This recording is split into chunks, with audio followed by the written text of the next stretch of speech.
publish once they get on, right? Yeah, I don't need to share screen. No, yeah.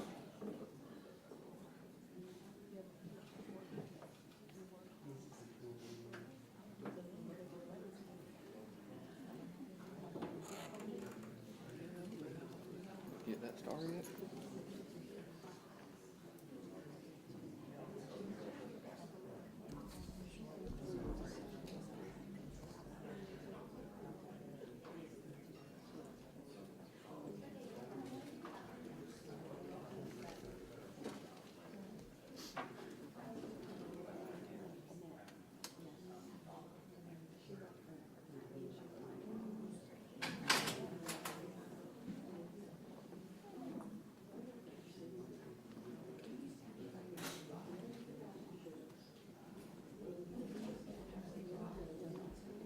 Make sure all cell phones silent, laptops silent.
Please be seated. Jury's starting to line up out there. Is there anything we need to take up beforehand? I don't believe so, none at this time. All right, then deputy, when they're there, you can bring them in.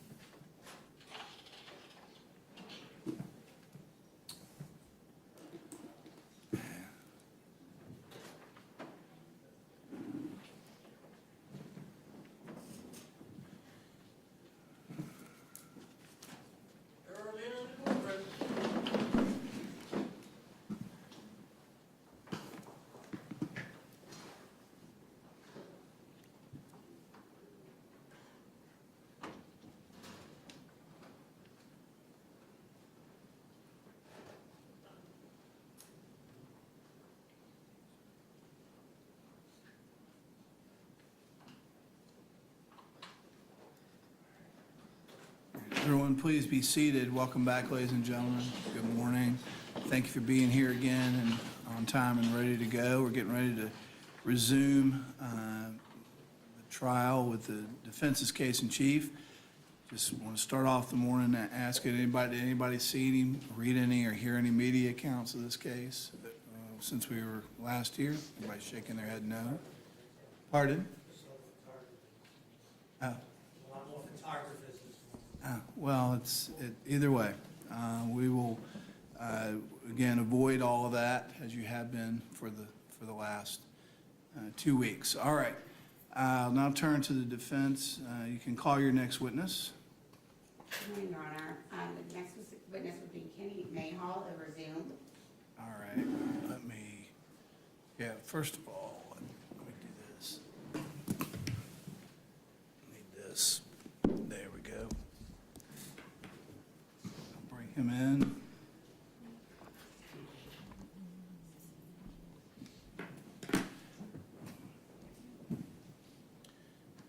Mr. Mayhall, can you hear us? Mr. Mayhall? Doesn't appear that he's got a microphone icon next to his name in May I have a moment, Your Honor? you certainly.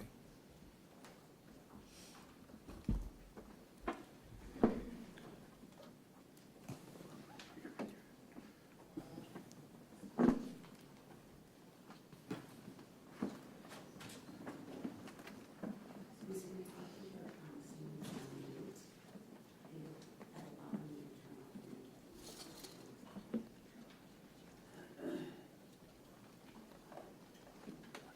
you turn off the mute. Can you hear me, Mr. Mayhall?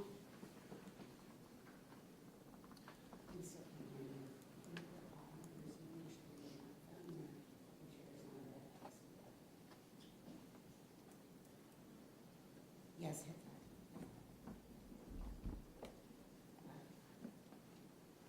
Wi-Fi.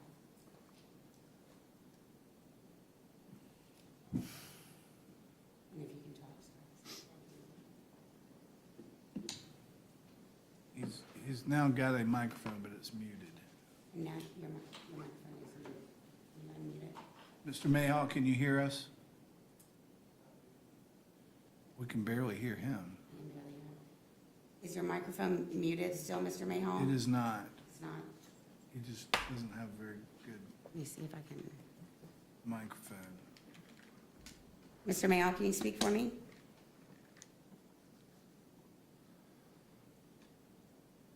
Your Honor, would you prefer to handle Mr. Duncan first, and then I can step out and try and see if I can work with him on Zoom? Would that be okay? That's fine. I'm going to put you in the waiting room again, sir. Mr. Mayhall, we're going to put you in the waiting room, and I'll call you to get it to work, okay? Hang on 1 second. So the next individual is who? Ross Duncan, Your Honor. Is he the Galaxy S25? I believe so, yes, sir.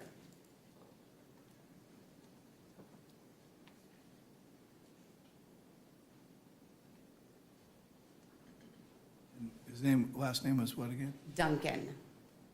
His audio is buffering right now.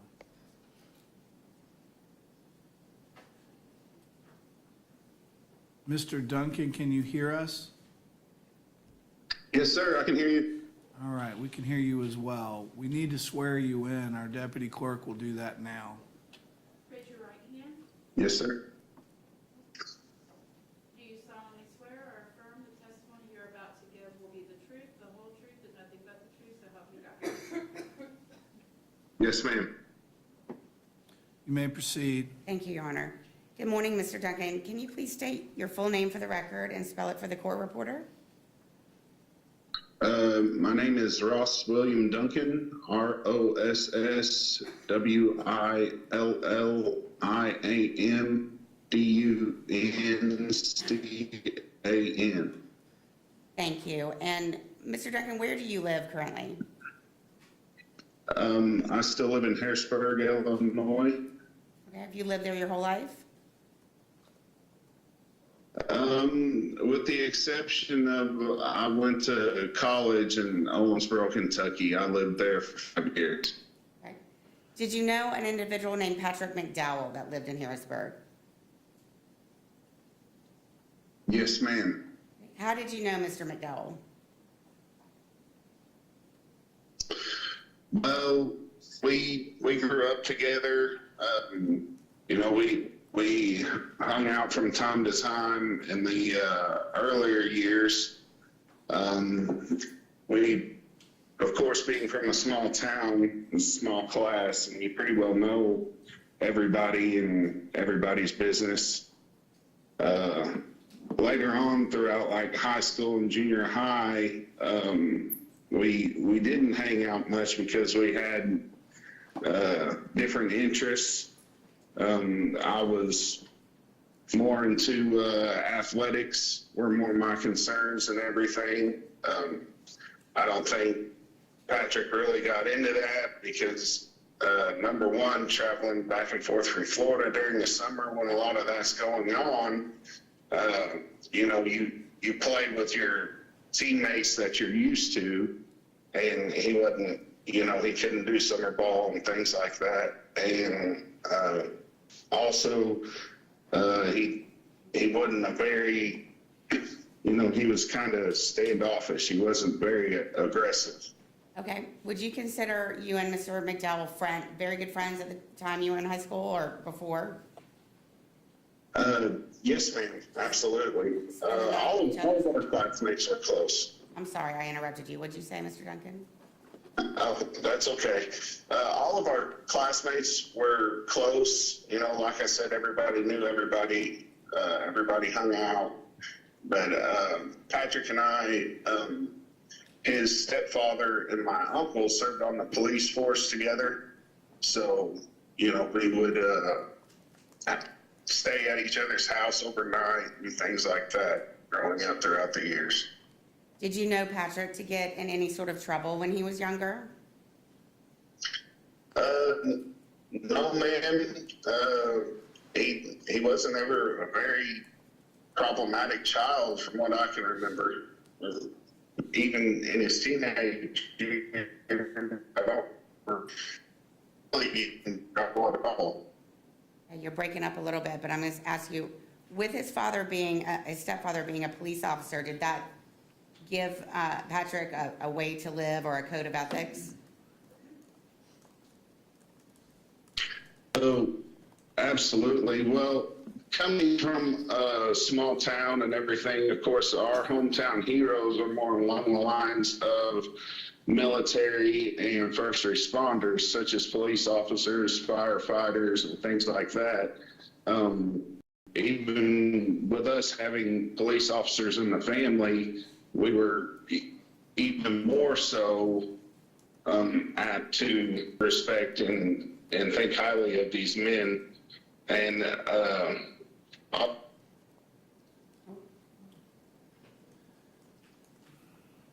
right. Here he comes back. I'm sorry I lost you. That's okay, you can continue. It's not, apparently not a very strong signal. Okay.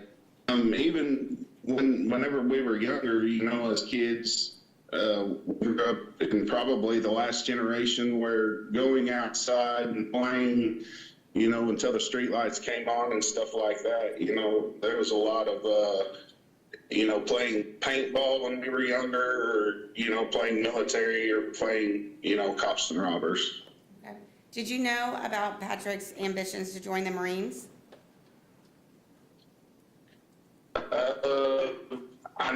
Yes, once we graduated and everything, I was very proud of him for doing that.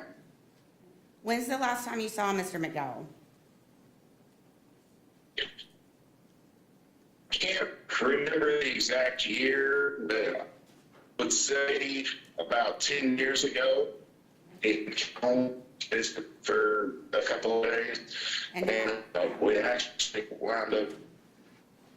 That's okay. You're breaking up a little bit. I'm just trying to get one or two more questions, okay? When you first saw him Okay. again after a long time, how was that contact with him?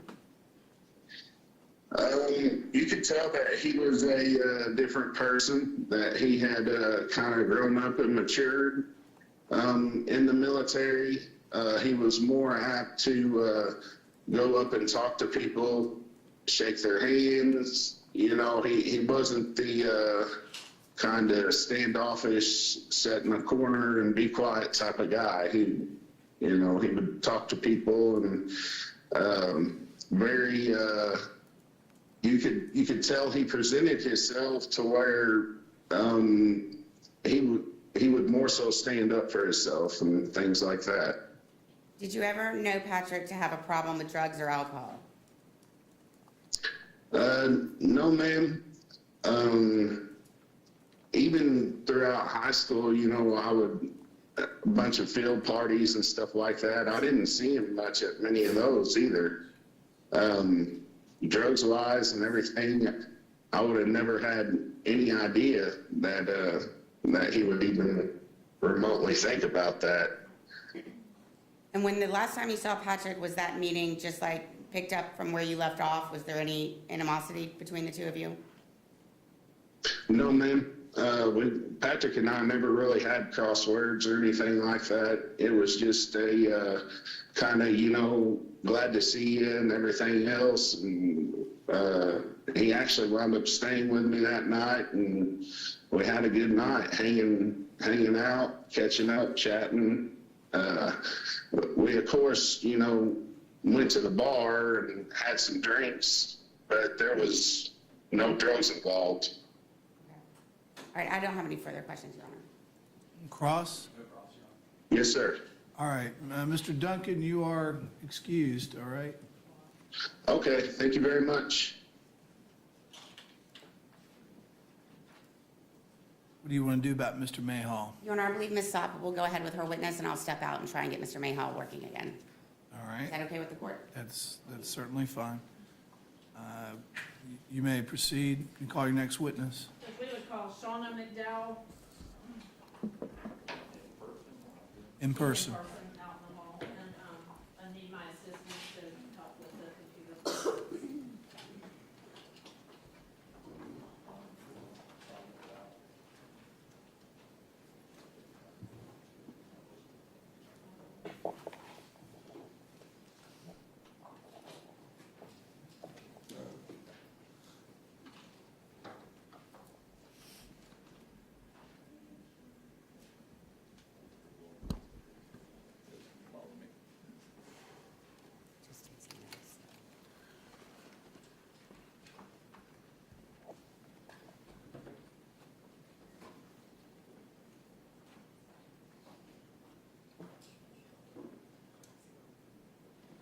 Do you solemnly swear or affirm the testimony you're about to give will be the truth, the whole truth, and nothing but the truth, so help you God?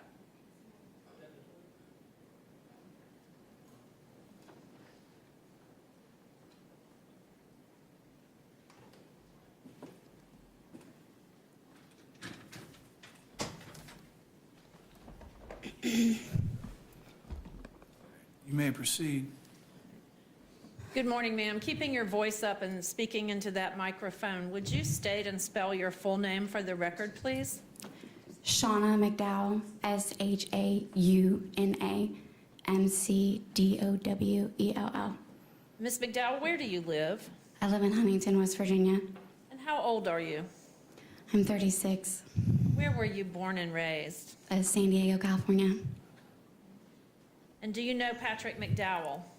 Yes, When and where did you meet Patrick McDowell?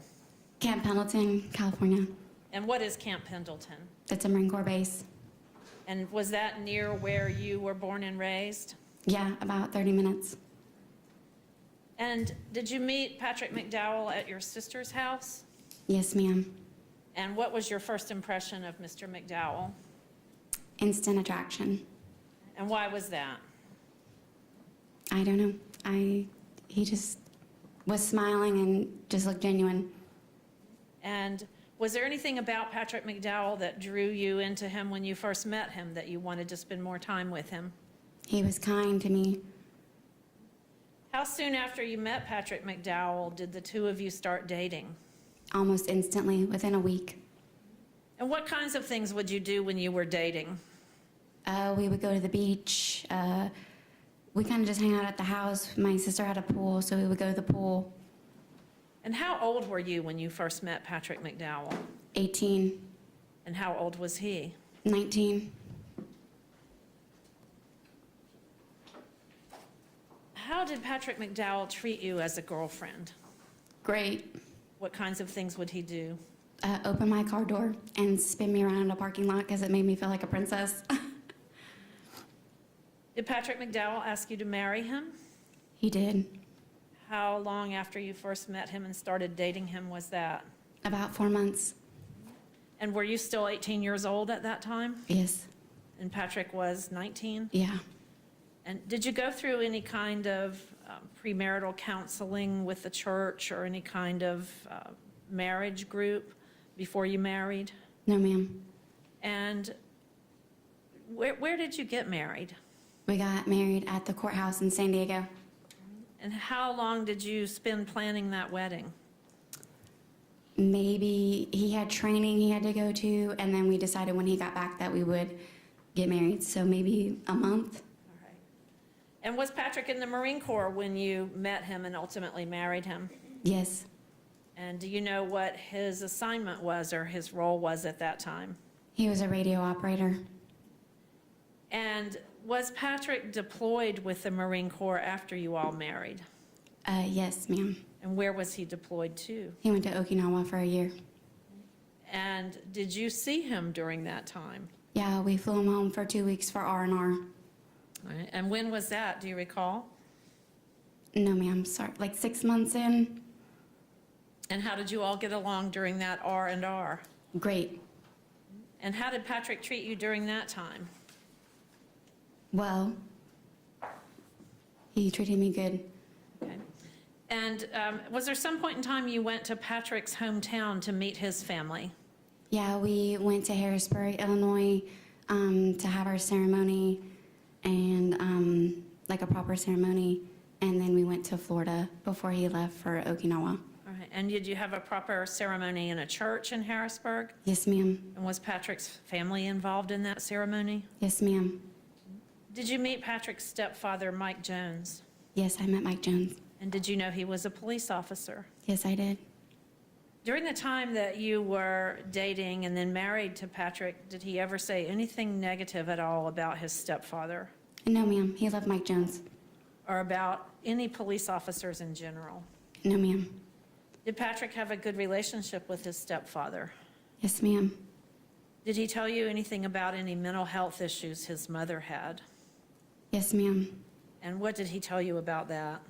That she was bipolar and she sometimes would cut herself. Was he worried about his mother's mental health? Yes, ma'am. And did he want to help her with the problems that she had? Yes. Do you think her behavior had an effect on Patrick? I think at times, yes. Was he upset about it? Yes, ma'am. And do you recall how long he was home when he came home from Okinawa? For when he came home indefinitely or before he deployed to Iraq? Before he deployed to Iraq? Maybe a year. And he was still in the Marine Corps then? Yes, ma'am. And where did you all live then? We lived on base. In Camp Pendleton? Yes, ma'am. And that's in California? Yes, ma'am. And did you know what part of the Marine Corps he was in? A unit or a battalion, or do you remember any of that? Yeah, I think it was 2-1. And did you ever know any of the people that he served with in Iraq? Yes, I met a few. And did Patrick, when he left for Iraq, did you all have any plans to visit during any R&R during that time? No, ma'am. And how long did you expect that he would be gone to Iraq? Sometimes it can be 6 months to a year. And you lived by yourself in California during that time? Yes, ma'am. And did you stay in contact with Patrick while he was in Iraq? Yes, ma'am. Did he ever talk to you about the conditions in Iraq? No, ma'am, and I didn't ask.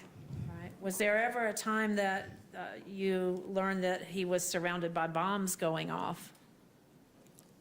No, ma'am. Did you ever learn that any people that Patrick had served with in Iraq had committed suicide? Yes, ma'am. Who did you learn had committed suicide? Baker.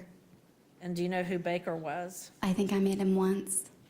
And was he a close friend of Patrick's? Yes, Was Patrick upset when Baker took his life? very. After Patrick came back from the Marine Corps in Iraq, where were you living? Fallbrook, California. And did you notice anything different about Patrick after he returned from Iraq? Yeah, he was a little bit more quieter. He would kind of tense up at times. Did Patrick tell you he did not want to go back to Iraq? Yes, ma'am. Why did he not want to go back? He said he didn't want to do it anymore. He wanted to come home. And was it because of the effect that Iraq had on him, or was it something else? I'm assuming so, yes, ma'am. Were you in an agreement that he should not re-enlist? Yes, ma'am. What did you all do when Patrick did not re-enlist? We went to Florida, Jacksonville, Florida. And why did you go to Jacksonville? That's where his family's from. Now, did you become pregnant after Patrick returned from Iraq? Yes, ma'am. And was Patrick happy that you were expecting? Yes, ma'am. So you and Patrick moved to Florida to live with his family. Were you pregnant when you moved to Florida? Yes, ma'am. And did you all drive from California to Florida? Did you drive in a car? Yes, ma'am. Are you okay? Okay. We can take a break if you need to. Can I take a break? We could just take a break for a moment, Your Honor. Do you, Are there any Kleenex? there are Kleenexes right to the side. And Just take a moment. it's fine.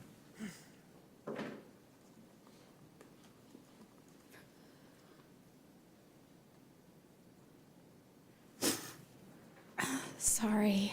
Do you need some water? No, I'm okay, thank you. Can you go on? Yes. Yes, ma'am.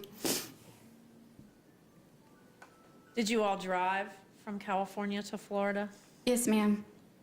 Was there an incident that you recall while you were driving across the country with Patrick? Yes, ma'am. What stands out in your mind from that trip? I was really, I had a hard pregnancy. I was really sick. And he let me sleep while he drove. And he, like, nudged me and woke me up. And he said, "Babe, wake up, wake up." And he's like, "I just need you to talk to me because I'm seeing things." And were you worried about Patrick's mental Yes, health ma'am. at that time? Yes, ma'am. And what did he tell you he was seeing? He wouldn't tell me. I just changed the subject. When you all were driving across country, was there a time when you stopped to visit a friend in Arkansas? Yes, my friend Crystal. Was there something that happened at Crystal's house in Arkansas that alerted you to something that had happened previously in Iraq? Yeah, he showed her a video on his laptop And what was that video of? like a bomb going off. It shattered his camera. And was that something that happened right near him in Iraq? I'm assuming so, yes, ma'am. Where did you all live when you went to Florida when you were pregnant? Jacksonville, Florida, with Grandma Pumpkin on Francis Wine Coop. Was that with Francis and Pete? Yes, ma'am. Was that in Atlantic Beach? Yes, ma'am. Was Nathan born in Florida? Yes, he was. How old is Nathan now? He's 13. Was Patrick working while you were waiting for Nathan's birth? Yes, ma'am. And what kind of work was he doing? I think he worked with his dad and his uncle. They did like landscaping, and I think he might have cut down some trees. Was Patrick sleeping well after he returned from Iraq? No, ma'am. Did you ever know him to have any bad dreams after he returned from Iraq? Yes, ma'am. Were you aware that he ever bit his lip or his tongue during those dreams? Yes, ma'am. How did you know that? He would have blood all over his mouth when he woke up. Did Patrick ever seek any professional help as a result of these dreams? Yes, ma'am. Where did he go? He went to the VA. And was he given medication? Yes, ma'am. Did he have some difficulty taking the medications? Yes, ma'am. Did the medications have negative effects? Yes, ma'am. Was there a time when Patrick would take long drives when he came back from Iraq? Yeah, we always like to take drives anyways. Yes, Was ma'am. that a way he alleviated his stress? I do believe so, yes, ma'am. I'm going to ask you to take a look at a photograph that's marked Defendant's Exhibit number 26. It should be up on your screen. Yes, ma'am. And can you tell the jury what's in that photograph? It's me and Patrick McDowell, And when was that taken? right after he got home from Iraq. And how about, let's look at number 27. I'm going to ask that that be put up on the screen. What does that photograph show? That was the ceremony when we got married. And was that the ceremony in Harrisburg or was that in California? Harrisburg.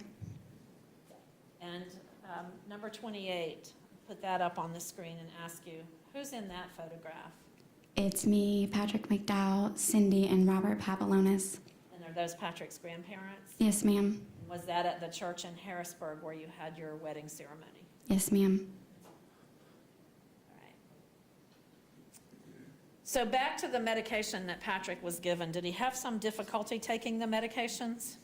Yes, ma'am. And did they have any negative effects for him? Yeah, it made him super sick. And did he stop taking the medication? Yes, ma'am. When was Nathan born? June 7th, 2010. And I'm going to ask you to take a look at Defendant's Exhibit 29. Who's in that photograph? It's Nathan and Patrick McDowell And where was that taken? at the hospital. Was that right after Nathan was born? Yes. Did you have a cesarean section to deliver Nathan? Yes, ma'am. And how did Patrick treat you when you came home after that surgery? Amazing. Were you in a period of recovery? Did you have to recover from that Yeah, physically? I had a hard recovery. And how was Patrick with baby Nathan? Silly. They were adorable together. And what kinds of things did they do together? He'd like talk to him and roll him up and hang with him on the floor. Let me show you what's been marked, or what is Defendant's Exhibit 30. If you could take a look at that on the screen. Who's in that picture? Nathan and Patrick McDowell. And where was that taken? I'm pretty sure that's at Rena's house in Harrisburg, his mom. And Defense Exhibit 31.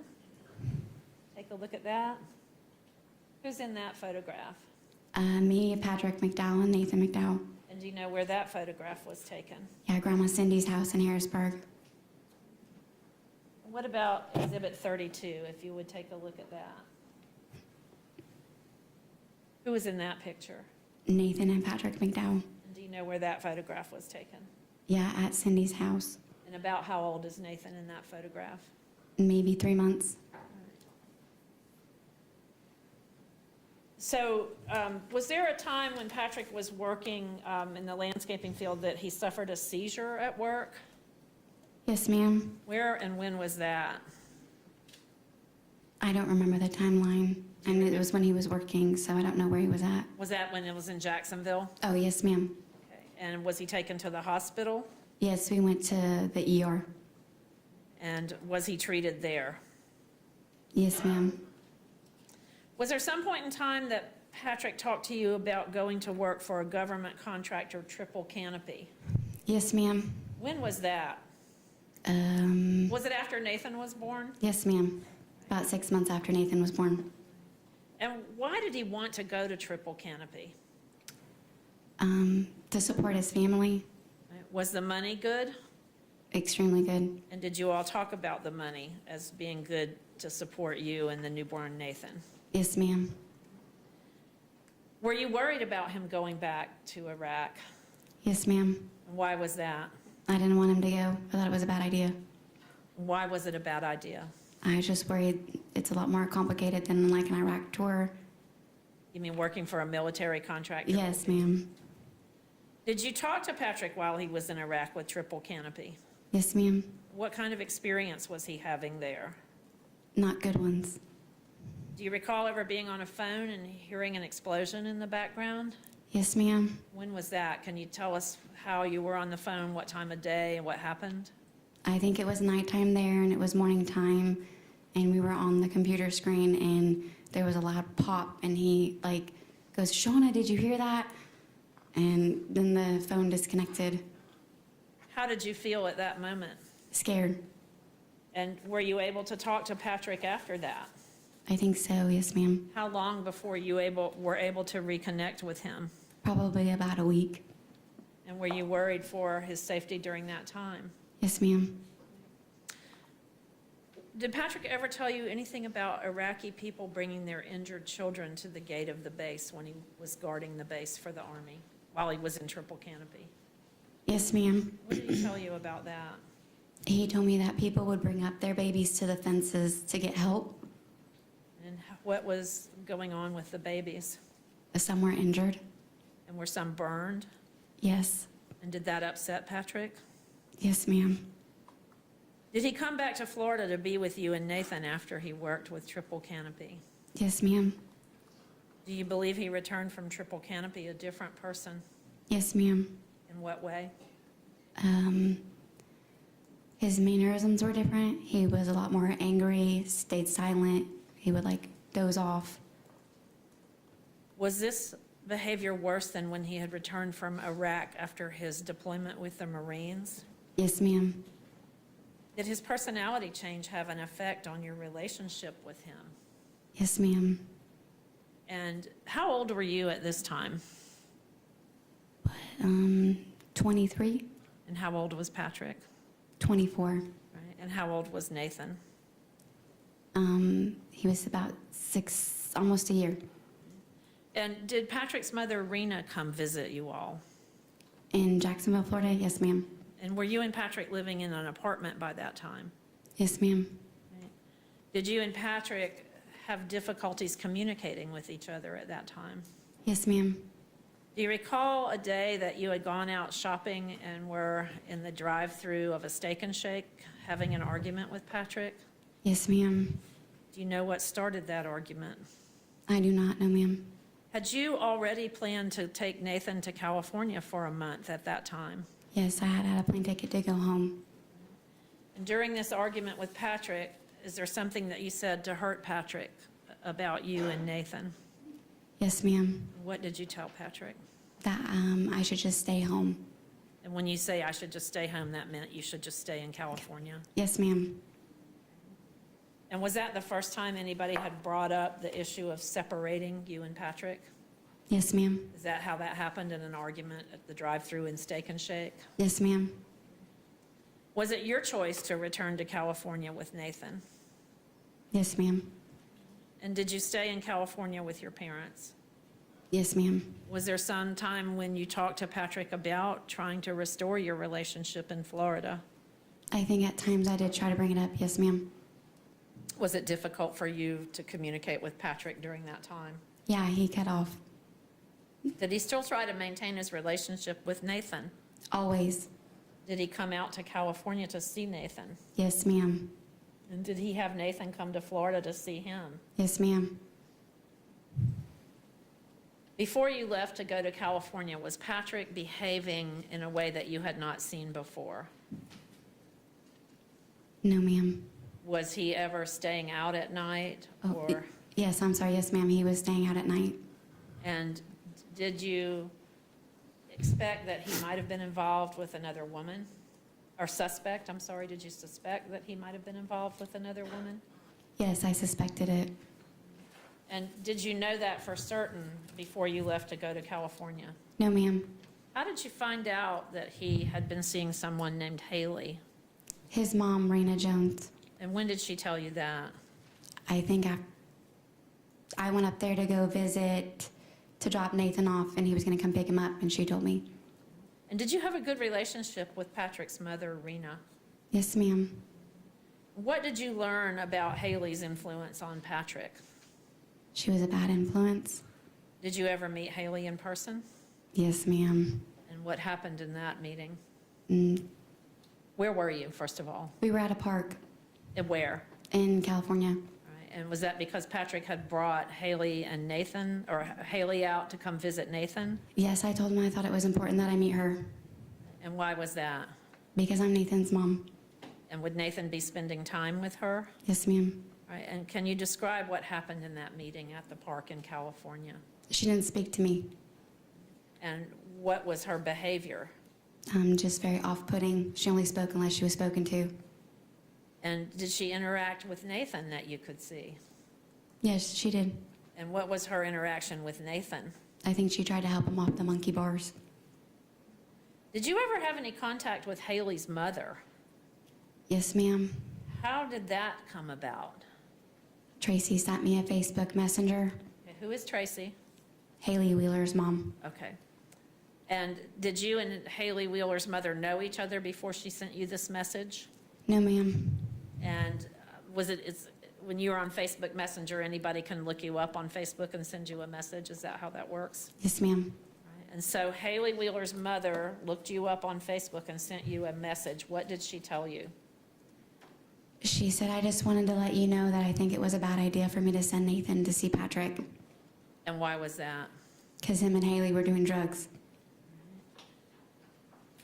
Was there some point in time that you learned that Patrick had been in legal trouble for stealing money from his grandparents? Yes, ma'am. Were you surprised that that had occurred? Yes, ma'am. Why was that? Because he loved his grandparents. And did they have a good relationship? Amazing. Did you know that Patrick became involved with Veterans Court as a result of that incident? Yes, ma'am. Did you talk to him during the time he was in treatment in Veterans Court? Yes, at times. And did he sound better during that time? Yes, ma'am. And did he continue to maintain his relationship with Nathan? Always. I'm going to ask you to look at a couple more photographs, if you would. Defendant's Exhibit 33, if you could just take a look at that and tell us who's in that photograph Me and Patrick McDowell, and where is that? we were at a park doing family photos in Harrisburg, Illinois. And about was Nathan born at that time? Yes, ma'am. And about how old would Nathan have been at that time? About 3 months. And Defendant's Exhibit 34, if you'd take a look at that. Is that the same photo session in Harrisburg? Yes, ma'am. And who's in that photo? Nathan and Patrick McDowell. And as Nathan grew, did Patrick have a good relationship with him? Always. And Defendant's Exhibit 36, if we could take a look at that. Who's in that photo? Me, Nathan, and Patrick McDowell. Is that the same family photo session? Yes, ma'am. And Defendant's Exhibit 37. Who's that? Nathan. What's the T-shirt he's wearing say? Welcome home, Daddy. And did you have that T-shirt made? Yes, ma'am. And for what occasion was that T-shirt made? We went to pick him up at the airport when he got back from Triple Canopy. And Defendant's Exhibit 38. Who's in that photograph? Nathan and Patrick McDowell And where is that? on the beach, At Jacksonville. Atlantic Beach? Mm-hmm. You got to say yes. Yes, ma'am. And would that be at Patrick's grandparents' house? Yes, ma'am. And Defendant's Exhibit 39. Who's that? Nathan and Patrick McDowell. Is that the same Atlantic Beach at the grandparents' house? Yes, ma'am. And finally, Defendant's Exhibit 40. Who's in that picture? Nathan and Patrick McDowell. And where was that taken? I'm assuming Jacksonville, Florida. And about how old is Nathan there? Maybe about 2. All right, so going back in time, do you remember the last time that you talked to Patrick before this incident happened where Deputy Moyers was killed?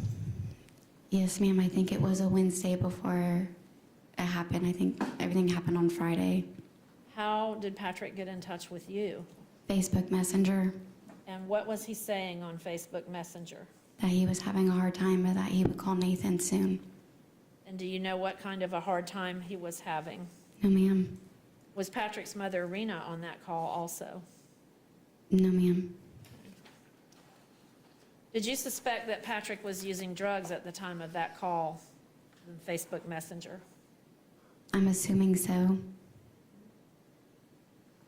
Was the Patrick that you talked to on Facebook Messenger that Wednesday before the shooting in this case the same Patrick that you had met and married when you were 18 years old? No, ma'am. Was it the same Patrick that had served in the United States Marine Corps? No, ma'am. What happened to Patrick to change him? I think bad influences and drugs. If Patrick is sentenced to a life sentence and serves a prison sentence without any parole in Florida, will you continue to maintain contact with him? Always. Will you make arrangements for his son Nathan to maintain contact with him? Yes, ma'am. Does that include visits in prison? Yes, ma'am. And does Nathan want that relationship? Yes, ma'am. And have Nathan and Patrick talked to each other since Patrick has been in jail since the day of the, or 5 days after the shooting? Yes, ma'am. And have they developed a relationship over the tablet communication system at the jail? Yes, ma'am. And is that a positive relationship?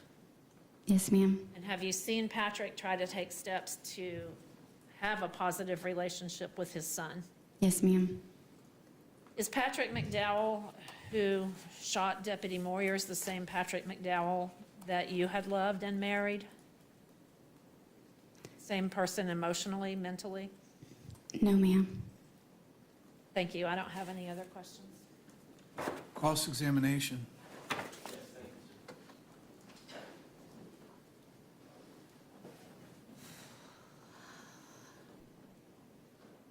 Good morning, ma'am. Morning. And let me first apologize, because I know some of the questions I'm going to ask are not going to be comfortable for you, okay? Okay. You discussed that you had marital difficulties after Patrick returned from Triple Canopy, correct? Yes. But that wasn't the first time you had marital difficulties with Patrick. No, sir. In fact, you had actually separated and had marital difficulties with Patrick even before he was ever deployed to Iraq. Yes, sir. At some point, you actually left and lived in a different location. Yes, sir. What were the causes of those difficulties? I don't remember exactly. We just weren't getting along. And so, based upon the breakdown in your relationship, you lived someplace else. Yes, sir. And obviously, that's not uncommon. Two very young people got married very quickly, right? Yes, sir. But then, after he came back from Iraq, and before he went to Triple Canopy, you had more marital difficulties, correct? Before you went to Triple Canopy? Yes. No, sir. Wasn't there a period of time where you suspected after a cross-country trip that he was having an affair and that caused some difficulty in your marriage? No, that was after. Oh, that was after Triple Canopy? Yes, yes, sir. Okay. So when you came back from Iraq, everything was okay? Yes, sir. Okay. And that's around the same time frame that you were pregnant with Nathan. Yes, sir. And you had reconciled after he came back from Iraq, too. Wasn't there a period of time where you weren't living with him, cohabitating? Yes, sir. He called me from Iraq and told me he wanted to work things out. Okay. And you were able to work things out, and then ultimately you became pregnant, and the decision was made to move to Florida. Yes, sir.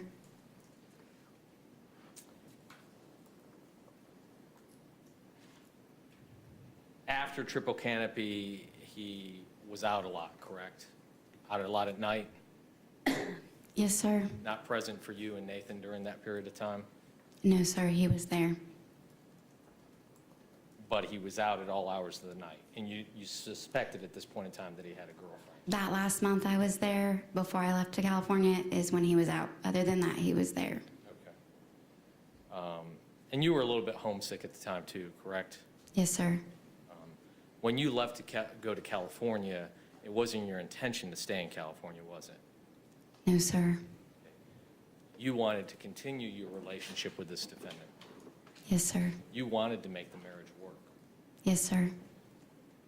But it was this defendant's decision to end the relationship. Yes, sir. But we were really young, so I understand, and not placing judgment one way or the other, just simple fact, it was the defendant's decision to end your relationship. yes, sir. And shortly after you went back to California and you ended your relationship, that's when you started hearing about the girlfriend, Haley Wheeler. Yes, sir.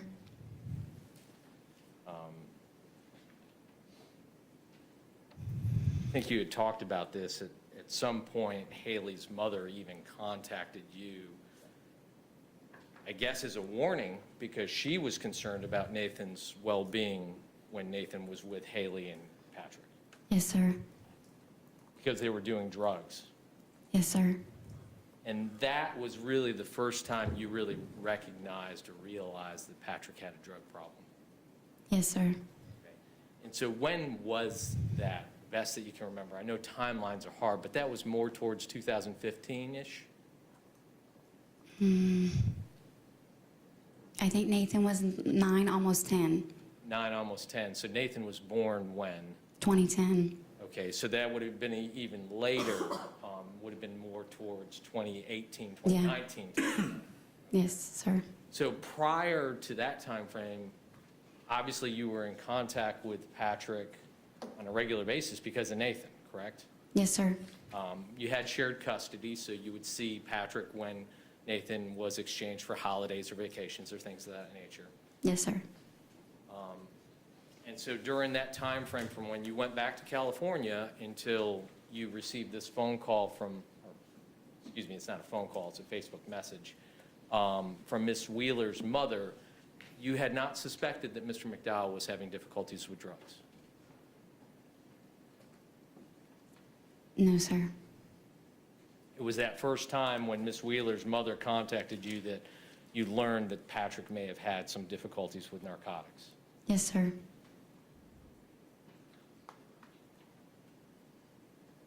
And so at that point in time, you were concerned for Nathan's safety, and so you really sort of set up supervised visits with the defendant's father, Mr. McDowell, when he would come to from California to Florida.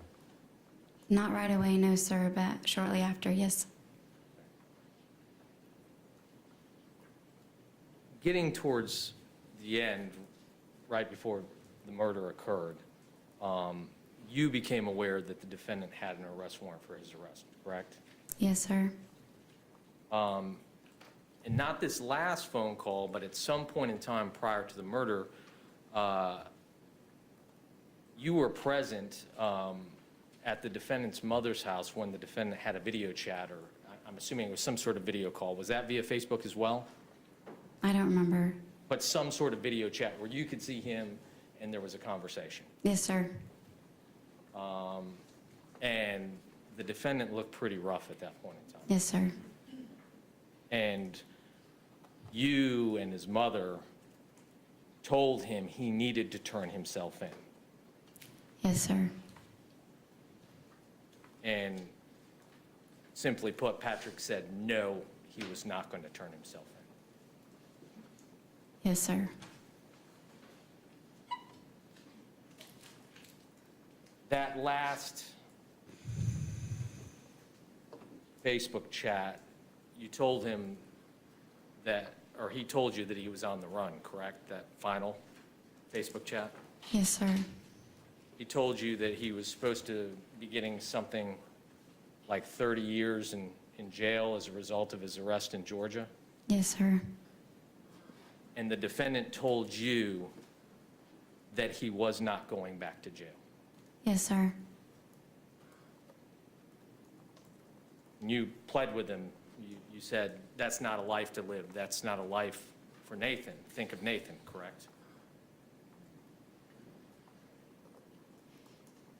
Yes, sir. But he just persisted and he said he was not going back to jail. Yes, sir. Thank you, ma'am. I don't have any further questions. Redirect.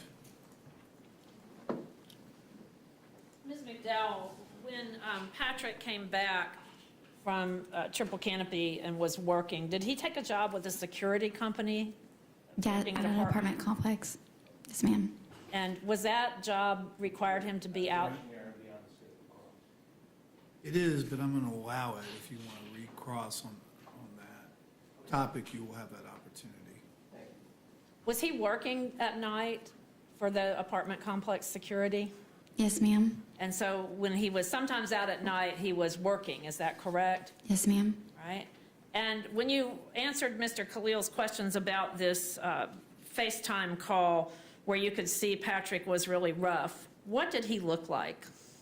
He looked sick, In what way? just like he'd been up all night and hadn't eaten in days. He had like little marks on his face. And what were the marks on his face? I'm assuming scabs, but it was a blurry video. Right. Did you think that Patrick was acting rationally during that phone call? No, ma'am. Did you think he was possibly on drugs during that phone call? Yes, ma'am. Did he look like he had been on some kind of a drug binge? Yes, ma'am. Would the Patrick that you had known and married ever say that he was not going to turn himself in to face any legal consequences? No, ma'am. Was that totally unlike Patrick McDowell that you had been married to? Yes, ma'am.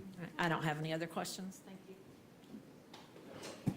All right, the witness may step down. Is she excused from subpoena as well? Yes, Your Honor. And you are excused from further testimony.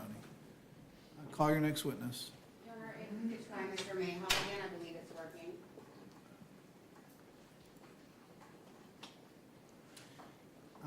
It is working, but he is not there Okay. in the waiting room.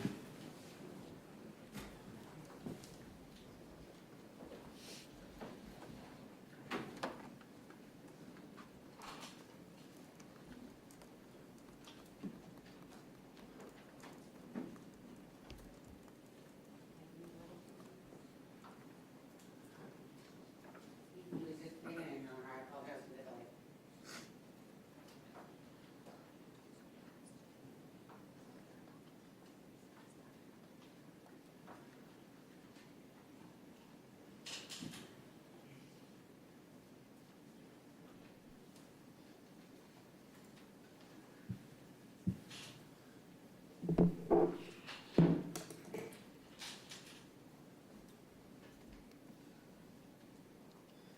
Mr. Mayhaw, Okay, can you hear us? yes, All right, we can hear you now as well. I need to have you sworn in by our deputy clerk. Madam Clerk? Raise your right hand. Do you solemnly swear or affirm the testimony you're about to give will be the truth, the whole truth, and nothing but the truth, so help you God? yes. All right, you may proceed. Good morning, Mr. Mayhaw. Could you please state your full name for the record and spell it for the court reporter? Kenneth Mayhall, Kenneth Mayhall, And thank you. Where do you currently live, sir? Harrisburg, Illinois. And have you lived there most of your life? Yes, since 1992. Did you, while living there, did you know an individual by the name of Patrick McDowell? Yes. And how do you know Mr. McDowell? He was a good friend of mine growing up there from about 4th or 5th grade, probably, and then all through the high school years. What type of person was Mr. McDowell? He was a good-hearted person. I mean, he's a good friend. Just all-around good guy. Was he the type of person that would stand up for somebody? Yes, I mean, I can't really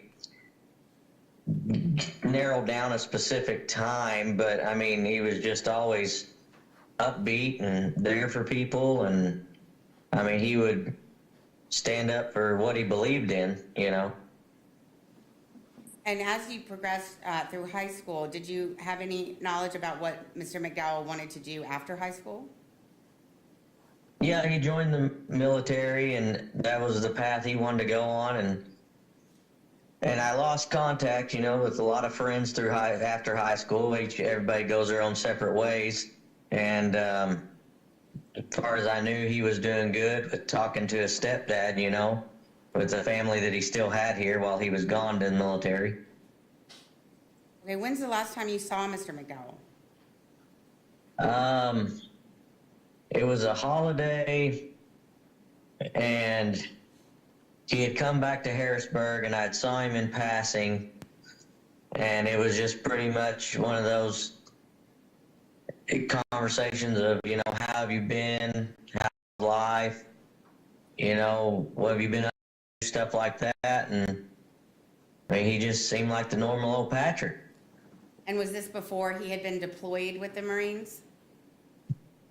No, this was after. After he was deployed, okay. Was Mr. McDowell the type of person that even if you hadn't seen him for a while, you picked up where you left off? Oh yeah, I mean, it was like we hadn't missed a beat. So there was no animosity between the two of you? Oh no, none whatsoever. Did you know Patrick to get in any trouble as a child or in high school? No, nothing major, just the normal, you know, maybe talking in class or something like that. Nothing out of the ordinary. You mentioned you know his stepfather, Mike. How is he employed? Mike was a Saline County deputy. He worked upstairs, and I worked downstairs inside the jail, and we had our, you know, relationship through that. And I'd always ask him about Patrick and how he was doing, and, you know, tell him I said hi and stuff like that. But mostly just through work and what we knew of, you know, hanging out when we was kids. How was Patrick's attitude towards law enforcement and to his stepfather? Well, you know, when we was kids, it seemed like we didn't want to cross that line, or, you know, we didn't want to really get into any trouble. We always second thought things because, I mean, he didn't want to get in trouble. His dad was a deputy, or stepdad was a deputy, you know, so. How would you describe his code of ethics? Code of ethics, what do you mean, like?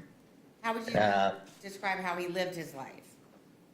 Oh, I mean, I'd say he had a great childhood. I mean, he was never in trouble. He paid attention in school. You know, ethics-wise, I mean, I'd say he was an all-around good-hearted person. Was he respectful Oh, yes, definitely. to authority figures as well? Yes. When is the last time you saw him? I think you said just briefly in passing he came into town. Do you know approximately when that was? I believe it was maybe a New Year's, around New Year's of 21 or something like that, maybe. Did you observe any changes in Mr. McDowell that you could attribute to the use of drugs or alcohol at that time? No, he didn't seem under the influence of anything at that time, no. Did you know Mr. McDowell to abuse drugs and alcohol when you were friends with him? No, we wasn't all about that. We was mostly talking about sports and different things like that, just hanging out, and I mean, nothing out of the ordinary whatsoever. I mean, of course, in high school, you're gonna sneak a drink here and now, then maybe smoke a cigarette, but nothing more than that, no. Would you still consider Patrick McDowell a friend of yours? Yes, absolutely. I have no further questions, Your Honor. Cross?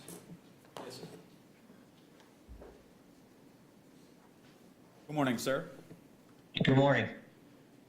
So you said that the majority of your friendship occurred when you all were kids in school? Yes. And that would have been, what, 20, 25 years ago? We got our 20-year reunion this year, so.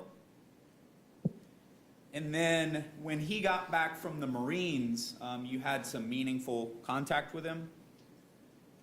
Yes, just, in passing, like I said, after high school, we all went our separate ways and lost contact, but, he was always a friend, and, I'd always reach out to his stepdad while I was working, see how he was doing and stuff like that, but never really contact with him, But you said that you did have contact with him once he got back from the Marines, is that correct? Yes, that was that holiday weekend, New Year's, I believe, in 21. He was in Harrisburg. He had come back to town, and I just saw him at a restaurant. I was finishing up eating, and I was leaving, and he was coming in, and I sat there and talked to him for maybe 2 or 3 minutes. And during that time, you said that he did not appear to be under the influence of anything? No, not at all. Not to me. And there was nothing about his appearance that indicated that he was experiencing any problems whatsoever? No, he seemed, his posture was good. He seemed just like the same old Patrick to me. We looked like, didn't seem like we missed a beat. Yes, sir. Thank you very much. No further questions. Any redirect? Yes, sir, Your Honor, just briefly.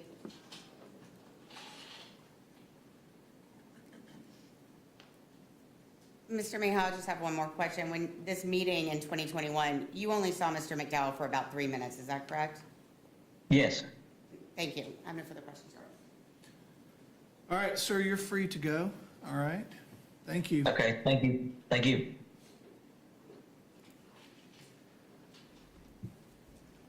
All right. Call your next witness. At this time, we would ask for a brief recess. Okay. Ladies and gentlemen, I'm going to need about 10 minutes to take care of a matter outside your presence, and so we're going to have you step back, leave your notes here, take a break for a minute. Don't talk about the case, obviously, but if you need to use your electronic devices for your personal reasons, feel free to do so. All right, we'll come get you in just a moment. Thank you.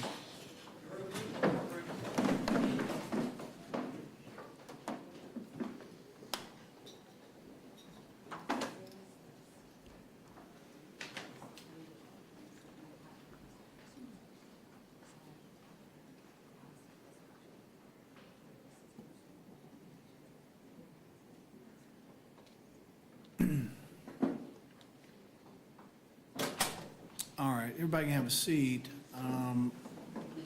Ms. Sop, go. I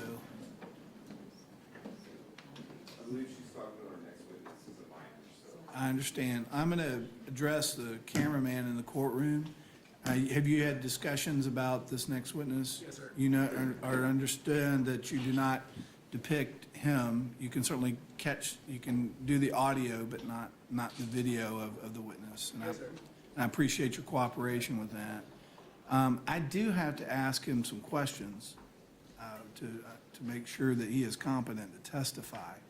My intention is to ask him those questions outside the presence of the jury, and then just instruct the jury that he's under oath, or actually if he's, we may be able to, if I find that he understands the obligation to tell the truth and the difference between the truth and a lie, then perhaps I'll administer the oath to him as well. But you don't have to with a minor if the court's satisfied. I've not met the witness, so I'm not sure of his maturity level. Any insight into that, Mr. Chipperfield? All right. Let's take 5 minutes, and then I'll come back, and then we'll bring him in early before the jury comes back.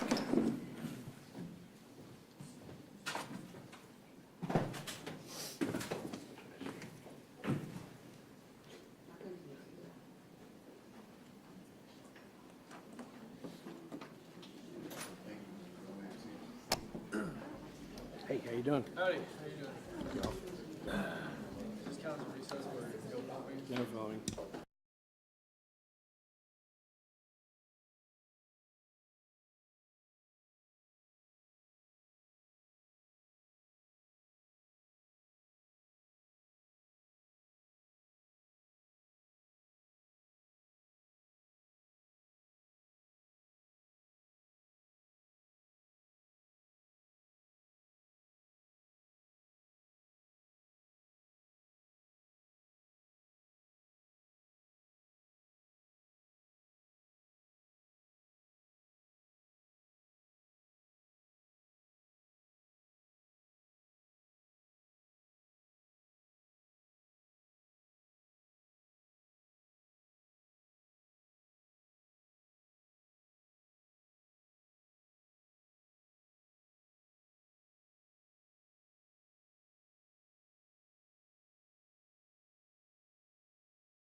Everyone, please be seated. I do need to make my inquiries of the next witness. I typically, I do it in open court. I can do it in private.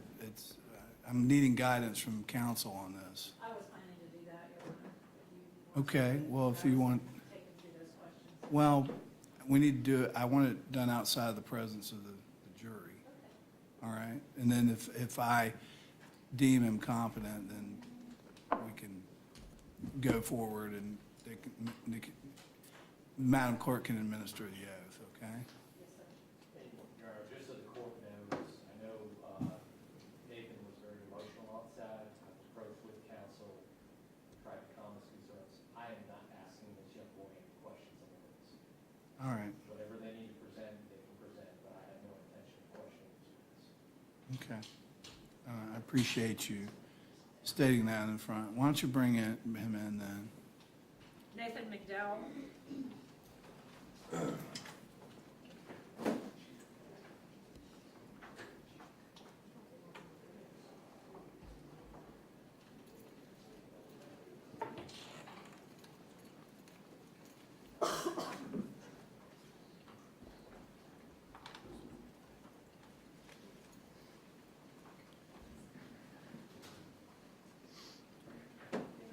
Just, Deputy, you can just have him take the stand.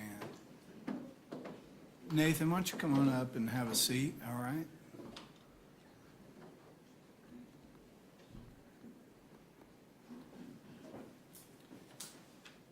And just at any point in time you want to stop, you let us know, okay? Okay.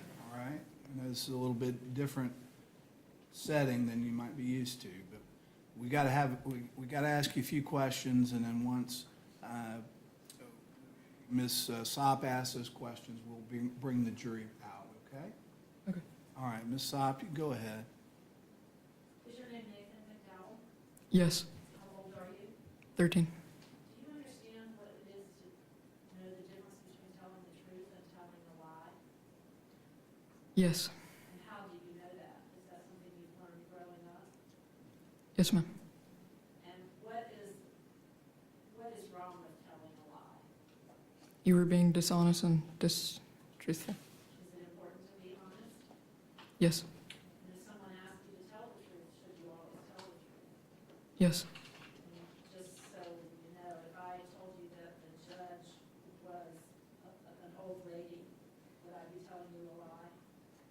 Yes. Because the judge is not an old lady, is that right? It's half right.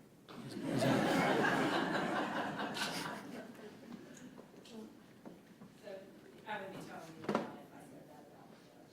Yes. And one other thing, Nathan, before you testify in front of the jury, this lady right here, Ms. Gay, is going to give you what's called an oath, all right? Okay. You may have seen it on television before where a witness swears to tell the truth. So I just didn't want you to be surprised about that. The oath is simply a promise to tell the truth, and that's all you're going to be doing if you say I do. Do you understand that?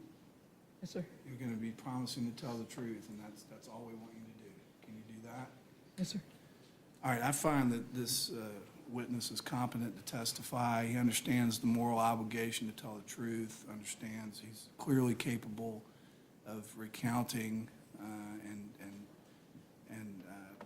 talking about the things that he has seen and recollecting facts. And so he is going to be allowed to testify. All right, so we're going to bring the jury in. They're going to come in, and you'll stand for them like everybody, and then they'll have a seat, and then Ms. Gay's going to give you that oath, that promise to tell the truth, okay? Okay. All right. Deputy, you can bring the jury in.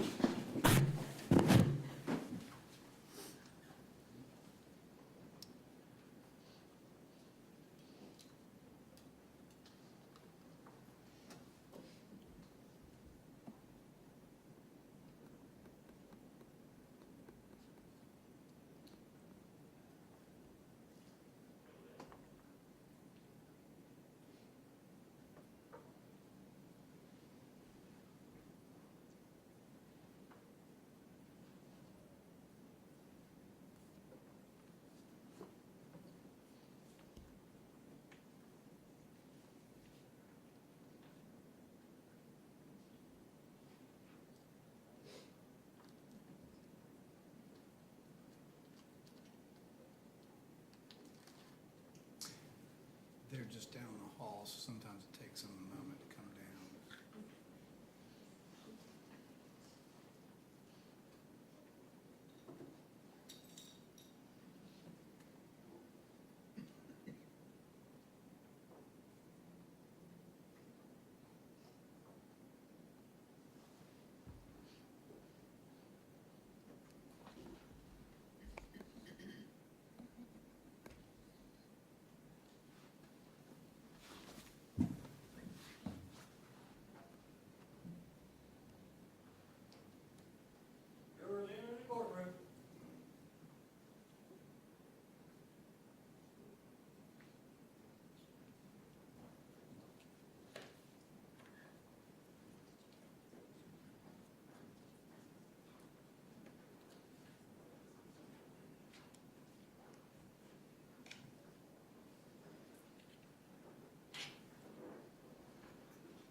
All right, everybody have a seat. You too, Nathan, you can have a seat. And welcome back, ladies and gentlemen. We're now going to resume with the defense's case in chief. Will you announce your next witness, Ms. Sopp? The defense calls Nathan McDowell.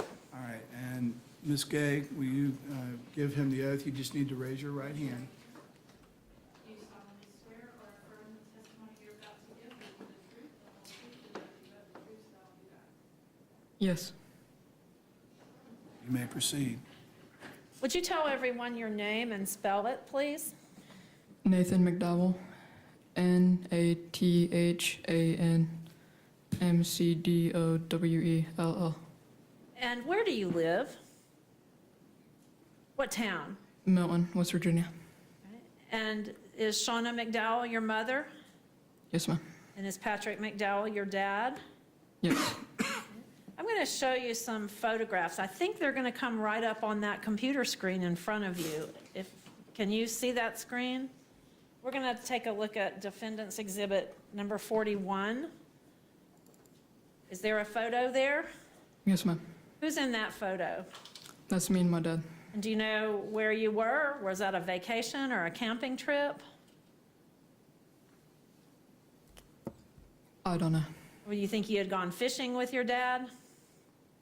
Yes. Is that something that you and your dad did when you were a kid? Yes. Okay. And I'm going to show you what's number 42. Can you take a look at that? Who's in that photo? That's me and my dad. And were you all going fishing there? Yes, ma'am. And do you remember where that was? No idea. Think it's in Florida? Yes. Did you come to visit your dad in Florida? Yes, ma'am. And your grandparent, or his grandparents? Yes. That's Francis and Peter Winecoop? Yeah. Is that who you know as Grandma Pumpkin? Yes, ma'am. And I'm going to show you Defense Exhibit 43. Who's in that photo? That's me and my dad. Now, does that look like Florida to you? Yes. All right, and is that something that you all did when you came to visit? Is that your grandfather's boat? Yes, ma'am. And did you go out in the boat with your dad? Yes. Did your dad teach you things about boating and fishing? Yes, ma'am. Let me show you what's marked, or what is Defendant's Exhibit 44. Where is that? Who's in that picture? That's me and my dad on Pepple's boat. Okay, and who is Pop Pop? Richard. And that's your dad's father, is that right? Yes, ma'am. All right, and were those the kinds of things you did with your dad in the summer? Yes. And Defendant's 45? Who's in that photo? That's me and my dad. Do you remember where that was? No. And 46? Who's in that picture? That's me and my dad. And that looks like, for sure, it's in Florida. Can you agree with me that that looks like Florida? Yes, that's in Florida. All right. And is that another trip with your dad on a boat? Yes, ma'am. When you were visiting? Yes. Now, you're aware that your dad has been in jail charged with some very, very, very serious crimes. Is that right? Yes, ma'am. And have you been able to have a relationship with your dad while he's been in jail? Yes. How do you talk to your dad? An app on my phone. Say it again? An app on my phone. An Apple App on my phone. app on your phone. Sorry. It's hard for me to understand what all this modern technology is. So does the app allow you to speak with your dad from a computer in the jail? Yes, ma'am. And how often do you talk to him? Whenever I get the chance to. And you think that may be a couple of times a week? Yes, ma'am. Do you enjoy these sessions with your dad? Yes. Have you been able to have a relationship with your dad over this electronic communication? Yes, ma'am. Is your time you spend with your dad important to you? Yes. Do you want to continue to have a relationship with your dad? Yes, ma'am. And if your dad ends up serving a life sentence in prison, will you, excuse me, continue to have a relationship with him? Yes, ma'am. And would you, when you're a little older, try to visit with your dad in person? Yes. I don't have any other questions. Thank you. State. All right, Nathan, you are able to step down now, all right? The bailiffs will take you down and see, tell you where you need to go.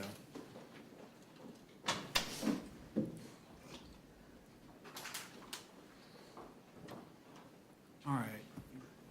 Defense, call your next witness.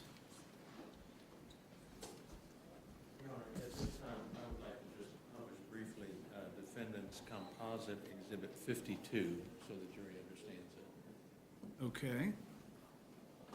This exhibit consists of Harrisburg High School records, Florida State College of Jacksonville records, and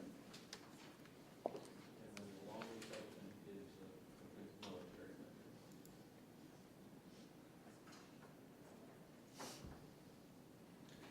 And next, Your Honor, we would call Colonel Paul Nugent. Do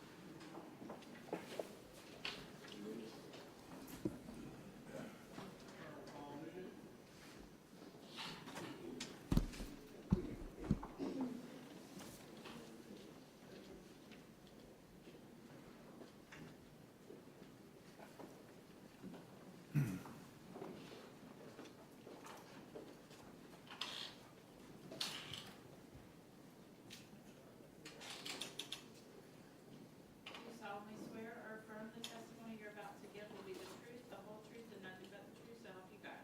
I do.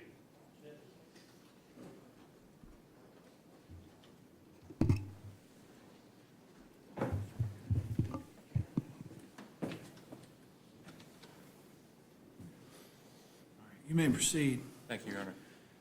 Colonel Nugent, could you state your full name, please, and spell your last name? It's Paul Joseph Nugent, Nugent. And where do you live, sir? I live in Rancho Santa Margarita, California. And are you married? I am, yes. Do you have children? I do, 3. And what kind of work do you do now? I work for a defense contractor now. And are you retired from the United States Marine Corps? Yes, I am. How long were you in the Marine Corps? I spent 28 years on active duty. And what was your rank when you retired? I retired as a colonel. And do you know Patrick McDowell, who is seated over here at council table? I do, yes. Can you explain to the jury when and where you met him and how that came about?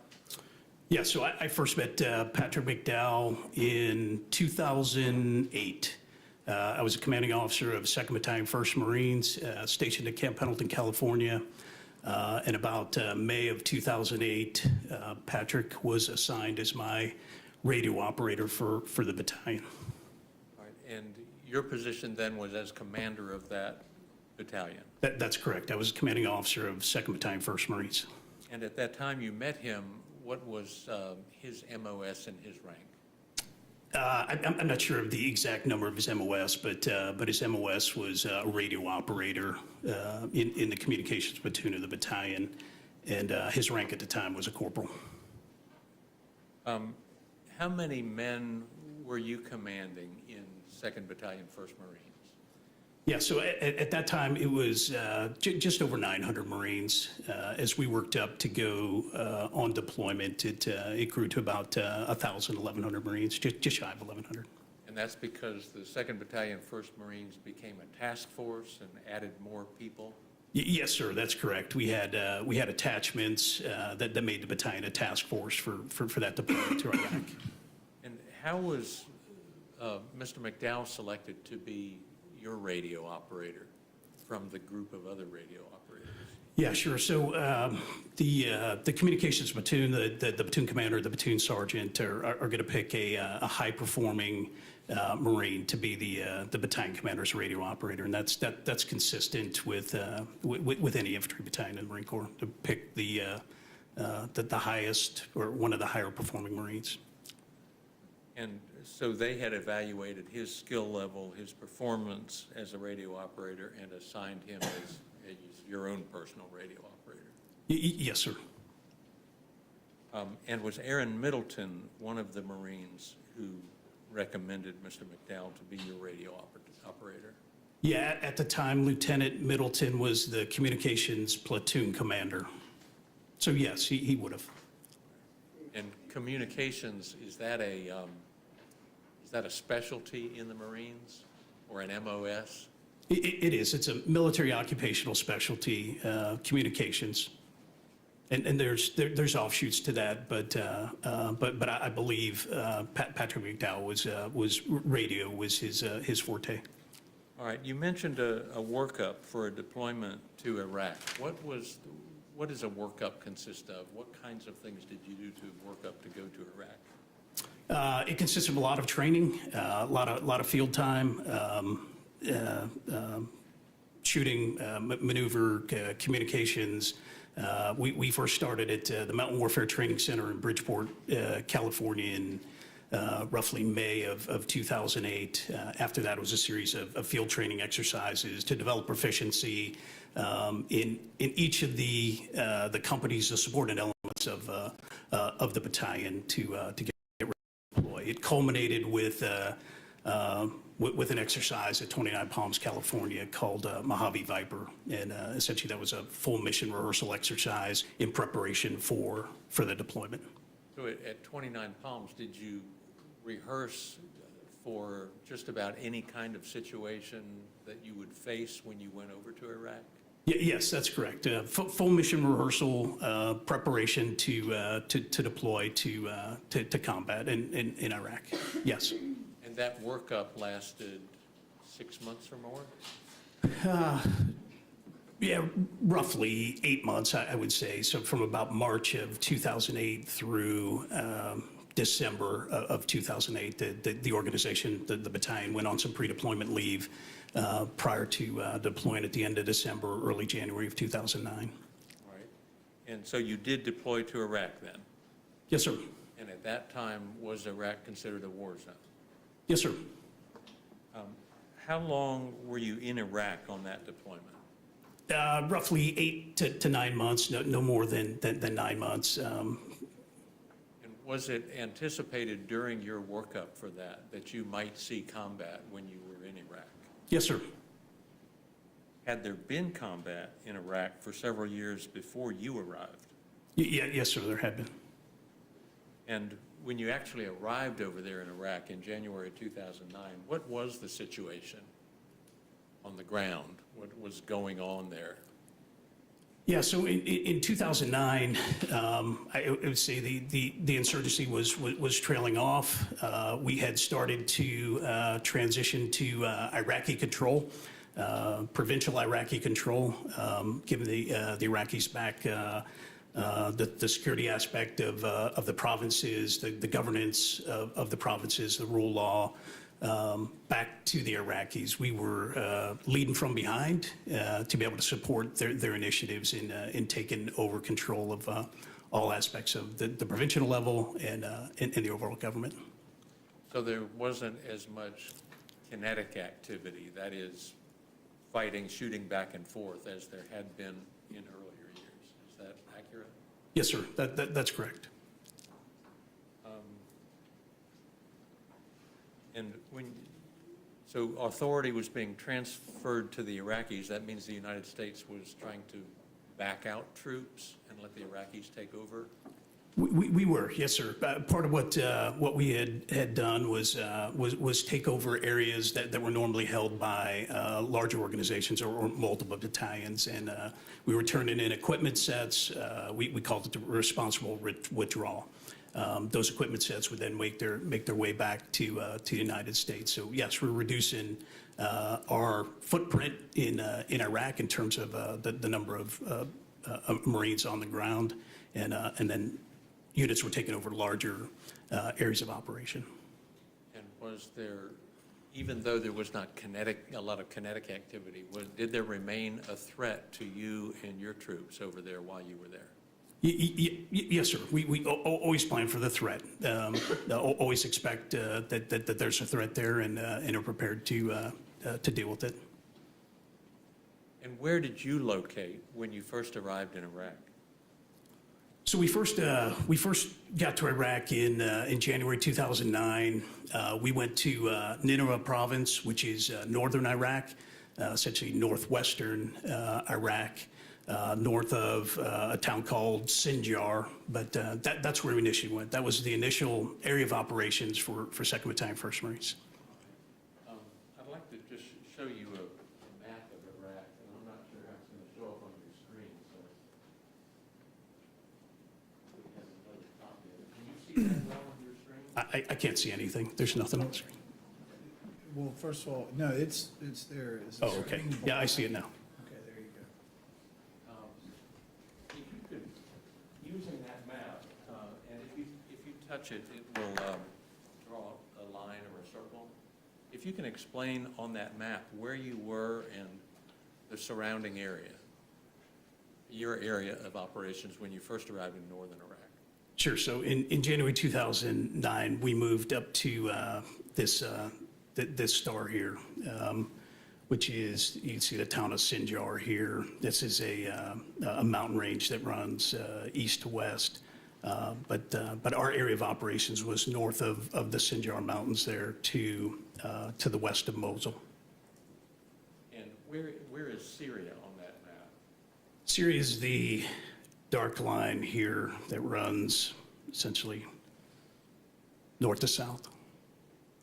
All right. And you mentioned provinces. In the United States, of course, we have states.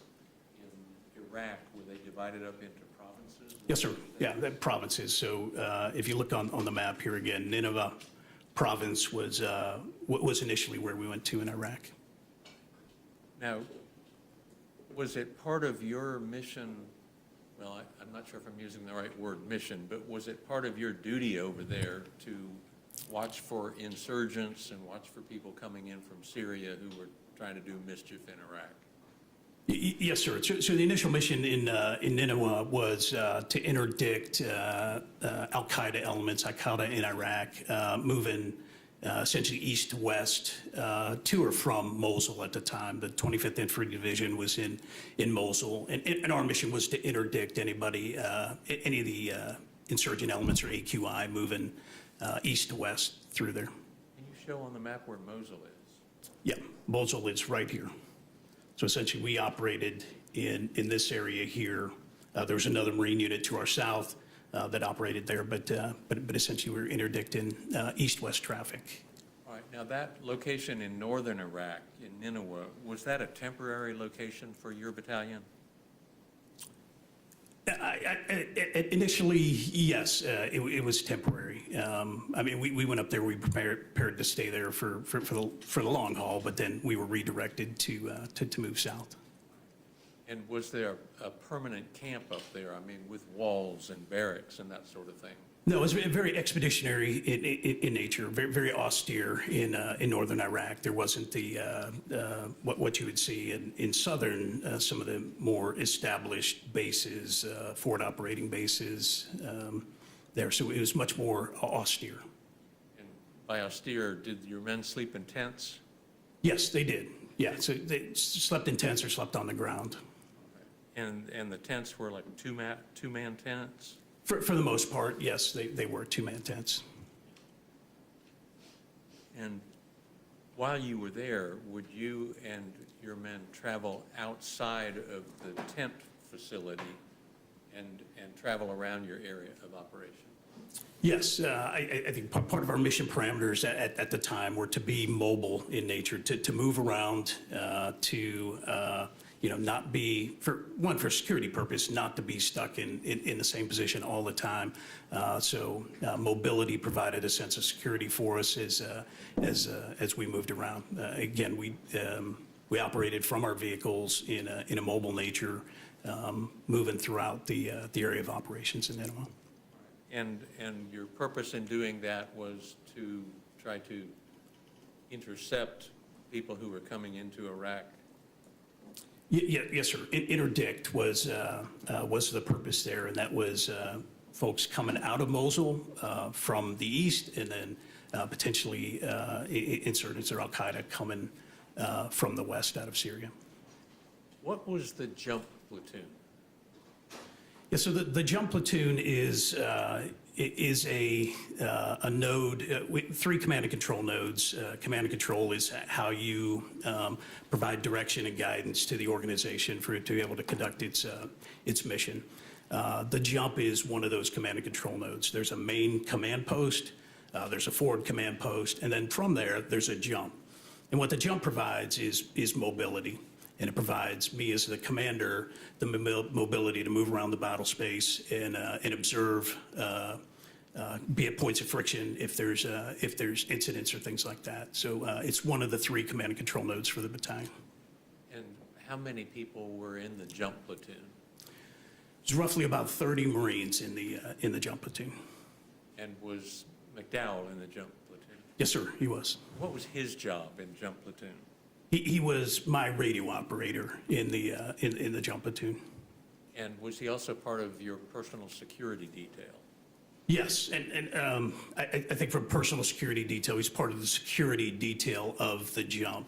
Not necessarily personally for me, but to provide security for that command and control node in of itself, yes. But you understood that the people in the Marines in the jump platoon considered you to be the person they were protecting? Yeah, sure, I can see that, yeah.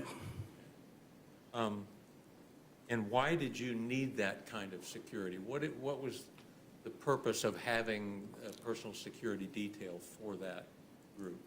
Well, it's a critical capability for the organization.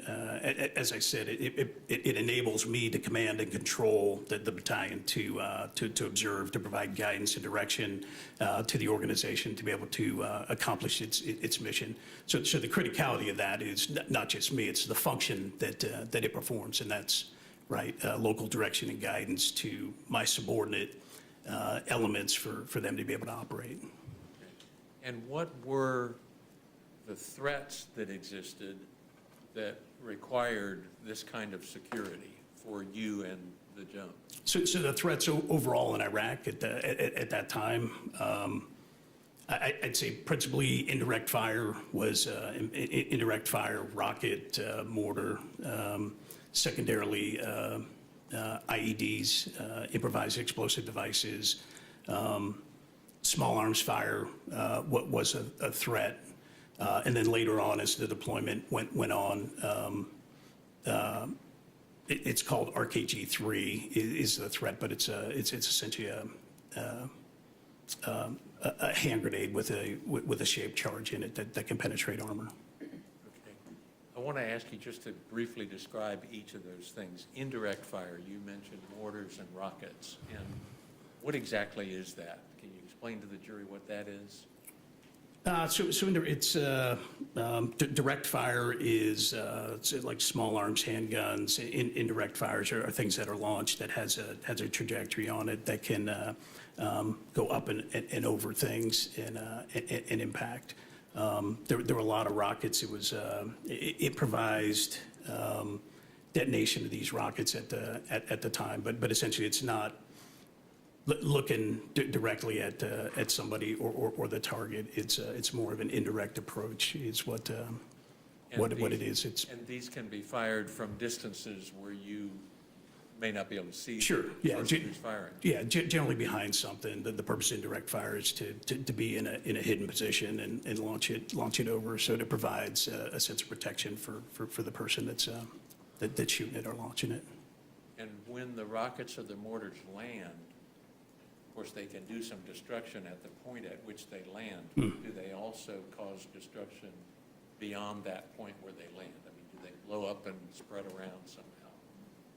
Yeah, so I think it all depends on what type of rocket it is, how large it is, but yes, generally the effect for a rocket would be to explode and then send shrapnel, bits of metal throughout throughout that site where it exploded, yeah.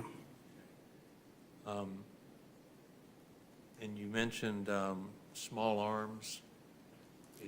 Is that direct fire from weapons like guns and rifles? It is, yes, guns, rifles, pistols, yes. And then RKG-3, you mentioned that, and you said that that is like a grenade. And is it thrown by a person rather than launched by a machine? It is, yes. It's a stick grenade, I think, is what it's referred to. It's about that long, has a handle on it, and it's thrown like that. And then it has a shape charge in it that detonates. Shape charge is designed to penetrate on the wall of an armored vehicle? It is, yes, correct. So those were essentially used against the vehicles that you were traveling in. Am I accurate about that? They could be, yes, absolutely. And let me ask about that. The vehicles that you traveled in when you would go outside this tent camp, the northern part, what vehicles did you use? So we were in northern Iraq. It was, they were armored Humvees and high-wheeled, multi-purpose vehicles, I think is what Humvee stands for. But yeah, they were armored Humvees is what we traveled in northern Iraq. Okay. I'd like to show you some photographs, starting with Defense Exhibit 47, just so you can explain a little bit to the jury some of the things that are shown in these photos.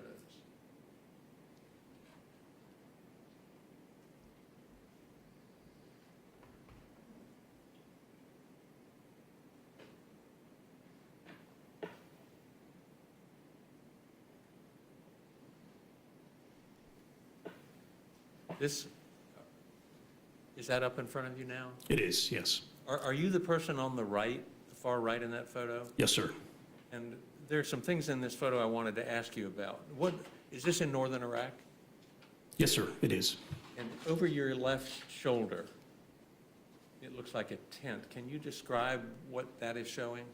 Sure, that's a two-man tent in, essentially two Marines would occupy that. It would provide them, no security, but a sense of, warmth, right? A place to keep themselves a little bit of, just somewhere that they could sleep.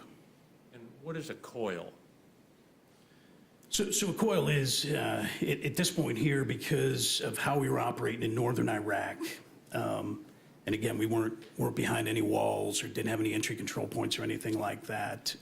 For security, we would coil, essentially, circle our vehicles in a position, kind of circle in the wagons analogy, and then provide security outboard.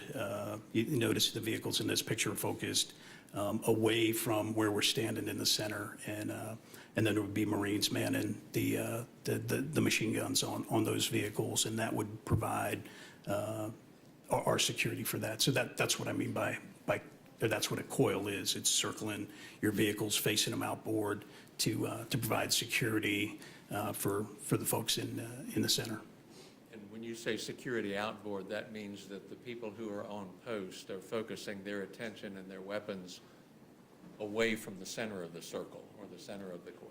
Yeah, that's correct. We would relatively be safe in the center from direct fire, and then the vehicles would be focused outboard for indications and warning, alert of anybody or anything coming towards the center of that coil. With respect to indirect fire, had you received mortars or rockets, there are no barriers or walls to protect that inner area, though. Right, that's correct, yes. Over the left side, of the person in the middle of the photo, Is that somebody you remember or you know? I don't recall the name, sir. And were you in this photo, you think you were visiting a company? Yeah, most likely, yes, sir. I was, the jump at this point was most likely visiting one of the company coils in northern Iraq, yes. And did you have a number of those spread around northern Iraq? We did. I had three. So I had three companies at the time and a weapons company. So four total would have been operating in company areas of operation. So I would take the larger battalion area of operation. We would carve that into smaller company areas of operation so that they knew what ground they were responsible for in the larger area of operations. And you would travel between the companies with your jump platoon to make sure that things were going right? Yes, sir. Yeah, exactly. And just behind his left ear, is that a vehicle? Is that one of the vehicles that you were traveling in? Yes, sir. That's an armored Humvee in the photo. And the guy that you're talking to on the left, what was his job? I believe he was a dog handler. And what were dogs used for? We had 7 IED detection dogs, improvised explosive device detection dogs. They were Labrador retrievers trained to sniff explosives. So that's what that Marine was doing, was handling one of the IED detection dogs. And did you have to worry about IEDs as you traveled in northern Iraq? We planned for, yes, IEDs. That was the purpose of the dogs is to potentially, they're off-the-leash dogs, so they can get out of the vehicles.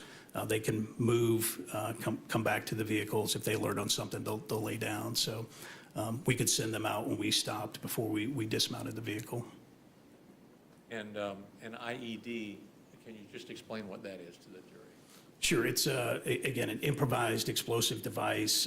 I think the analogy would be, booby trap. It's sometimes homemade explosives, sometimes it's other types of explosives that are put together and wired so that they can be initiated by the insurgent, they can be initiated sometimes by the victim, depending on how they construct the improvised explosive device. But it's explosive. Sometimes it has shrapnel and things like that in it.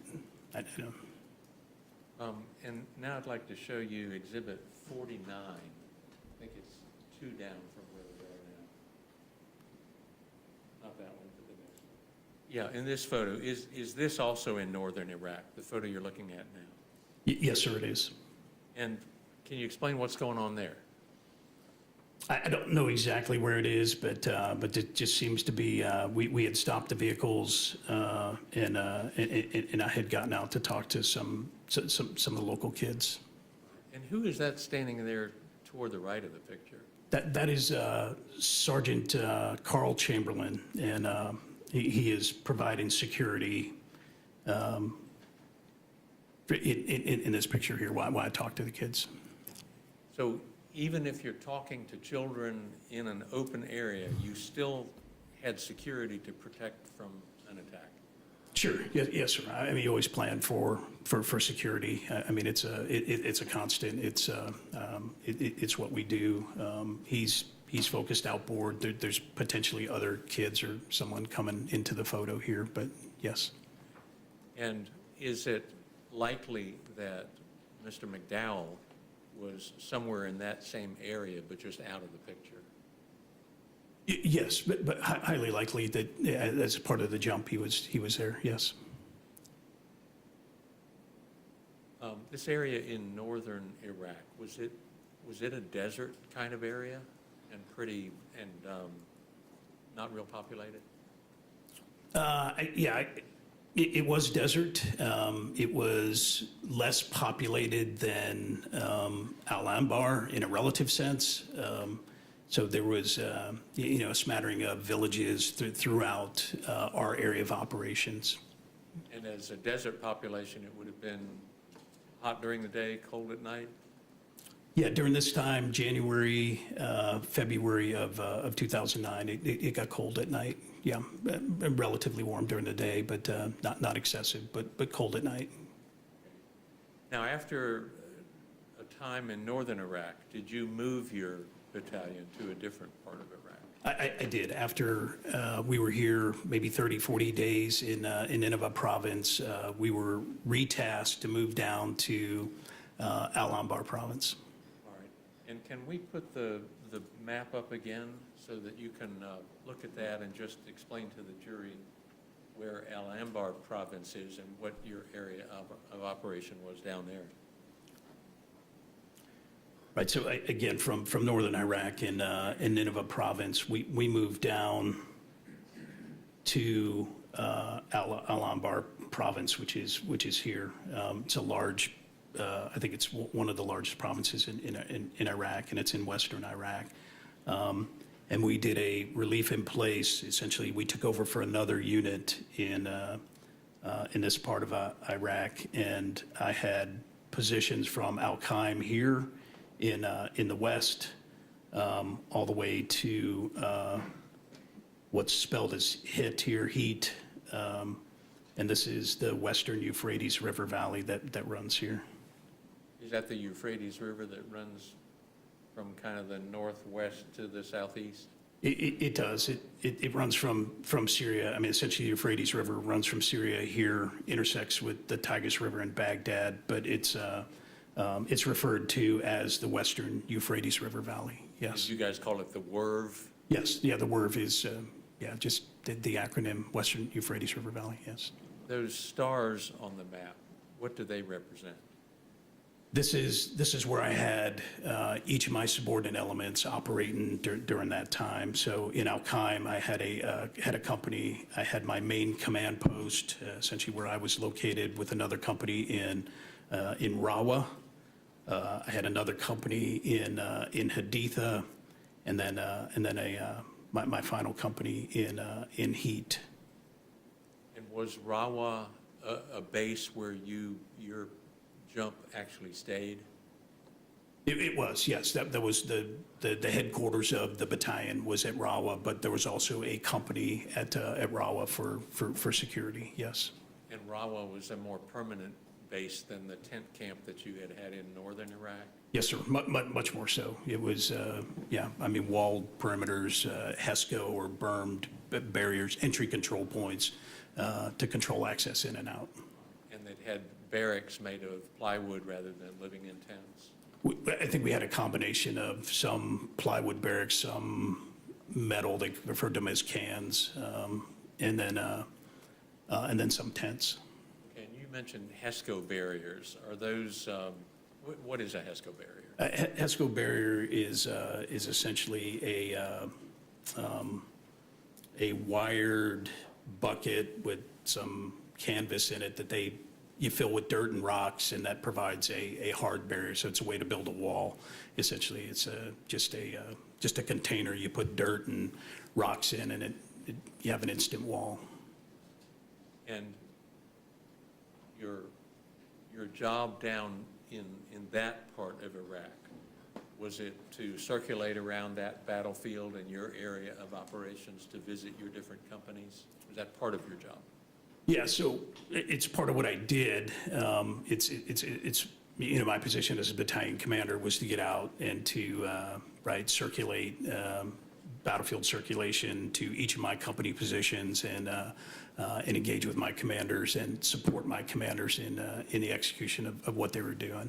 These are each districts, right? A province has districts within it. So each company had a district that they were essentially working. So I would go down and work with them and their initiatives to help the Iraqis in a security sense, in a civic sense, in a governance sense, and all with the purpose of training them and preparing them to provide their own defense, to run their own government, their own legal system. Yes, sir. So again, provincial Iraqi control. We were turning things over to the Iraqis towards the end of this deployment. We were actually giving back the forward operating bases to the Iraqis. So Rawa, for instance, we signed it over to the Iraqis as we started to collapse into to Al-Assad here on the map and operate from there. But provincial Iraqi control, turn it back over to them, let them start leading in all those areas that you mentioned, and then we were leading from behind and supporting them in their initiatives to do so. Okay, I want to show you Exhibit 48 of photograph.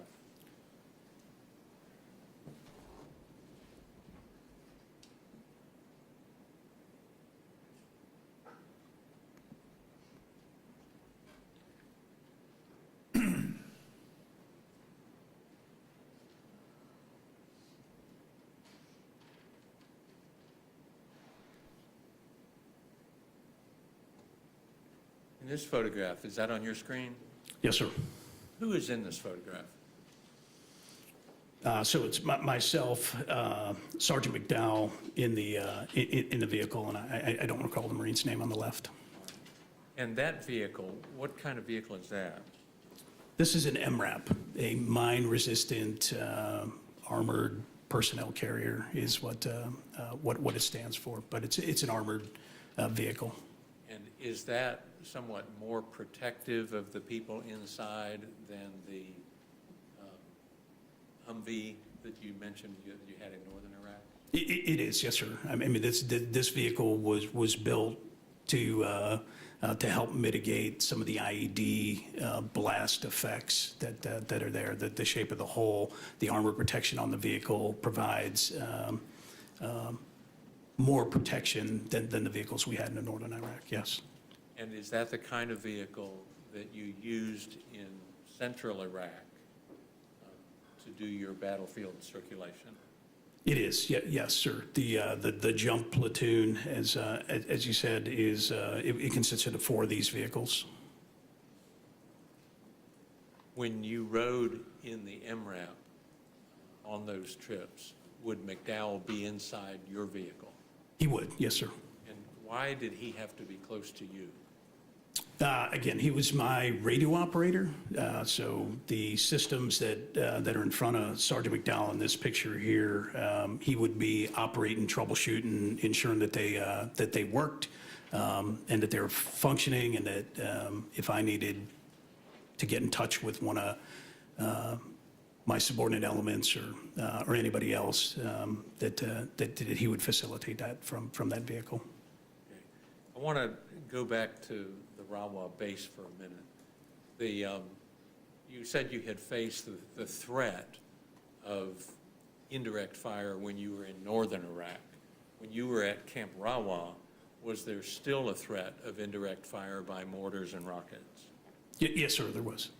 And was there any way for you to know when those would be fired or when they would be coming in? At that time, no. And would you ever know how many rockets would be sent at a time, whether it was going to be 1 or 2 or 3? No, sir. Would you ever know where they were going to land, whether they were going to land inside the base, outside the base, near the barracks, near the mess hall? No, sir. At the time, they were pretty crude in terms of the direction that they used. Oftentimes, they'd lay the rockets on a sandbag, have some sort of timer associated with it, and then they'd just kind of aim it, and it would land where it would land. Yeah. Because for the most part, the people firing them were insurgents rather than like Iraqi military or some enemy military organization. Is that right? Yes, sir. I mean, yeah, either Al-Qaeda in Iraq or supporters of Al-Qaeda in Iraq at the time. So you would never know the skill level of the person who was pulling the trigger and firing the rockets or mortars? No, not unless we caught them, no.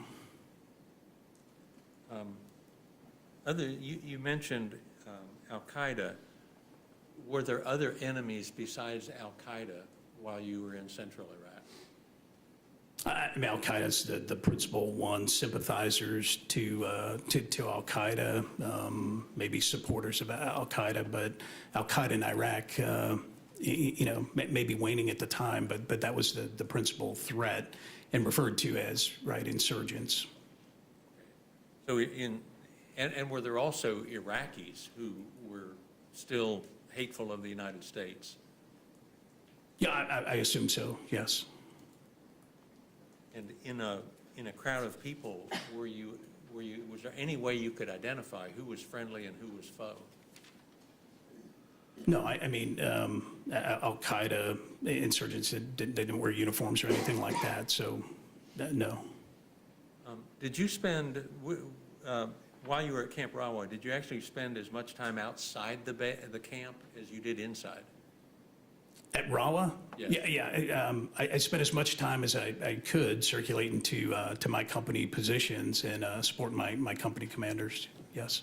Now, you mentioned that you would go outside of the base to support your companies. Did you have other missions or other trips outside the base, unrelated to supporting your companies, but more related to meetings with Iraqi officials? I did, yes, sir. So I would meet with the 7th Iraqi Army Division, had the Iraqi area of operations akin to ours at the time, and they had 2 brigades, the 28th Brigade on the map, was further to the west, but and then the 27th Brigade were both had bases in our area of operations in western Iraq. So I would go and visit and talk to those Iraqi Army Brigade commanders.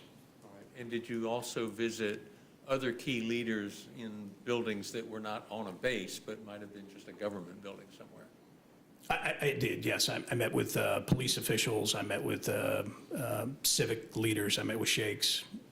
And each time you did that, did you go with your jump platoon? Yes, sir, I did. My jump platoon was with me. I want to show you the next photo is Defense Exhibit 50. Do you recognize exactly where this is? I do, yes. And where is that?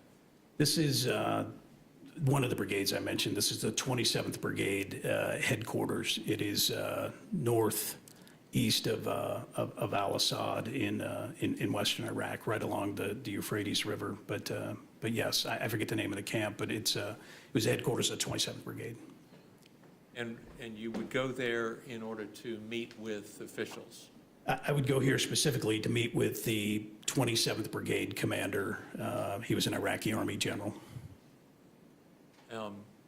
And when you went to a meeting like that, would the jump platoon form outside of the meeting site to continue to provide security?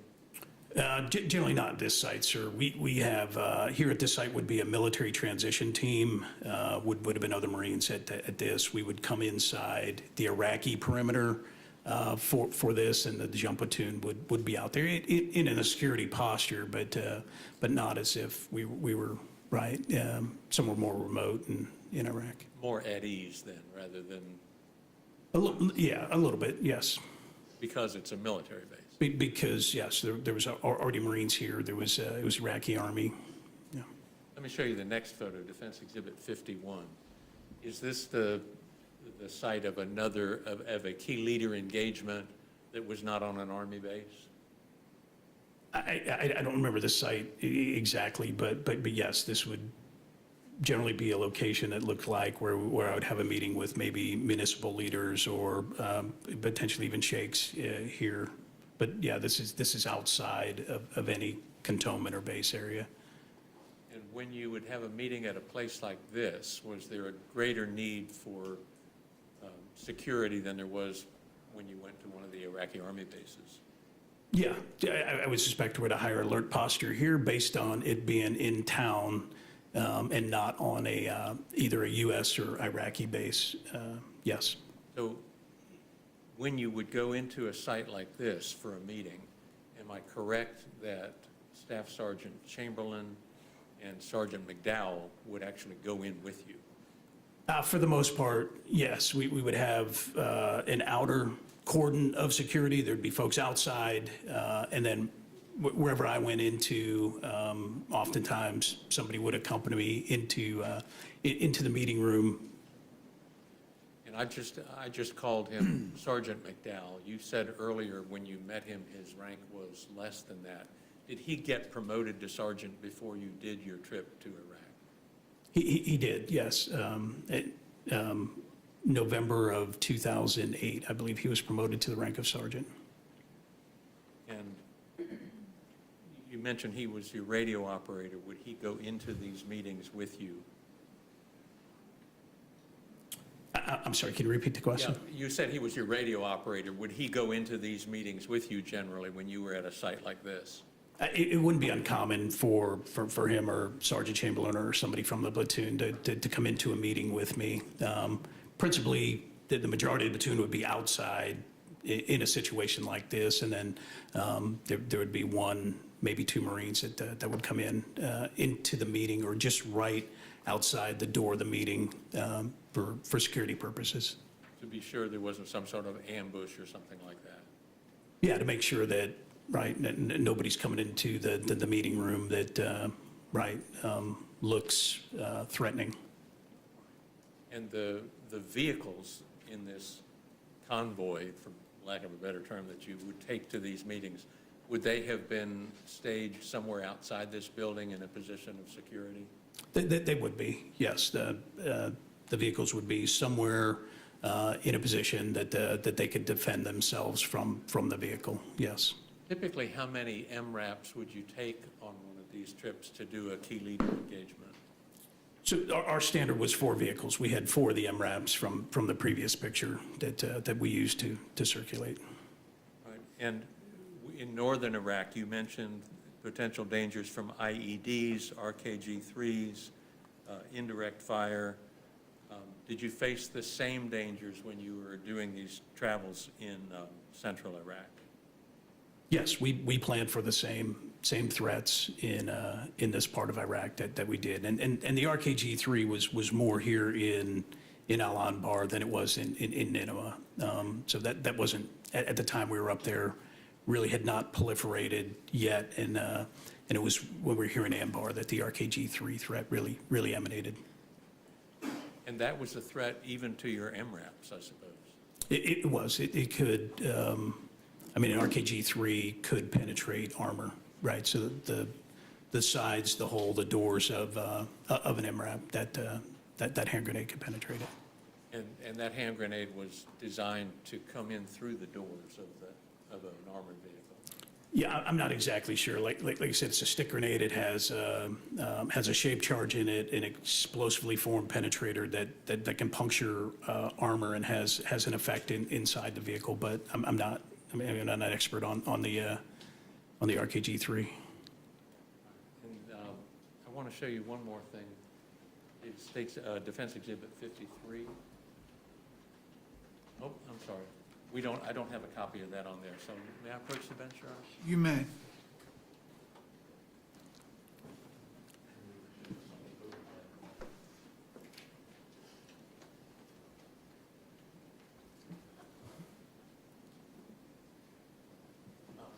The exhibit that I'm handing you has a 535 at the top. Can you explain what that is?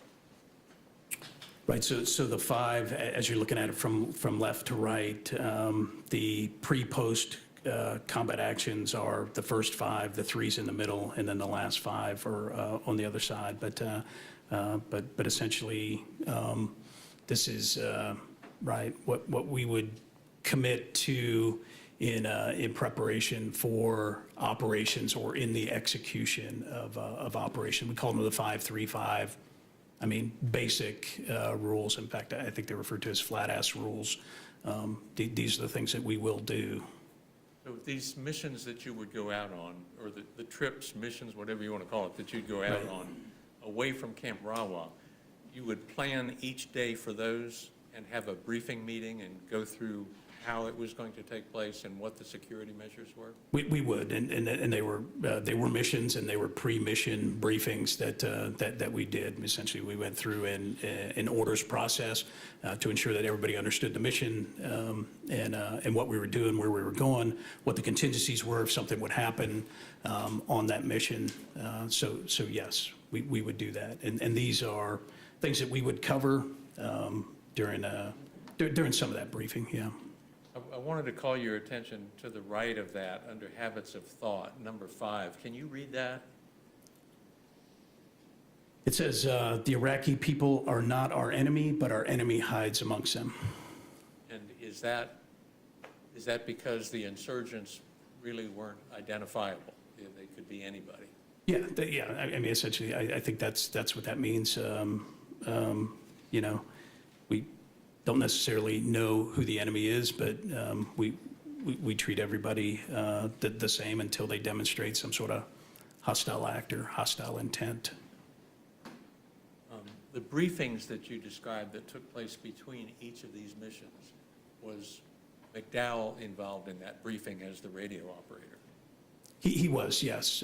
He would most likely have provided what we call the command and signal portion of the brief. He would brief the radio frequencies for the mission, any changes to that, any way to get in contact, and the frequency for adjacent units or supporting units on that mission, any of the contingency signals that would be associated with the mission also. But that would principally have been his role in the pre-mission briefings. And when you went on these missions, did you have helicopters or air support overhead at all times? Not at all times, no. I mean, occasionally, probably less frequently than we did. Occasionally we'd have air support in overhead. Mm-hmm. And if you didn't take it with you, was it your radio operator's job to call in air support when there was a problem and you needed air support? I think that would have been a likely role of Sergeant McDowell as the radio operator there. But there would be some sort of contingency aircraft in alert posture that could respond to us. So yes. Colonel Agent, you spent the workup time and 9 months in Iraq in vehicles on the road with Sergeant McDowell. Can you tell the jury what kind of Marine he was? Yeah, first, to be chosen, it's a coveted position to be the battalion commander's radio operator. He was an excellent Marine, I think in both the objective metrics that got him promoted to sergeant, and then in the more subjective aspects of his performance to get him selected for that. He was quiet, he was detailed, he did his job as my radio operator without any issues. And was he respected by the other members of the jump platoon? Yes, he would have been, if not the most senior radio operator, but one of the more senior radio operators from that platoon, and I had other communications Marines in the jump with me. And you've had a look at some of his military records, is that right? I have, yes. And is it a fact that he actually extended his enlistment in order to be able to go on this deployment to Iraq? He did. He extended to complete this deployment to Iraq. And was it part of your job and Aaron Middleton's job to do evaluations of the performance of Mr. McDowell? Yeah, so certainly Lieutenant Middleton at the time would have done the evaluations because of the unique role that Sergeant McDowell played. For me, as my radio operator, I made a decision to do his evaluation for him. And can we show, as part of this military record, there are pages at the very back of the record that include fitness reports. And what you're looking at here, I would ask you just to turn to the later pages. Yeah, the summary of action page. This page right here. Is this, what you're looking at here, is this a page from a fitness report for Mr. McDowell from April the 3rd of 2009, partway through your Iraq deployment? It is, yes. This is a called performance evaluation system, but this is a fitness report, yes. All right. And at the top of that, it says directed and additional comments, and that is signed by Aaron Middleton, and he was your lieutenant, or one of the lieutenants in comms, I guess. He was the comm platoon commander. There's only one, and it was Lieutenant Middleton, yes. And then down further, there's the reviewing officer comments, and your signature appears there. Are those comments that you wrote yourself? Those are, yes. All right. Would you mind, just in order to publish this to the jury, would you read what you wrote about Mr. McDowell partway through that deployment in Iraq in April of 2009? A highly professional, immensely capable NCO, non-commissioned officer, technically and tactically proficient as both a field radio operator and Marine, possessed of solid leadership abilities, commitment, and initiative, eager to take on difficult challenges and accomplishes the routine task with the same level of vigor. Mission-oriented, mature, poised, and a confident leader, he sets a superb example for all NCOs in the battalion. Physically fit, rock-solid character, and a must for retention, promote with peers. And all of that was true. Is that right? Yes, yeah, I mean, that's my evaluation of Sergeant McDowell at the time. Okay. And there is a triangle of circles there at the right of that page. Can you explain, is that sort of a standard rating system that the Marines use? It is, and again, I'm the reviewing officer in this report here. Lieutenant Middleton does the meat of the evaluation. I, as a reviewing officer, go back, I put my observed comments in there and make sure that Lieutenant Middleton's are within reason. And then I will rank Sergeant McDowell at the time, and that's the comparative assessment. That's what all those symbols in the pyramid on the right are. So I will rank him based on every other Marine sergeant that I've evaluated in my service. So that's 28 years. I evaluate him based on every other sergeant that I've evaluated.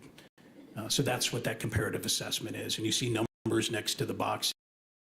Those numbers represent every other Marine sergeant that I have evaluated, and it shows you where Sergeant McDowell, the X shows you where Sergeant McDowell was rated relative to every other sergeant that I rated. And by the time you evaluated him, he had not been a sergeant for very long, as of April of 2009. No, that's correct. This would, I'd have to see the dates, but I think this would have been his first fitness report as a sergeant. Prior to the rank as sergeant, you're just provided proficiency and conduct marks. You're not provided a written evaluation. Once you achieve the rank of sergeant, then you're provided a written evaluation. So this, most likely, you get a few, I can't see the dates, but this is his first fitness report as a sergeant.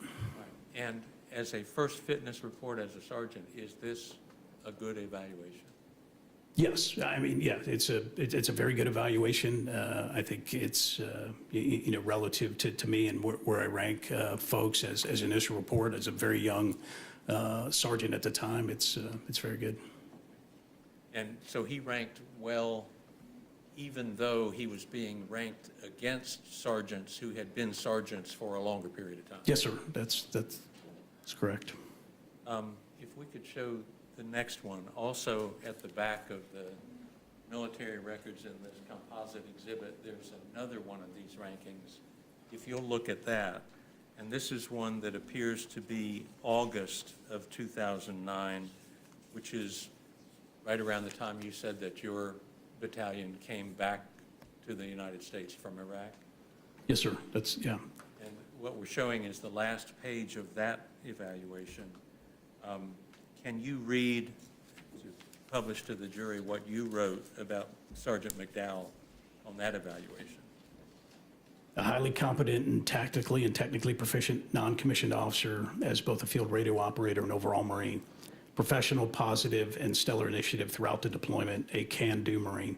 Provided critical capability to the battalion's command and control functions and effectively communicated with fixed wing and rotary wing air support, adjacent and subordinate units throughout numerous mounted vehicle patrols in the western Euphrates River Valley.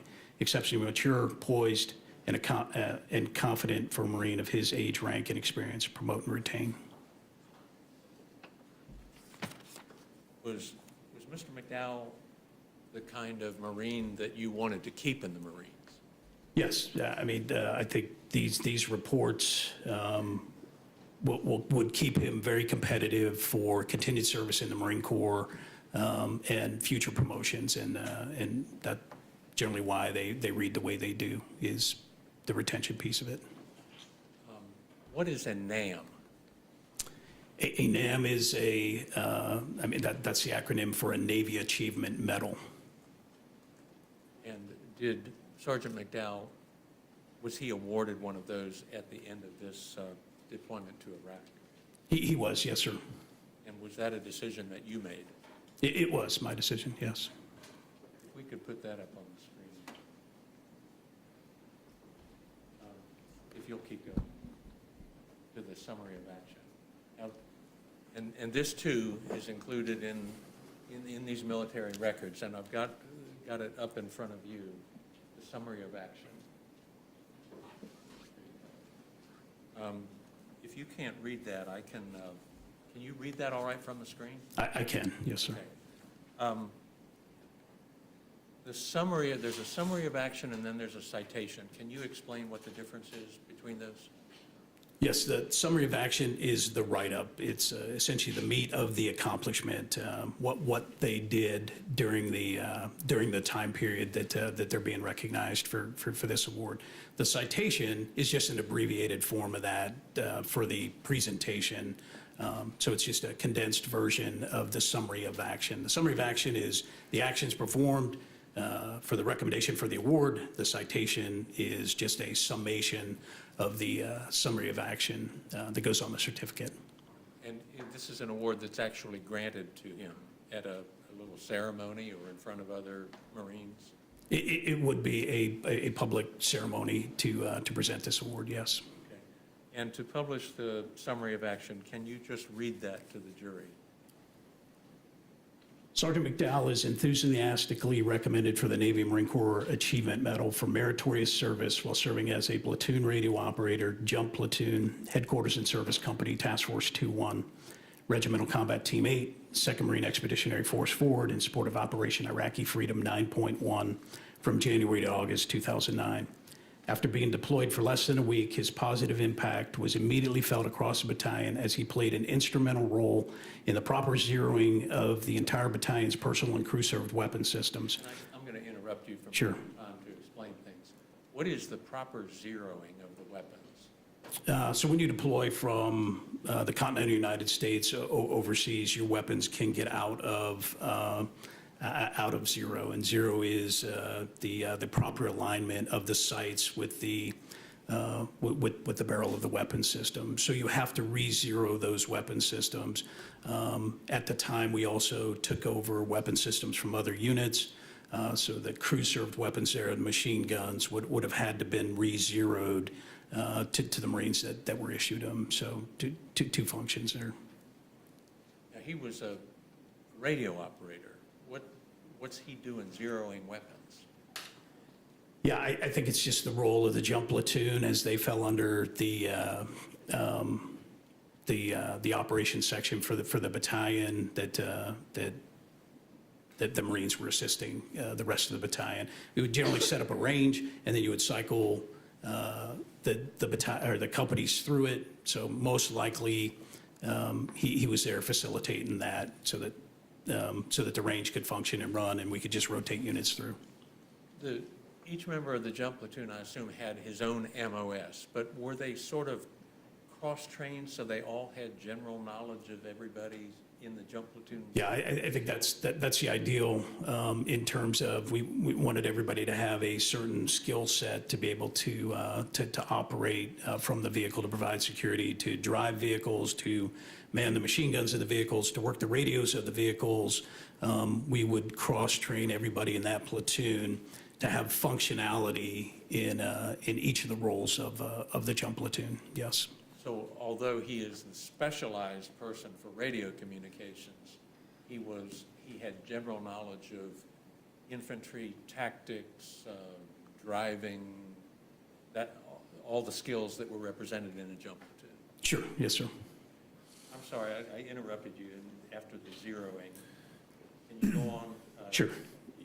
Given only several days to prepare, little resources to facilitate the live fire range, and battling austere environmental conditions, Sergeant McDowell ensured the zeroing of over 1,000 M16, M4, and 100 crew-served weapons. While conducting interdiction operations in South Sinjar, northern Iraq, in support of Operation Defeat al-Qaeda in the North too, his technical expertise served to ensure the battalion commander was able to maintain command and control while traveling through the battalion's area of operations, which consisted of 4 remotely located company motorized patrol bases stretching across 80 kilometers. His strong grasp of the electromagnetic spectrum initiative and keen attention to detail ensured the successful execution of 8-day battlefield circulation mission. Sergeant McDowell's superior performance and professionalism once again proved vital to the overall success of the battalion after the unit displaced from South Sinjar to the Western Euphrates River Valley in Al-Anbar province. Once again, the battalion conducted distributed operations, this time spanning 12,000 square miles, with 4 companies located at 4 separate contingency operating locations, which also encompassed the population centers totaling 400,000 people. Let me just interrupt you. What you've done there is you've described what the WERV was, what your area of operations was, and how vast it was. That's correct, yes. Frequent leader engagements involving the battalion commander and staff were required in order to ensure coordination and collaboration between coalition forces and local civic, tribal, and Iraqi security force leaders. Sergeant McDowell's work ethic and initiative ensured that the battalion commander successfully conducted over 75 leader engagements, requiring the jump platoon to safely traverse over 7,000 miles throughout the battalion's area of operations. For his professional achievement reflected above, in support of Operation Iraqi Freedom 9.1, Sergeant McDowell is enthusiastically recommended for the Navy and Marine Corps Achievement Medal. And although it might be just a little bit redundant, I would like you to read the citation itself. This is if you'll read the text of the actual citation that he was given along with his Navy Achievement Medal. Yep, professional achievement and superior performance of his duties while serving as radio operator, jump platoon, headquarters and service company, task force, 2nd Battalion, 1st Marines, Regimental Combat Team 8, 2nd Marine Expeditionary Force, forward from January 2009 to August 2009 in support of Operation Iraqi Freedom 9.1. Demonstrating superior technical expertise with all segments of the electromagnetic spectrum, Sergeant McDowell masterfully ensured the jump platoon maintained vital communication requirements for over 100 tactical movements covering over 7,000 miles throughout the Nineveh and Al-Anbar provinces of Iraq. Through his efforts, Sergeant McDowell facilitated 75 mission-critical leader engagements involving the battalion commander and the battalion staff. Sergeant McDowell's diligence and keen attention to detail proved vital to the battalion commander's ability to maintain command and control throughout the battle space, ultimately leading to the success of the entire battalion task force. Sergeant McDowell's initiative, perseverance, and total dedication to duty reflected credit upon him and were in keeping with the highest traditions of Marine Corps and the United States Naval Service. I have just a moment. You may.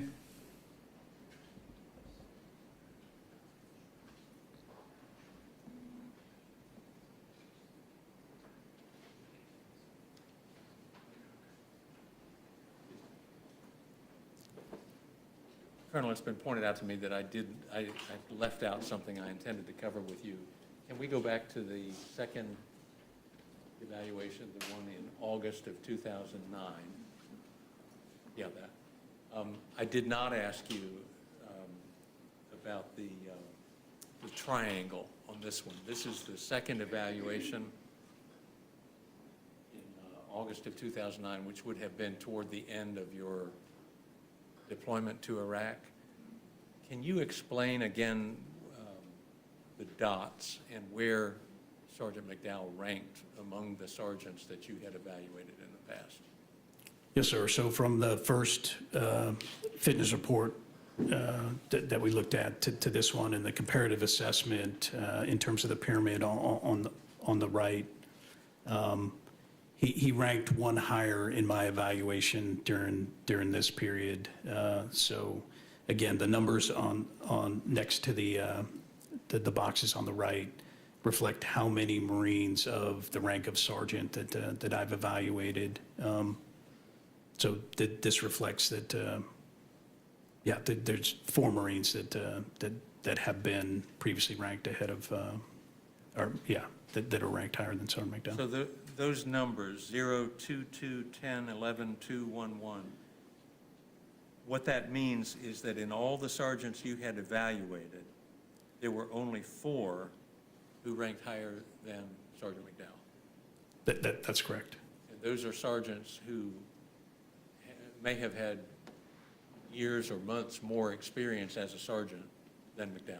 They may have. I don't remember who exactly these sergeants were, but. And again, that is a very good evaluation. It is.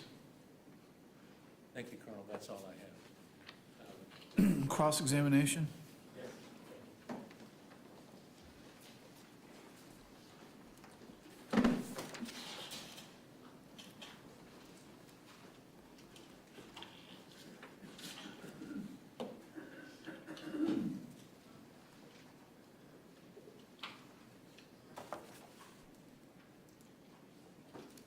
May I proceed, Your Honor? You may. Good afternoon, Colonel. Good afternoon, sir. Finally, we meet in person versus on telephone or via Zoom. Yes, sir. It's nice to see you in person. Thank you for coming. Sir, you worked and had a 28-year career with the Marine Corps. Yes, sir, I did. First and foremost, thank you for your service. Thank you. During that 28-year career, you actually had 5 combat deployments, correct? Yes, sir, that is correct. Could you detail for the members of the jury those 5 separate combat deployments, both before and then after this one? Yes, sir. So I had 2 previous combat deployments to Iraq prior to this one, and then I had 1 additional combat deployment to Iraq after this one, and 1 to Afghanistan after this one. And you actually characterized this one as the least kinetic of all of your combat deployments. Yes, sir. I would say that's a correct statement. Least kinetic. Okay, and if you could, for the members of the jury, please, in layman's terms, describe what you mean by the least kinetic of these deployments. Yeah. So the less engagement with the enemy is how I'd characterize that. My previous and subsequent deployments, more engagement, more contact with the enemy. And you would also describe this indirect fire, which are rocket or mortar attacks that are sort of hurled indirectly at troops. How frequent was that occurrence? Obviously, there's always the ever-present danger of that happening, but how frequently did you in Jump Platoon experience that type of attack? During this deployment, sir? Yes, sir. Yeah, I'd say infrequently, but it did occur, yes. And there's a term, troops in contact. What does that mean? So troops in contact is when a friendly unit, a U.S. unit, engages with the enemy. And during this deployment with Mr. McDowell, did Jump Platoon ever experience troops in contact? No, sir. And so there was never any direct engagement with the enemy that Jump Platoon and Mr. McDowell ever experienced during this deployment? No, sir, that's correct. You also described IEDs. While IEDs were an ever-present danger, especially because it sounds like you were traveling quite a bit throughout the course of your area of operation, did Jump Platoon, in specific, your group, ever get attacked or experience an IED explosion? No, sir. So while it was always a constant threat, you had never actually experienced being victimized by these IEDs? That's correct. And what was the other weapon, the RKG? RKG-3. RKG-3. And again, during the deployment, did Jump Platoon experience any attacks with the RKG-3? No, sir. So while all of these items were constant threats or constant attacks, because this is a combat zone, you never had to experience, you had to be prepared for it, but you never had to experience any of those weapons being used against the Jump. That's correct, sir. You never experienced troops in contact with enemy combatants? No, sir. I think you had mentioned you started off with 900 Marines initially on this deployment, but then grew as a part of a task force to over 1,000 Marines during this time in Iraq, correct? That's correct. And during the 8 months or so that you were in country in Iraq, you all never lost a single Marine. That's correct. No Marine was killed. And in fact, there were only, you believed, under 5 individuals that were actually even injured of those 1,000-plus Marines. That's correct, sir. I don't recall the exact number, but yes, it was a small number. And it sounds as if, as your radio operator, Mr. McDowell was basically at your hip the entire time. Yes, sir. Yeah, that's fair. Yeah. Where you went, he went. Yes, sir. And of these injuries that occurred, you were never present when these injuries took place. I was never personally present, no. And again, Mr. McDowell was by your side throughout the course of this deployment. It would be fair to say most often he was with the jump platoon and me, yes, sir. And so while there were individuals injured either by indirect fire or other injuries related to their service, you're unaware of any incident where Mr. McDowell actually witnessed those injuries? I'm not aware of any, no, sir.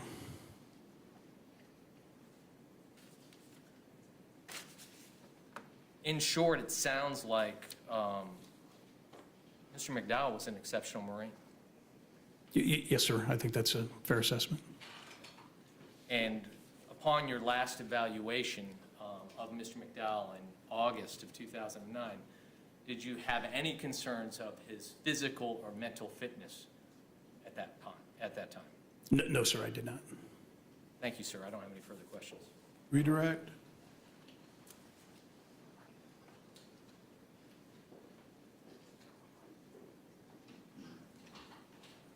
Just a few questions. Colonel Nugent, with respect to never hitting an IED and have it explode one of your vehicles, you were able to see the damage done by IEDs to other vehicles as you're out traveling the WERV. Is that right? You see destroyed vehicles on the side of the road? I did, yes, sir. And your men were trained to detect IEDs and were skillful at it. Is that fair to say? It's fair to say we were, right, looking for indications or warnings of IEDs, but yes, constantly observing, looking for indications of it, yes. And with respect to rockets and mortars, there was a Captain Seipel who was severely injured by a rocket or a mortar that came into Camp Rawa. Is that right? Yes, sir. I don't recall the exact date, but there were 3 107 millimeter, it's a large, long rocket.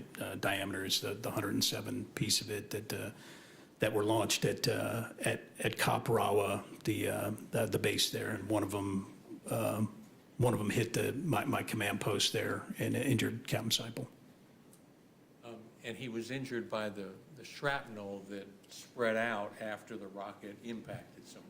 He was, yes, sir. So upon the explosion, a piece of metal hit him in the arm. Yes, sir.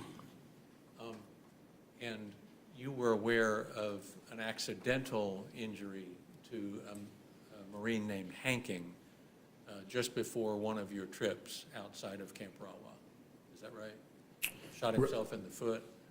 Yes, sir. But I believe that was in Deetha, but yes, I'm aware of the incident, and I was there for that.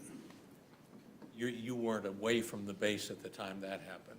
You were with your jump platoon? The jump platoon was with me. We were away from the base. And Hanking was part of the jump platoon? Yes, sir. And were you aware of the severity of his injury, an arterial bleed that required an air evacuation? Yes, sir. I was aware of that. And I wanted to ask about one other thing. Your vehicles never got hit by one of these RKG-3 shape charges, but you are aware of a member of the police training team named Brandon Lara who was actually killed by one of those while he was in an MRAP. Yes, sir, I'm aware of that, and that occurred. The police transition team was operating within my area of operations in western Iraq, and he was killed by an RKG-3 as part of the police transition team you mentioned. And that happened at a time when he was on a road that your jump platoon frequently traveled. I don't recall exactly where, but most likely the routes are the routes there, so limited opportunity with those vehicles to maneuver off of those routes. But so most likely a route that we had used, yes. And again, that Marine, his name was Brandon Lara. That's my understanding, yes, sir. Thank you, Your Honor, that's all. All right, the witness may step down as he's excused as well. And you are excused. All right, thank you. Can I see counsel for sidebar, just for scheduling discussion?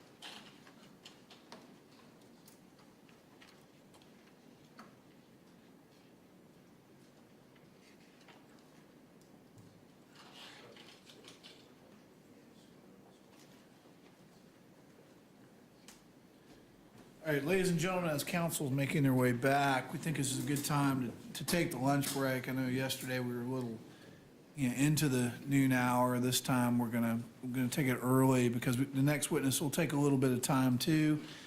Everybody probably needs a break at this point, so instead of taking a break, coming back and, having a lengthy testimony, it's probably better just go ahead and take the break. So what we're gonna do, in just a second, I'm going to let you go, and then we'll start back at 1 o'clock. I got that right this time, not 12, okay?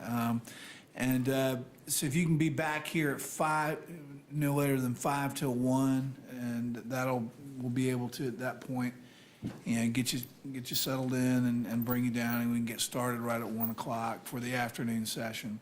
While you're on break, please do not talk about the case with anyone, including among yourselves. Don't use your cell phones or electronic devices to conduct any research or investigation into this case or otherwise communicate with anyone about it. Thank you all so very much for your patience this morning again and your diligent hard work. And we'll see you, get started at 1, all right?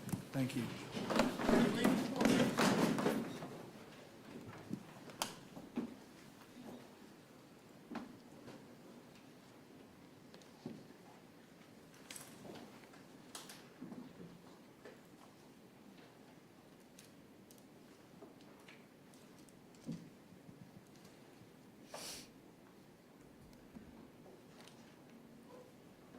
All right, everybody can have a seat. Jury's out. Is there anything we need to take up before I let you all go as well? Okay, well, if you guys can be back here ready to go 5 till as well, I would appreciate it. Till then, we'll be in recess. Thank you. All right.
Cool.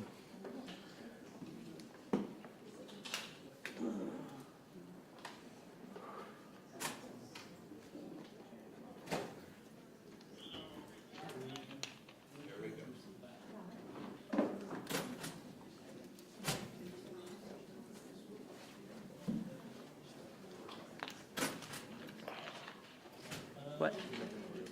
No, I'm fine.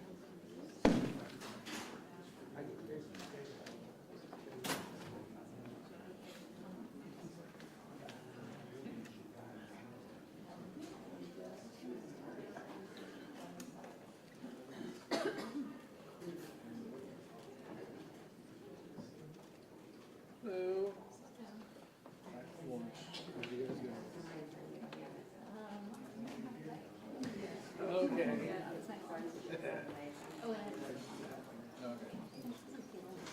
Yeah, we went to Grumman. Yeah. It was kind of heavy.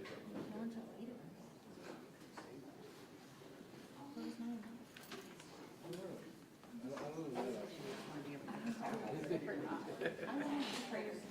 Yeah, right. It's still working, I guess. It's just, trying to get more. I've already tried. Mark over and Steve.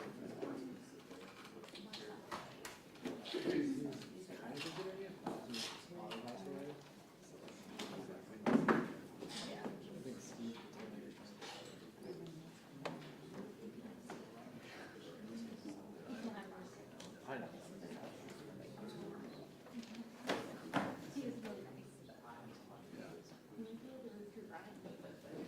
Right. You want to come to Channel 4? What's up? You want to work at Channel 4? I'm about 4 hours away from here.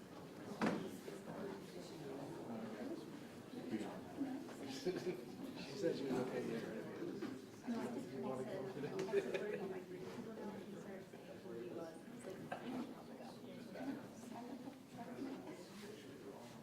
Hey, Shimona, you know what the weekend morning show? I'll look at this. Yes. I wouldn't work the weekend morning. I don't think Channel 4 is what they're doing in the future. Sure. Well, you are transparent about it, so I'm kicking a little bit extra. They do. We're about to lose our chopper. Yeah. Contract.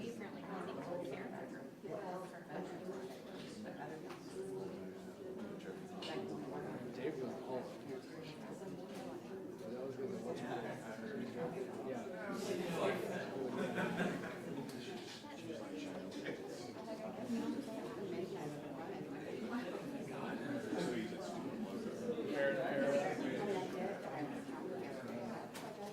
Yeah, we have a logo too, but it's not sponsored.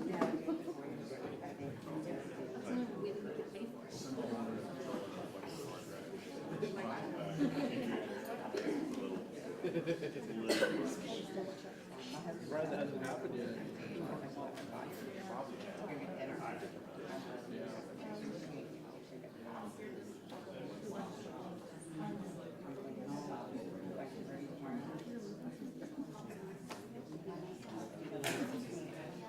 Was big. You guys.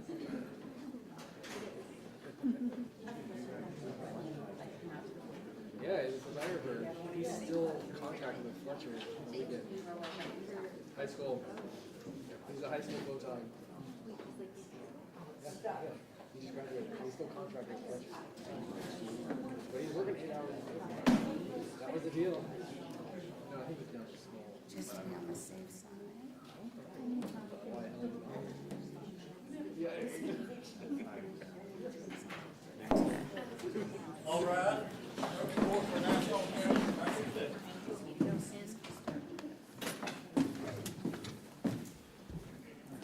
Everybody, please be seated.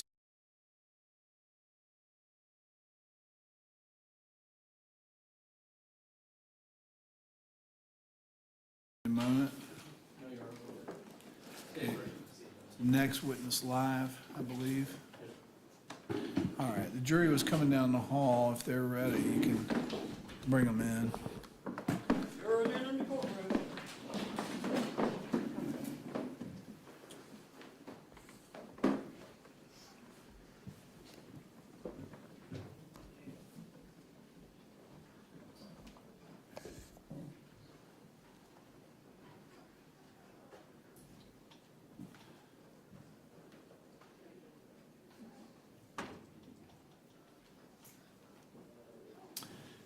Everyone, please be seated. Welcome back.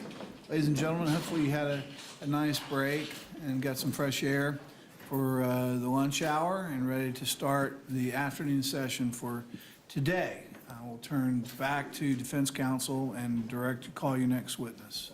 We call Aaron Middleton.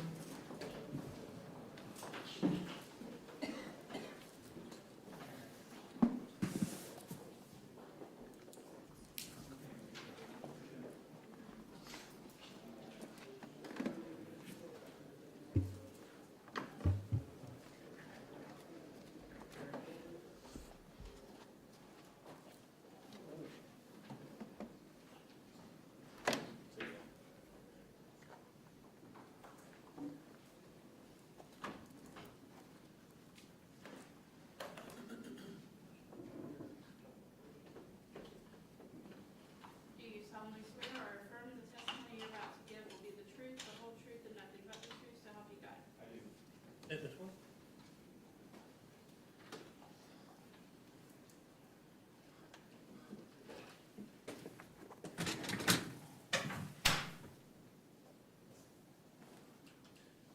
Just ask you to move the chair up. It's a little heavy. There you go, and you may proceed. Sir, would you tell us your full name and spell it for the court reporter? Aaron Middleton, that's Aaron Middleton. And where do you live? I live in St. Petersburg, Florida.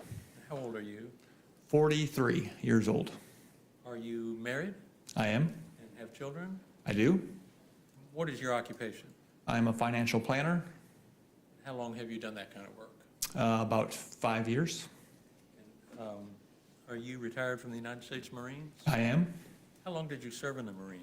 20 years, And what years did you serve? from 1999 to 2019. And at your retirement, what was your rank? Major. And what was your job in the Marines? I was a communications officer. Did you know Patrick McDowell, who's seated here at council table? I did. How and when did you meet him? I met Patrick in May of 2007 in Okinawa, Japan. And at that time, did you join a deployment that was already in process in the Pacific? Yes. And would you like me to elaborate? Yeah, go ahead. Okay. In May 2007, 2nd Battalion, 1st Marines, which was the combat unit that we were a part of, was in Okinawa, Japan, and they got extended from a 6-month deployment to a 12-month deployment. So many of the staff officers who already had officers assuming a 6-month deployment had to execute those orders, come back stateside, and replacements such as myself joined the unit, where many of the enlisted Marines remained to continue that mission in Okinawa. And were you senior to him in rank at that time? Yes, What was your job, or what was your rank at that time?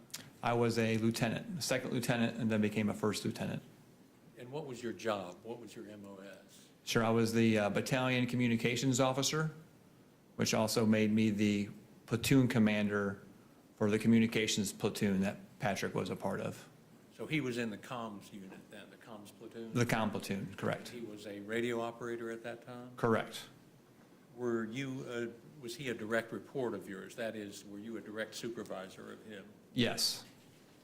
And what were the Marines doing in Okinawa when you joined them in 2007? Sure. So I'll try not to be too complicated. So a Marine Corps infantry battalion is almost always assigned to Okinawa, Japan, to be part of a Marine expeditionary unit, which does many things for the nation.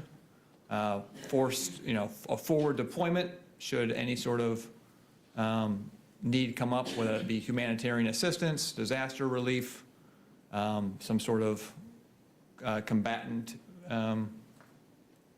operation. But if none of those things are happening, then we're in the theater of the Western Pacific doing exercises with other foreign militaries, developing their skills, honing our own skills, and as one of the many ways that America, makes partners and allies being present. And so you're there sort of one of the roles was to be a deterrent to violence in the area? Sure.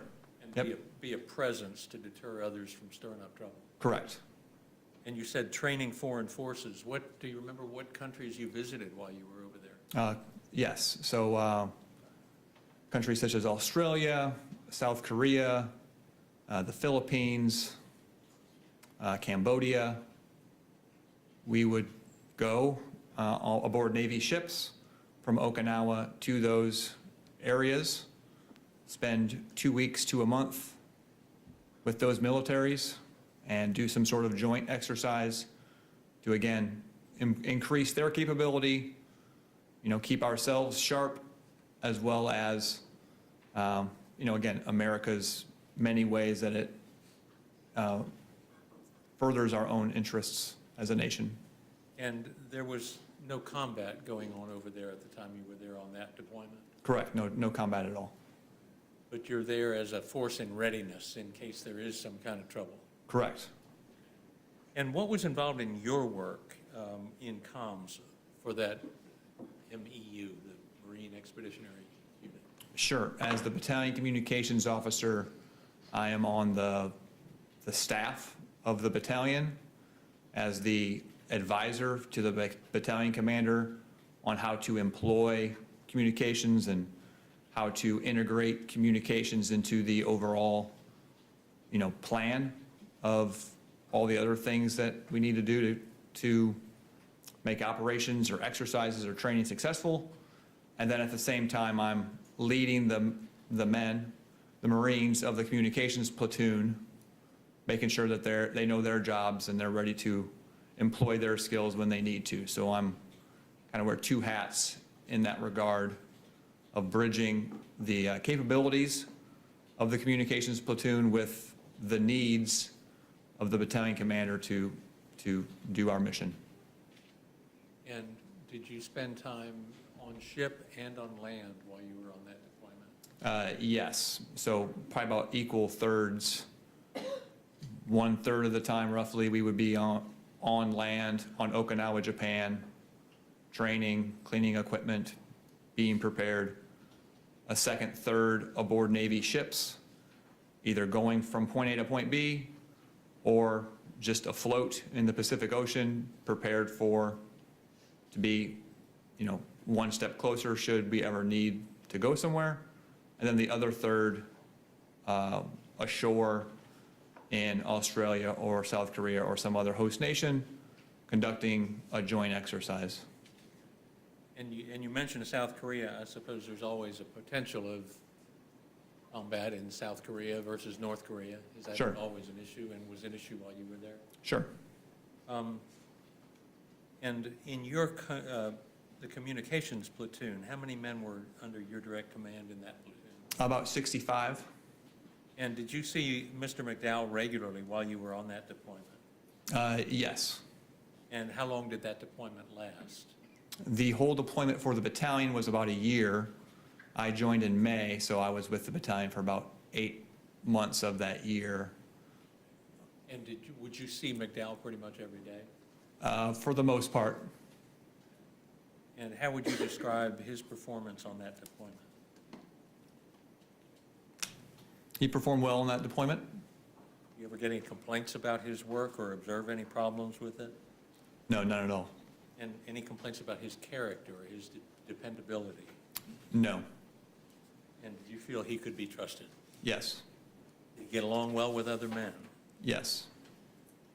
And at the end of the deployment, at the end of 2007, when you finished, did he receive an award? Yes. And what was that? I believe it was a Navy Achievement Medal. And at that point, he was still a corporal? I believe so, yes. Is it somewhat unusual for a corporal to get such an award on his first deployment? Yes, especially in a non-combat type of deployment. And were you involved in deciding to give him an award? Yes. In fact, did you write up the award yourself, or or help with that process? Yes, I would have submitted the award for approval by the battalion commander. Okay.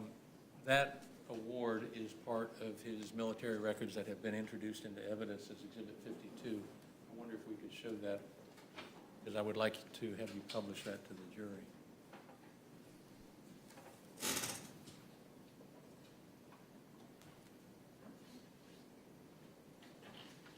If you could show the summary of action on page 3. Is the screen on? Yes, sir. Can you read that off your screen all right? Yes, I can. Now, the way I understand this, there's a summary of action that describes the basis for the citation, and then there's a citation. Is that right? That's correct. The citation is a little more fancier language, and this, a shorter portion of the summary of action. All right. Now, the signature on the front page of this said Lieutenant Colonel Commanding Officer Francis Donovan. Was he the person who ran the battalion? Colonel Donovan was the battalion commander of 2nd Battalion 1st Marines during that deployment. So he signed off on this, and so did First Lieutenant Jonathan Frericks. You know those two men, I suppose. Yes. And you reported them to them in order to make this recommendation for the award, which was finally awarded. Correct. If you would, sir, can you just read into the record the summary of action? And as you do, there are a lot of terms in here that the jury may not understand. And Sure. if you want to stop and explain, that's fine. And if you don't, I may stop you. Okay. Sounds good. Thanks. All right, summary of action. In South Korea, Corporal McDowell's knowledge of radio communication systems proved invaluable, guaranteeing all radio nets, so channels, at the battalion command post were operational for the duration of the month-long series of exercises, including Big X, X almost always means exercise, and Foil Eagle, which is just a name for an exercise. He helped establish a 1,000-kilometer HF, which is high-frequency link from Okinawa to Camp Fuji, Japan, and immensely assisted the platoon staff as the training NCO, which is non-commissioned officer. He assumed this demanding billet vigorously while improving his already noteworthy primary MOS proficiency, MOS being military occupational specialty, which in his case is radio operator. Serving in the BLT, which is Battalion Landing Team, Forward Command Post, during Operation Talisman Sabre 2007, and this is in Australia. He performed superbly as both a radio operator and Humvee driver for the duration of the 12-day operation. Corporal McDowell's consistent enthusiasm and unquestioning willingness to perform all tasks made communications with over 10 different units, utilizing HF, which is high frequency, very high frequency, and ultra high frequency, and tactical satellite communications possible. In September, during the MU-X, so Marine Expeditionary Unit exercise, his dedication once again allowed the battalion landing team to accomplish its mission. He assisted with the installation, operation, and maintaining the BLT's Combat Operations Center. Over the course of 10 days, he ensured that all required radio networks were operational at all times. With limited warning, he was tasked to travel to the Philippines to establish communications for the battalion landing team commander at Crow Valley during FIBLEX, which is Philippines Bilateral Exercise 2008. He took a double suite of gear between himself and 2 other Marines to establish HF, VHF, and UHF, and satellite radio communications. Corporal McDowell assisted with the establishment of an HF radio link from the Philippines back to Okinawa, a distance of over 1,300 kilometers. During KITP, so I think that's Korean Integrated Training Program in Korea, he was assigned as part of the Battalion Landing Team Commander's Foot Mobile Communications Team. This team gave the commander on the ground the ability to control all units ashore and contact higher headquarters still afloat on Navy ships through HF, VHF, and satellite radio communications. He helped provide voice communications to Republic of Korea, which is South Korea, Marine Corps units, and for the first time established ship-to-shore data communications. In Cambodia, he provided communications across the spectrum to CLB 31, which is Combat Logistics Battalion 31, and the Battalion Landing Team's Combat Engineer Platoon.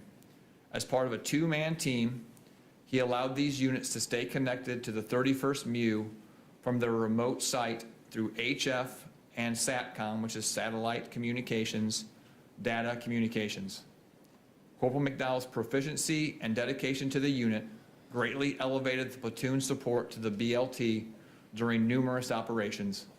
His positive attitude allowed him to excel at the employment of advanced means of communications, such as high-performance waveform, which is the program we use for data, and HF third-generation automatic link establishment.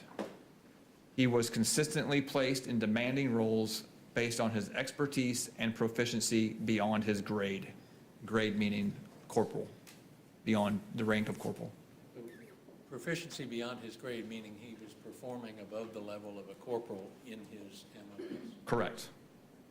Now, sir, would you read the citation that accompanies that summary of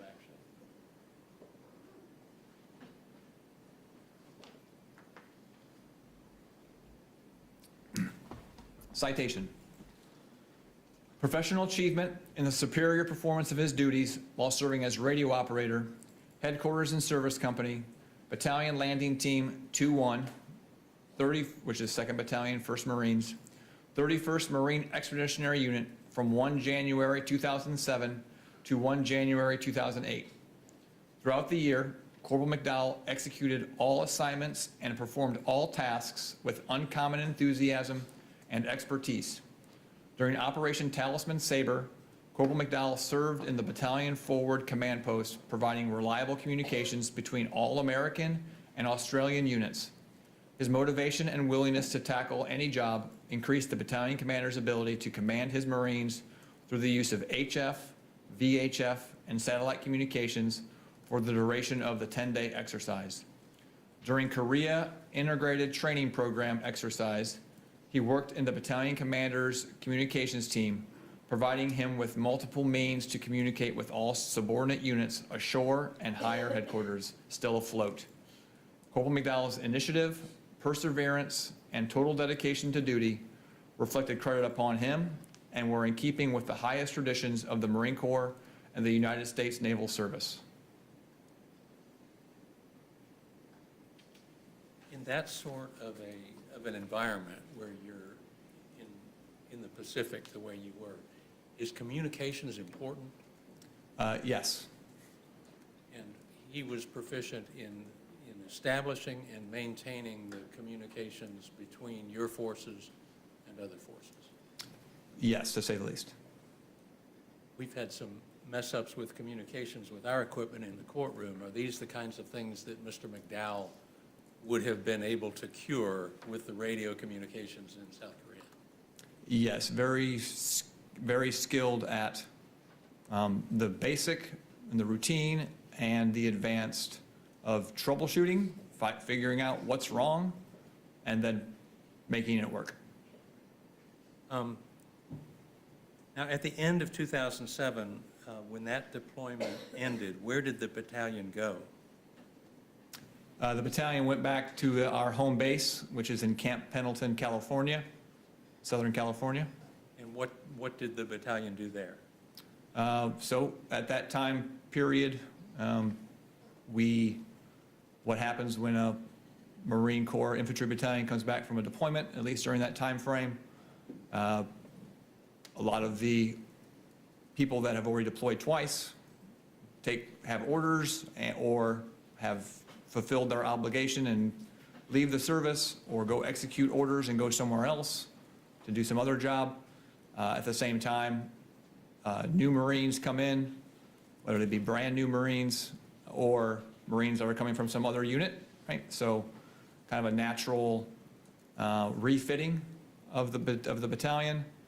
And then shortly after we got back, we received our next set of kind of orders as a battalion on what we would be doing next, and we start preparing for that. And what was the assignment for you and for McDowell? Well, Sergeant Corporal McDowell at the time and myself, we were still with the unit, having been on our first deployment. So we were out of the handful that were remaining. We received word shortly after getting back that we would be preparing for a deployment to Iraq in early 2009. And were you eventually part of that deployment? Yes, And McDowell was as well? yes. And what was the workup? What did you and McDowell do as part of the workup to go to Iraq? Okay, I'll try to be as concise as possible with that. So we were frankly blessed to have both a full year for that deployment as well as knowing that where we were going. So that was a blessing. So for that year, it is a matter of training the new Marines that I mentioned who come in, getting them up to speed, a lot of basic Marine Corps skills. Perhaps people in the courtroom have heard, every Marine a rifleman. So rifle ranges and physical fitness and first aid and a lot of basic skills, as well as specific MOS skills of radio operators, knowing radio skills, and other Marines knowing their own skills. So of note, we would, my platoon staff, we needed to assign Marines down to our subordinate units, which would be the rifle companies that make up an infantry battalion, and assign individuals to specific roles. In June of that year of 2008, we went to Bridgeport, California, which is where the Marine Corps has its Mountain Warfare Training Center. Even though that wasn't necessarily a part of the Iraq mission set, we had received a contingent mission that we could go to Afghanistan, because you never know what's going to happen. Obviously, Afghanistan is very mountainous, so our battalion commander fought to get us to Bridgeport, so we went there for the month of June. Many training exercises in between, and then in October, November timeframe, we went to 29 Palms, California, which is where the Marine Corps has its large air-ground combat training center, where you're able to integrate live fire and aviation and artillery and all kinds of methods to fully prepare for, as best as possible, for a deployment. And at 29 Palms, is that where Mojave Viper is? Correct. So Mojave Viper is the name, or at least was the name, of kind of your final training exercise preparing for a combat deployment. And it takes place on the Marine Corps base in 29 Palms. And is that a desert-like area that mimics the conditions that you were expecting to see when you got to Iraq? Yes, it's in the Mojave Desert. And that training consists of what? What sorts of elements are there in the training at 29 Palms? Sure. So from the battalion level, again, it's an infantry battalion that we were in the communications platoon of. So even though we were communications Marines, we're in an infantry battalion, an infantry unit. So there's urban combat environments, fabricated to allow for that type of training. You mean like buildings and? Buildings, towns, right? Did you train there about how to enter a building safely, search a building, clear a building? The battalion as a whole, yes. Not me in my role as communications officer, but yes, the battalion. There's convoy operations, which is driving vehicles from point A to point B, whether you're just driving from point A to point B or you're out on some sort of security mission, either searching for people or search and rescue type ground missions, or out there sweeping the area for enemy combatants or improvised explosive devices or anything else. There's also plenty of live fire ranges that the Marines go through to be best prepared as possible for those types of many situations that they prepare for, we prepare for during those, I believe it's 30 to 40 days there. And you mentioned weapons, so you would have exercises where you would fire your weapon many times. Yes, sir. And who was in charge of that battalion? It had been Colonel Donovan over at the MEU. Correct. Who was in charge of this battalion, this mission? Colonel Paul Nugent, Lieutenant Colonel Paul Nugent, later Colonel Paul Nugent, was the battalion commander for that deployment. I believe he took command around March of 2008 for our year-long workup, and then for the entirety of that 2009 deployment to Iraq. And during that time, did Mr. McDowell receive a promotion from corporal to sergeant? Yes, the record will show, I'm sure, I believe it was sometime near the end of the workup of 2008. And did he also receive an assignment to something called the jump platoon? Yes. And did you have some sort of role in recommending him for that assignment? Yes. Can you explain that process and what it meant to get the assignment that he got, which was battalion commander's radio man? Sure. So again, coming back from Okinawa, Japan, in early 2008, the Marines who are leaving leave, the Marines who are coming in come in. Myself and my senior enlisted advisor, who was a master sergeant, which is an E8. We kind of look at who's available with the Marines that we have. We had an exceptional platoon, lots of proficient Marines, and we assign Marines down to the subordinate units, the rifle companies, so that they have communications Marines in those units that belong to them, so they don't have to ask us in the communications platoon for those kind of resident experts to take care of their own equipment and training, and they can have that more organic training environment. We also, knowing that we were going to Iraq, which was going to be a very large battle space area of operations with lots of spread out, kind of small little combat outposts that we were going to have to man and move back and forth. We knew the battalion commander was going to be on the road a lot, so we knew that we had to, and were frankly tasked to name one of our 0621 radio operators to be the battalion commander's radio operator.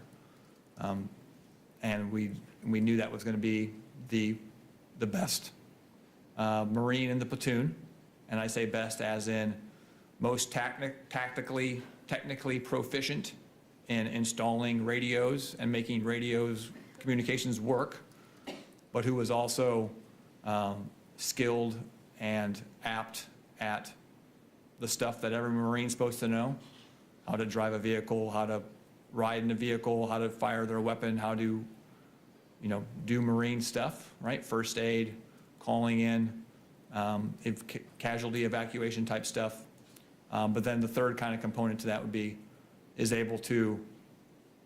respectful and tactful and knows how to address seniors without being scared or timid, able to give frank advice to someone much senior and older than them. Someone like Colonel Paul Nugent. Somebody like Colonel Paul Nugent, correct. And who did you select? We selected Sergeant McDowell. And was he a pretty obvious choice for that role? He was an obvious choice. Now, at the time you deployed, was Iraq a war zone? Iraq was a war zone when we deployed, yes.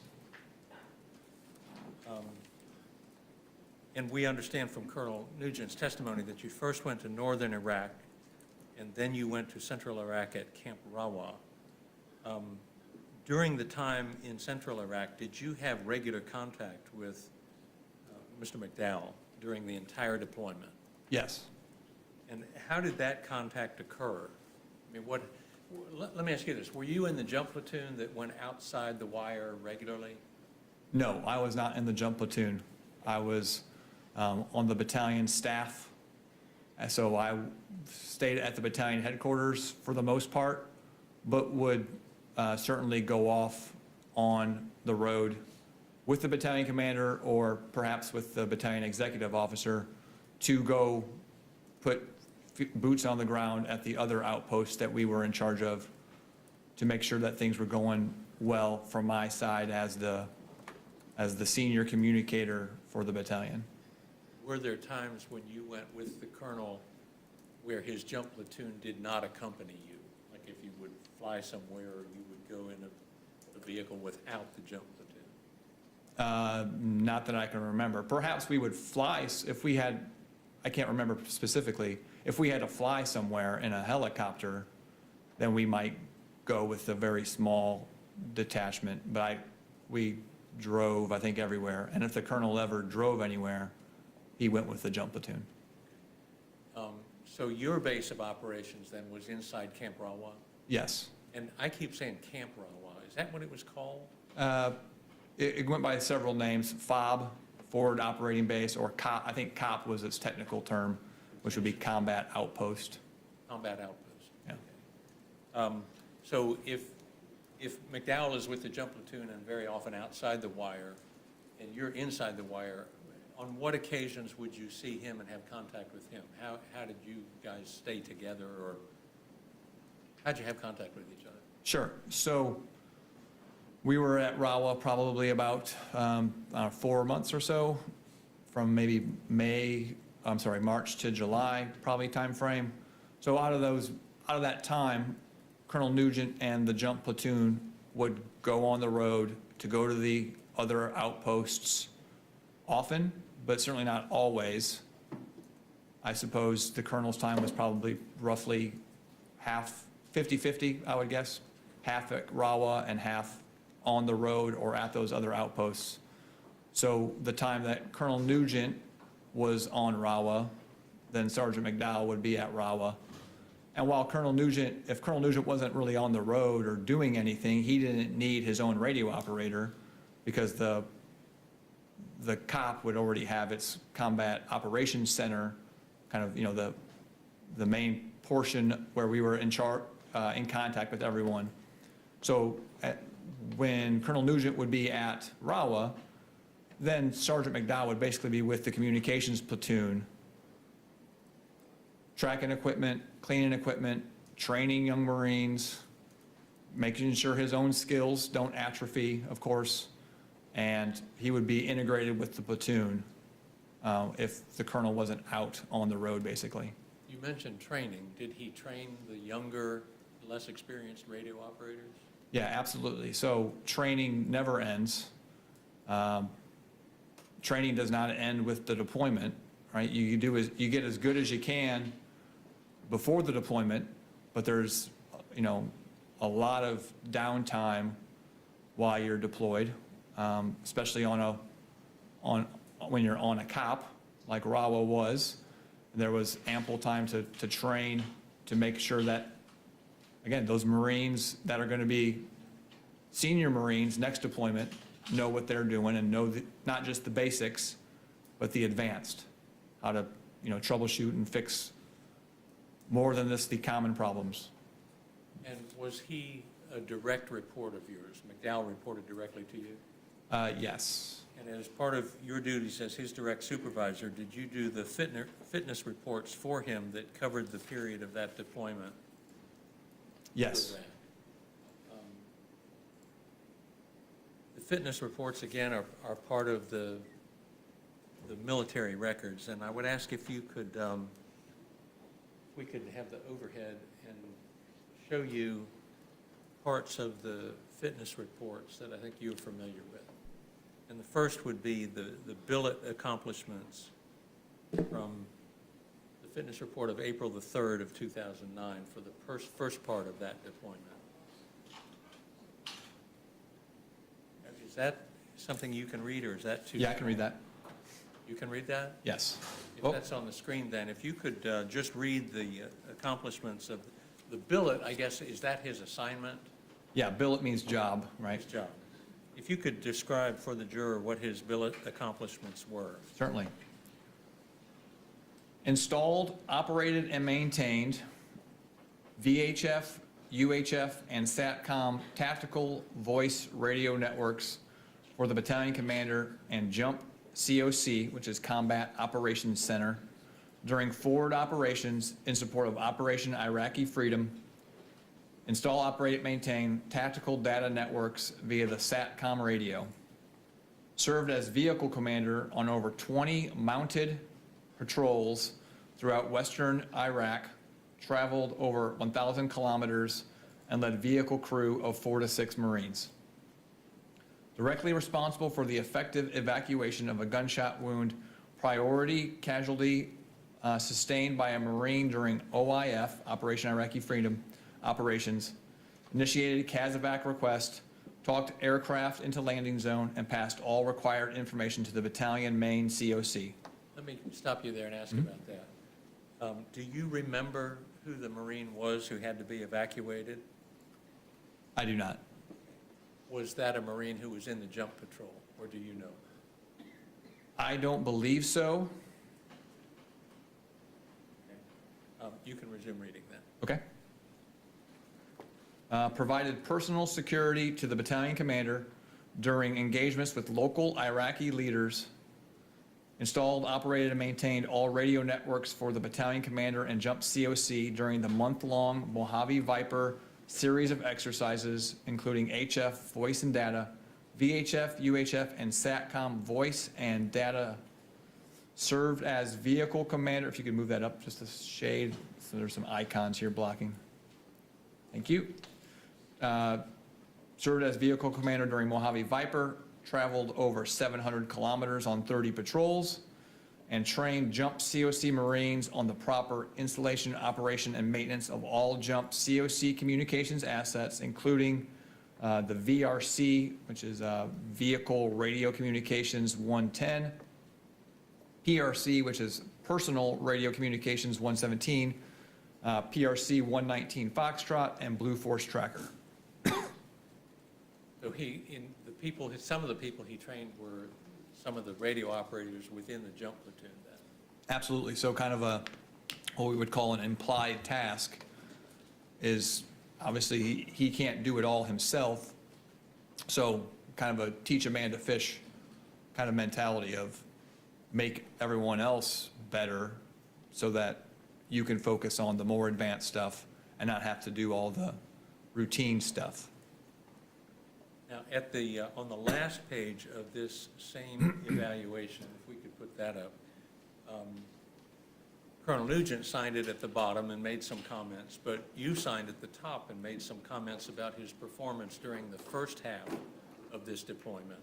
Can you publish those to the jury? Due to his technical and tactical proficiency, dedication to duty, and history of success, Sergeant McDowell was an easy choice to serve in one of the battalion's most demanding billets, the commanding officer's radio operator. He eagerly accepted this position early in the pre-deployment workup and has continued to produce quality results that measurably improve the performance of the battalion as a whole. He consistently demonstrated a maturity and composure uncommon in Marines of his age and experience that allowed him to make sound, timely decisions with mission accomplishment in mind. Excuse me.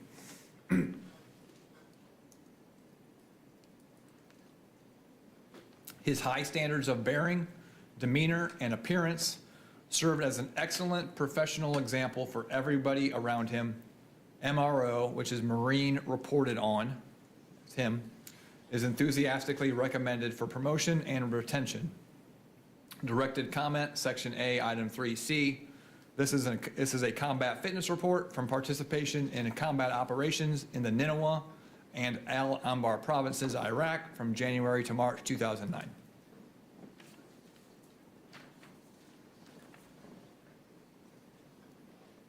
There was a second fitness report that covered the second part of that deployment. We could put that up on the screen, and that is dated August the 13th of 2009, which was toward the end of the deployment, correct? Correct. And in this one, if we could put on the screen the billet accomplishments at the bottom of page 1.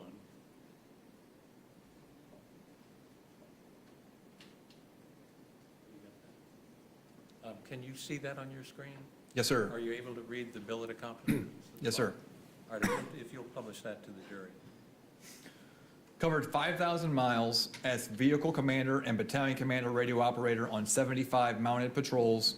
Provided battalion commander VHF, UHF, and SATCOM tactical voice and SATCOM tactical data. Let me interrupt you there. This one said 75 mounted patrols. The other one had a different number. Is this because this is the second half of the deployment and you're just adding them up? Correct. It's a set period that happened. It has to happen during that period. All right, thank you. Go on. Coordinated with both fixed and rotary wing close air support, so those are airplanes and helicopters, for convoy escort and observation of enemy indirect fire points of origin in support of the battalion commander's movements throughout the battalion area of operations, or AO. Let me interrupt you there. So when it says indirect fire points of origin, does that mean that after there had been indirect fire into or around the base, that he would order air support to go look for who did it, who fired it? Correct, because you wanted to try to find where it came from, so you could try to go either find them or mitigate that in the future. Okay. Go ahead then. Trained and supervised 22 jump platoon Marines in the operation and maintenance of all jump COC communications assets, including VHF, UHF, and SATCOM tactical radios. Conducted 40 cryptographic key rollovers to maintain constant secure communications. What does that mean? 50, Sure. 40 cryptographic key rollovers? So probably once a week, or 40, probably more often than that. We would have to change crypto or roll the crypto, crypto being the encryption that keeps our communications secure, so that the Iraqis or anybody else who we don't want to hear what we're saying, keeps them from hearing it. So you have to encrypt the communications, and then you have to routinely change that encryption so that it's not solved, basically. So the enemy could decode it and then listen in on your radio communications? Correct. Coordinated with all elements of the battalion for movement into and out of friendly positions and company AOs, or areas of operation. Facilitated the transfer of contingency operation site Rawa to the Iraqi Army by establishing the Jump COC as the battalion commander's only means of command and control, after all other methods of communications have been terminated at COS Rawa. Briefed the command and signal paragraph of 75 convoy briefs and operation orders. That last line, that means that he gave a briefing before each time they went outside the wire on a combat patrol? Correct. The briefing would have been concerning how are we going to communicate in the case of an emergency or calling in aircraft and that sort of thing? Correct. And then on the last page of that report, again, Colonel Paul Nugent signed at the bottom, you signed at the top. Can you publish to the jury your comments concerning his fitness for that period in the Marines? Certainly. Sergeant McDowell continuously played a vital role in 2-1's successful mission accomplishment in support of OIF, Operation Iraqi Freedom 09.1. His complete mastery of his MOS, military occupational specialty, coupled with his exemplary, well-rounded competence outside of his MOS as a vehicle commander, directly enabled the battalion commander's ability to command and control his unit in a counterinsurgency operating environment. Cognitive and decisive, he maintained his poise and focus even during times of increased pressure. He clearly and articulately conveyed his thoughts and habitually performed indispensable advice. MRO enthusiastically recommended for promotion, retention, and special duty assignment. Directed comments, Section A, Item 3C. This is a combat fitness report for participation in combat operations in Al-Anbar Province, Iraq, from April to August 2009. Section A, Item 6A, MRO has been awarded a Navy and Marine Corps Achievement Medal, effective 2009, July 27th, for meritorious performance.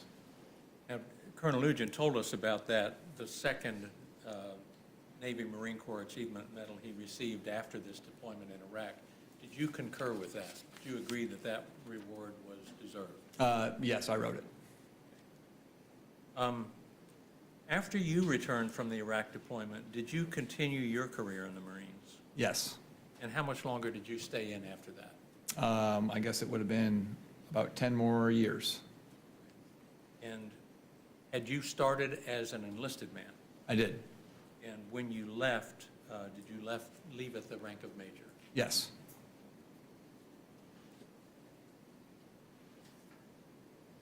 Thank you. That's all I have, Your Honor. Cross.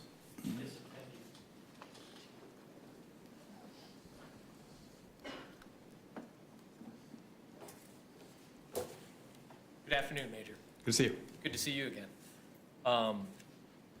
Again, you had a full 20-year career with the United States Marine Corps, Yes.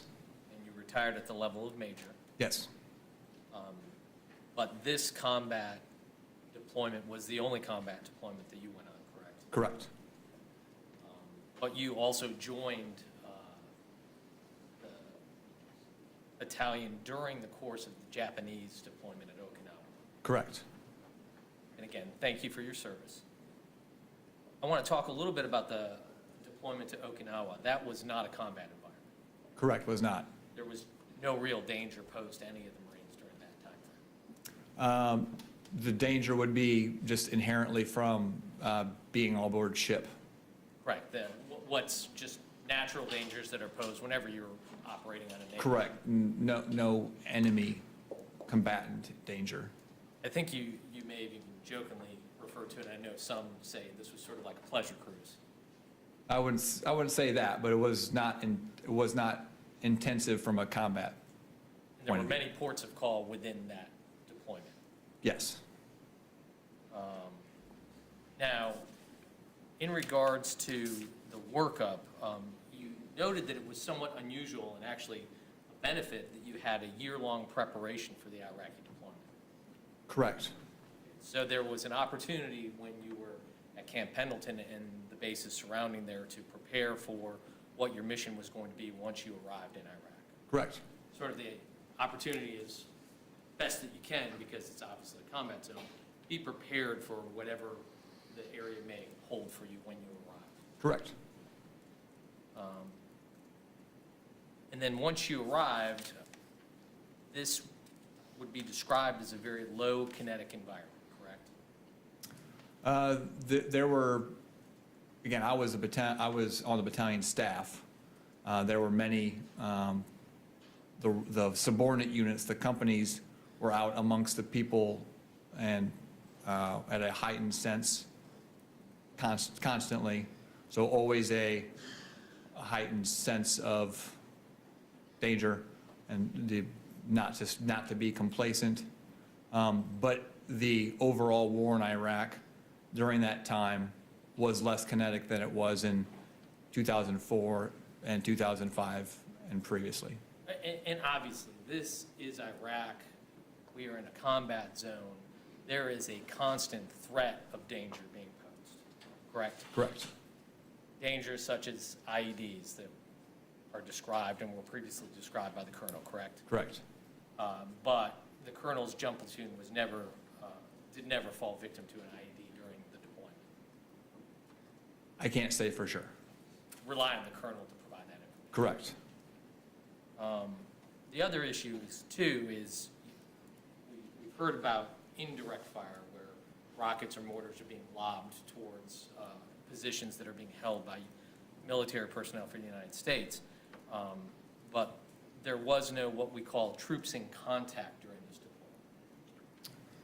deployment with your battalion. I can recall a direct hit from an indirect fire weapon at our battalion outpost on Rawa. And I may be confusing you, and I'm sorry because I'm trying to use the terminology that the colonel used. Troops in contact meant that you were actually face-to-face exchanging fire with enemy combatants. Not that I can recall.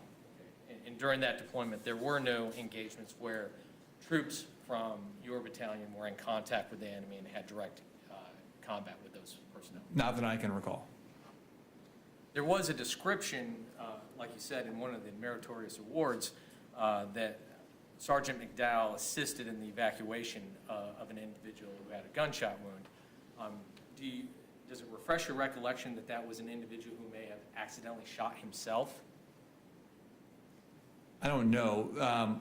It was kind of a complex, what we would call command structure in Iraq at the time. There were many Marines in the area of operations who weren't under Colonel Nugent's command. There were small teams called bits and pits. So BIT would be border training team, and a PIT would be a police training team. And I think there were MITs also, military training teams, which would be small groups of Marines, maybe 5 to 10 Marines who would have a very specific mission of training a specific Iraqi unit or group of people. Obviously, it's much more flexible, fluid there as far as how they're organized, right? So if I remember correctly, it might have been one of those Marines that suffered a gunshot wound who was in our area but wasn't one of our Marines. Okay, so this would be different than, I think there was a terminology that maybe a Marine had been killed using an RPG-3. Okay. Is that a different scenario, or are you unsure? Sure. I can't quite recall being. You don't have a direct knowledge of what that was? Correct. I was not on the scene, and that was not on the location that I was physically at. And according to the colonel, your battalion never lost a Marine during the entire deployment? I don't believe so. I don't believe we had any KIA, killed in action. I can recall our logistics officer was evacuated from that indirect strike on Rawa. That was Captain Sipley, I think? Seipel. Seipel, that's right. But Mr. McDowell wasn't present during that attack? I don't believe so, but I'm not sure. So overall, there were a few, in particular with the captain, there were some casualties, but not a single Marine from your battalion was actually killed in action during that deployment. I can't recall. I would rely on Colonel Nugent's testimony for that. And when it comes to indirect fire, would you agree with the colonel's assessment that it was very infrequent? Yes. And when you got back stateside after this particular deployment, that would be when you and Mr. McDowell sort of separated paths. You maintained in the military, and at some point in time, Mr. McDowell left the military. Yes. At the time when you last encountered Mr. McDowell under your command, did you have any concerns that he was physically or mentally fit to serve in his capacity as a United States Marine? No. Thank you. I don't have any further questions. Redirect.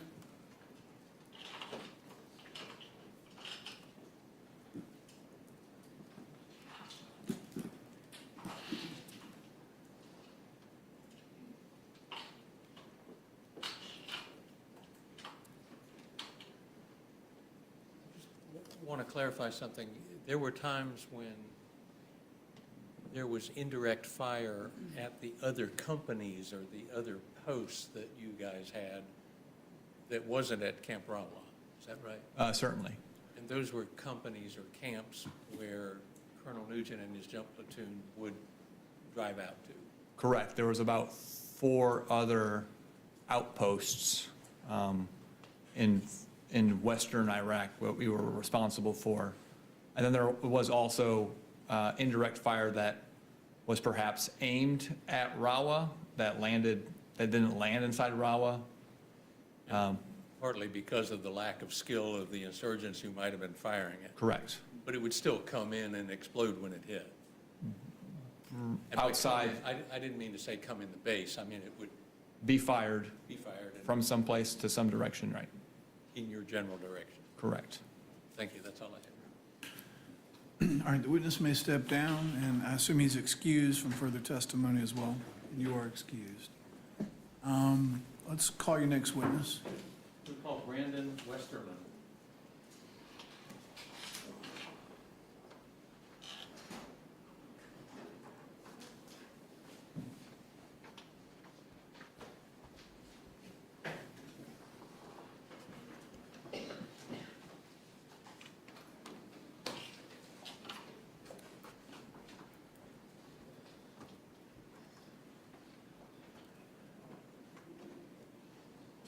Do you solemnly swear or affirm the testimony you're about to give will be the truth, the whole truth, and nothing but the truth, so help you God?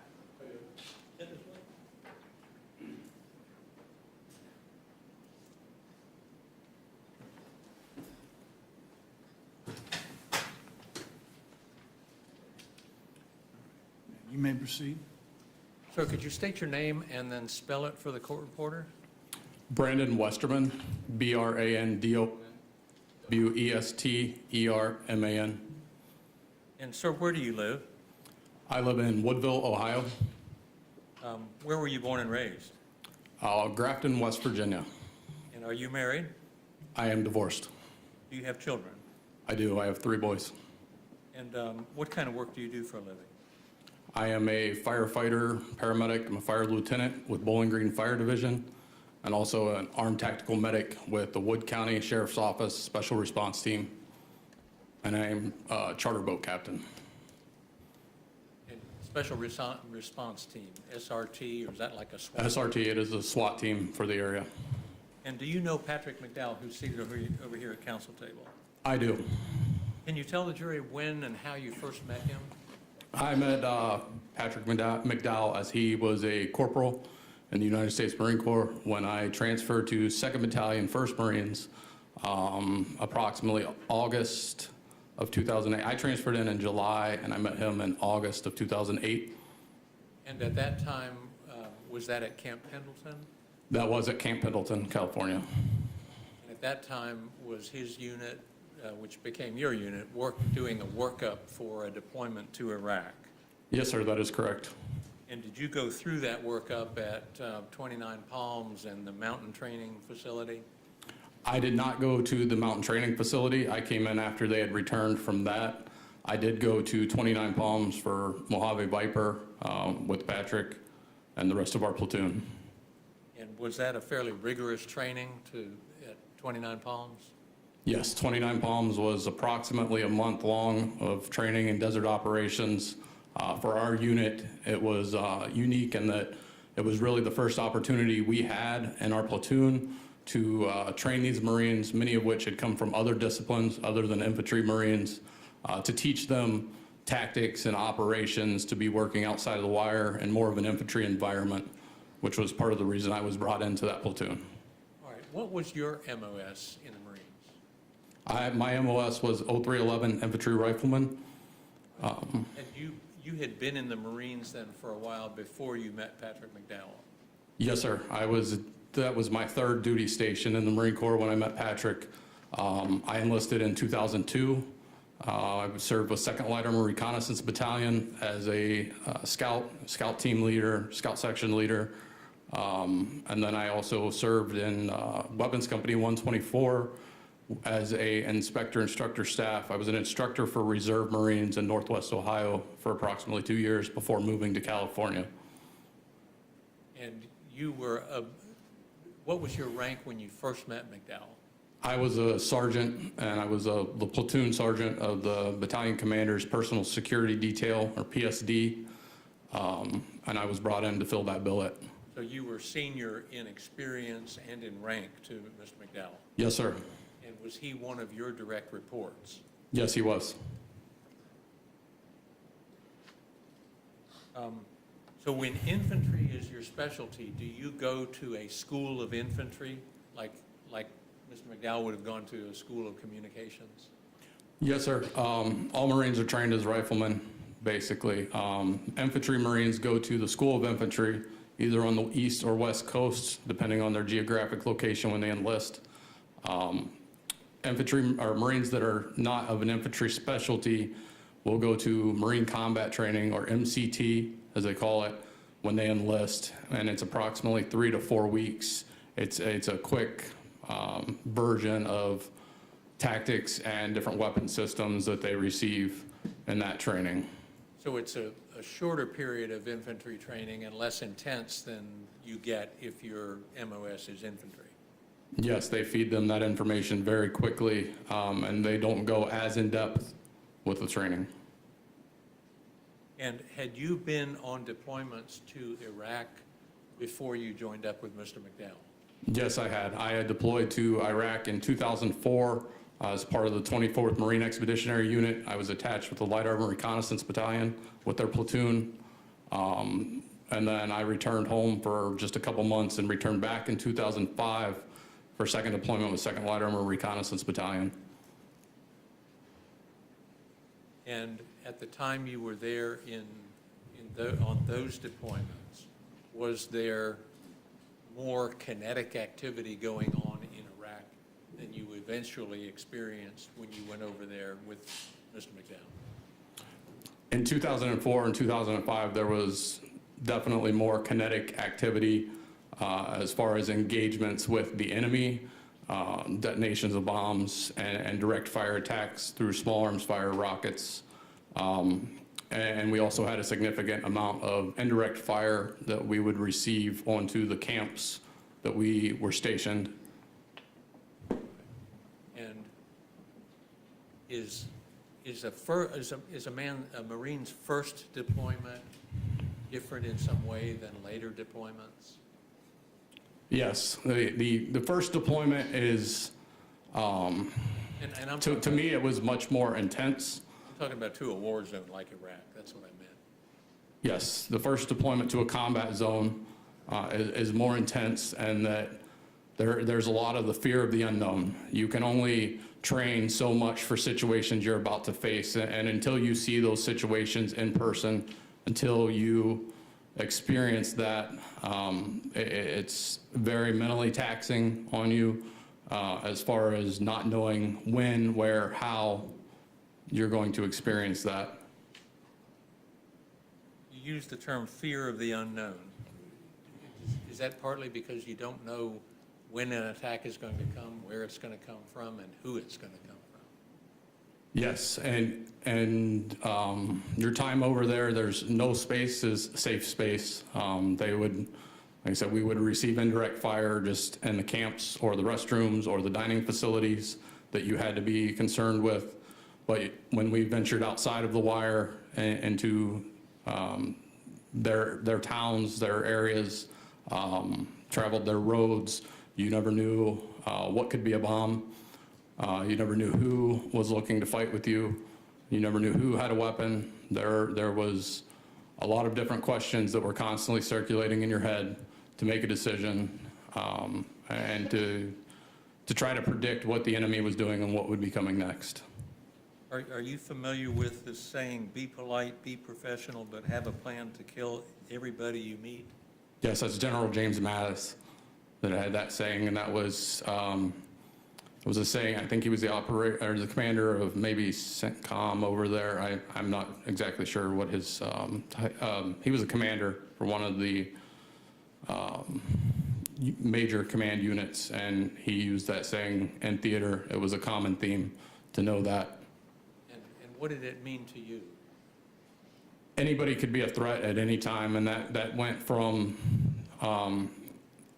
even people who maybe, we had experiences where they were dressed in Iraqi police or Iraqi army uniforms that were terrorists that had went underground within the cells that would attack people, your normal people in the marketplace, or that you encountered when you were on the streets.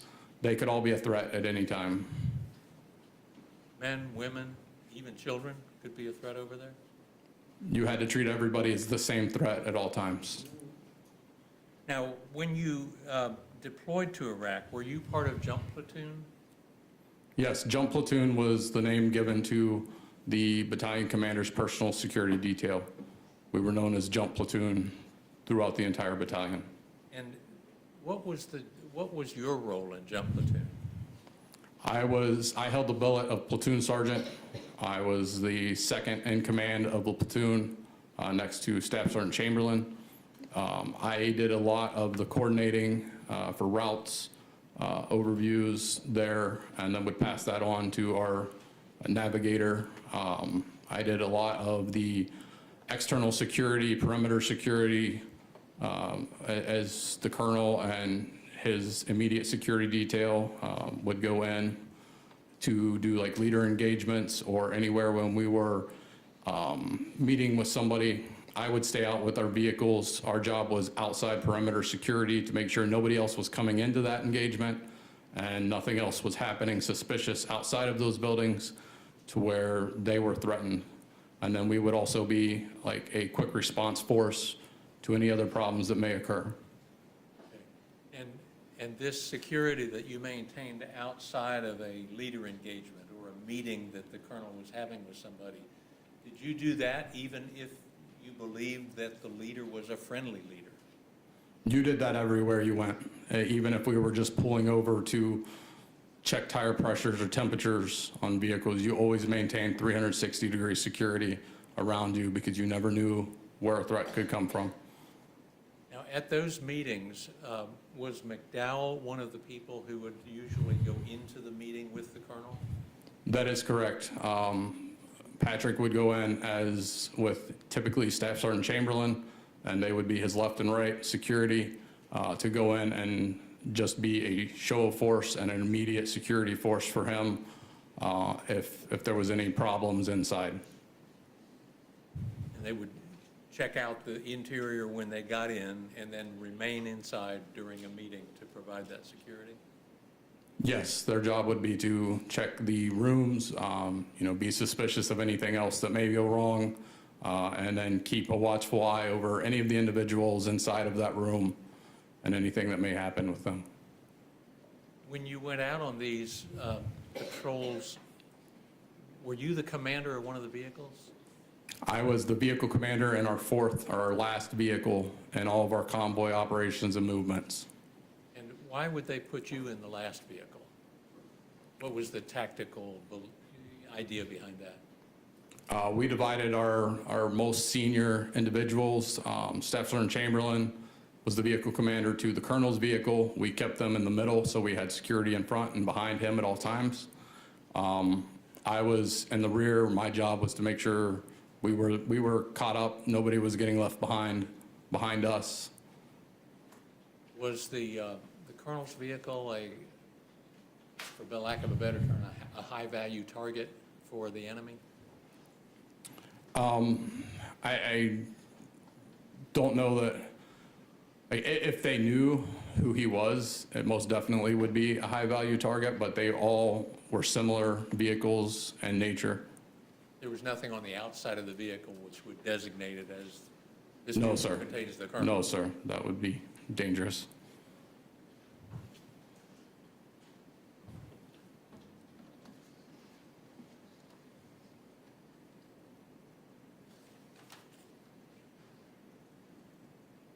Now, McDowell was a radio operator for the colonel.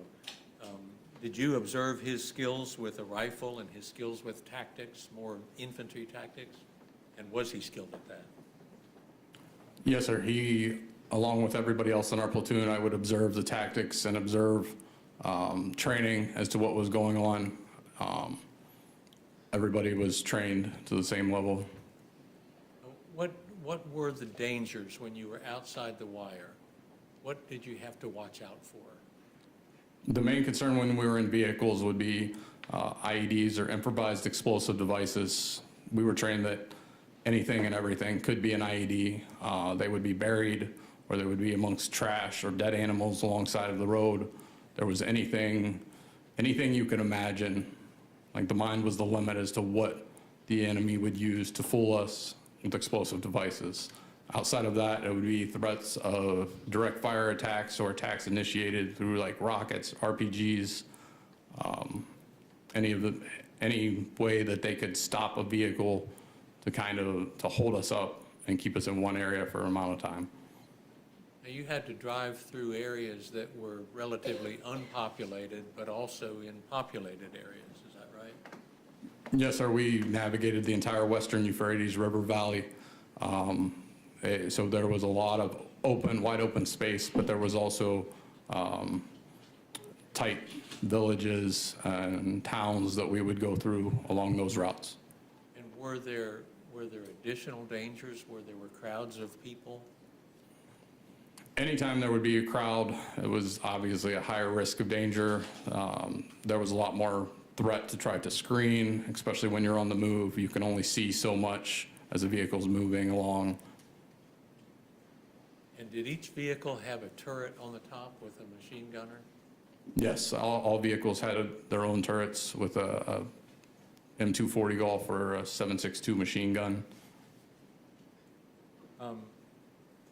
You observed McDowell's work, I guess, while he was serving under you in this jump platoon.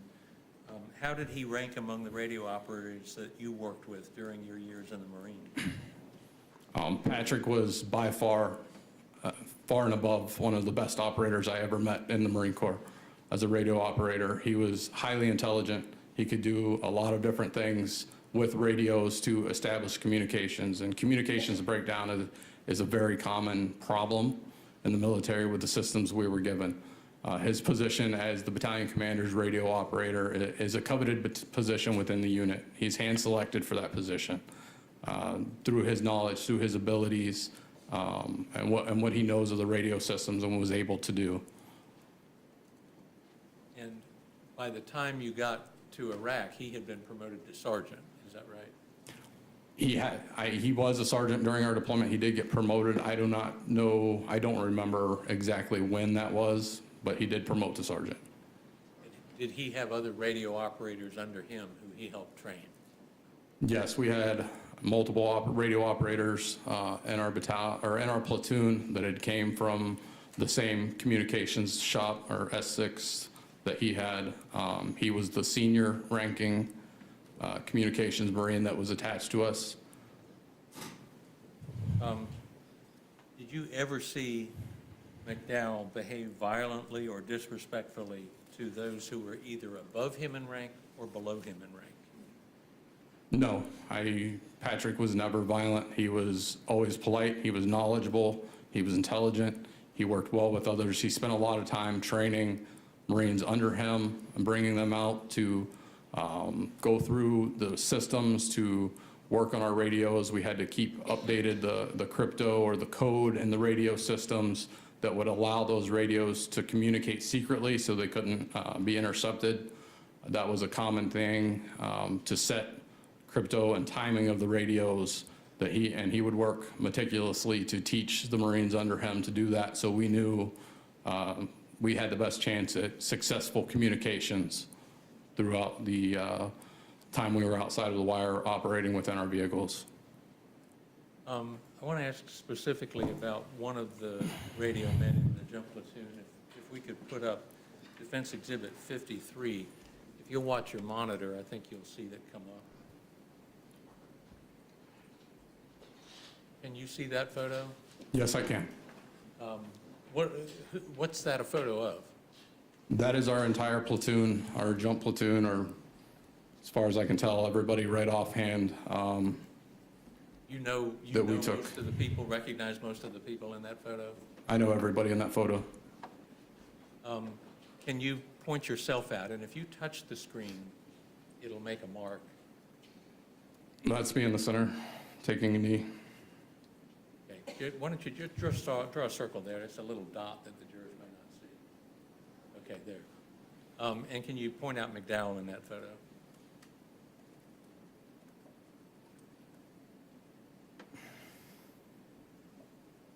He's standing directly above me. Okay. And I want to ask about the guy who's on one knee in the front row, kneeling all the way to the right. Yes. Is that Ryan Baker? Yes, it is. And was he a radio man? Yes, he was. He was also my driver.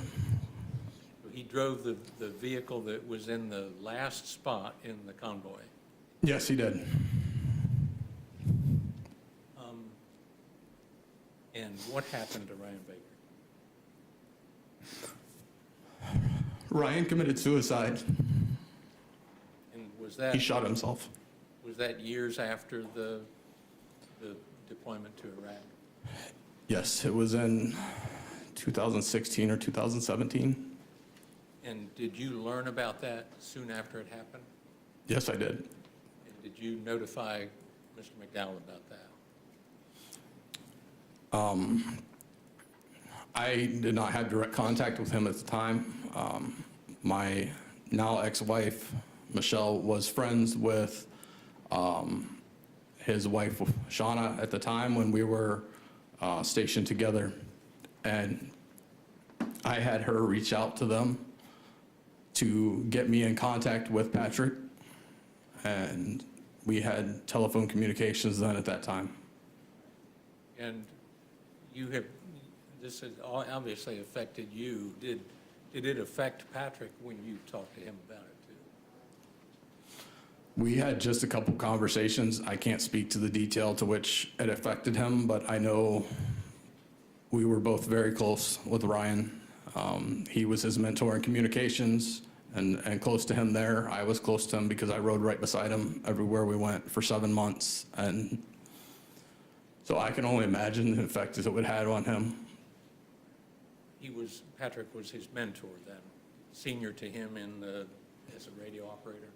Yes, he was. Ryan looked up to Patrick very highly. He thought the world of him. He worked hard to learn everything that Patrick had to give. And Ryan went on, I believe, to have the position of battalion commander's radio operator for the next deployment the battalion went to Afghanistan after we had returned to Iraq. I want to ask you about a Captain Scott Seipel. Do you remember him? Yes, I know Captain Seipel. And was he injured by indirect fire while you were inside the base at Camp Rawa? Yes, he was. And you remember that? I remember him getting injured. I didn't have direct interaction when it happened, and I cannot recall where I was at specifically at that time of that attack. Were you inside the base? I do not remember if I was on the base or not that specific day, but that was the same camp that we lived in and spent a majority of our time in. And everyone in Jump Platoon knew about it anyway, right? Yes, Captain Seipel would have been our company commander. Jump Platoon fell under Headquarters and Service Company, or H&S Company, and Captain Seipel, I believe, was the company commander. I want to ask about another Marine who I don't believe was in the Jump Platoon, but was there with you guys during the deployment, and that is Joey Braun. Did you know him? Yes, I knew Lance Corporal Braun. And he served, did he stay at Camp Rawa, or was he at a different camp? I believe he spent he was a motor T Marine and was not in our Jump Platoon. He would have been in the same company, but we were, by nature of the area, the size of the area we covered, we were all divided up amongst a handful of camps. And I remember seeing him at Camp Ubaidi. I don't know if that was a majority of his deployment or not, but he was there some. He was definitely in theater with us throughout the deployment. And he returned at the end of the deployment to Camp Pendleton? Yes. What happened to him? Very shortly after our return from the deployment, he was in a common barracks room where the guys were staying with sleeping quarters. It was common to put up we called them poncho liners or blankets around our bunks because we shared bunk beds, all sleeping in the same room for privacy. And I was not there, but I know that one night prior to getting to go out into town for some liberty or some free time, he hung himself in his bunk and committed suicide. Did you yourself suffer problems with adjusting to life after the Marines? Yes, I've suffered through numerous issues with post-traumatic stress and issues that related to my time in the service. And were you, at first, did you resist getting treatment for that, getting help for it? Yes, you know, it's a community of alpha male attitudes where nobody wants to admit to a weakness, nobody wants to be seen as the person who can't survive there. You know, when you come out, there's numerous concerns you have about seeking mental health care that might get you labeled. Why may it be, you know, red flag laws or lose our rights to firearms? Could it be not being able to get a job to maintain a career? I wanted to seek a career in public service. You don't want any of that on your record. And there's also, you know, certain things you say to certain individuals who may be mandatory reporters will end you up in a hospital or something of that nature, just trying to seek help or somebody to talk to. So there's numerous roadblocks that stand in the way. It's next to impossible to get timely care through the VA system anytime you seek care through them.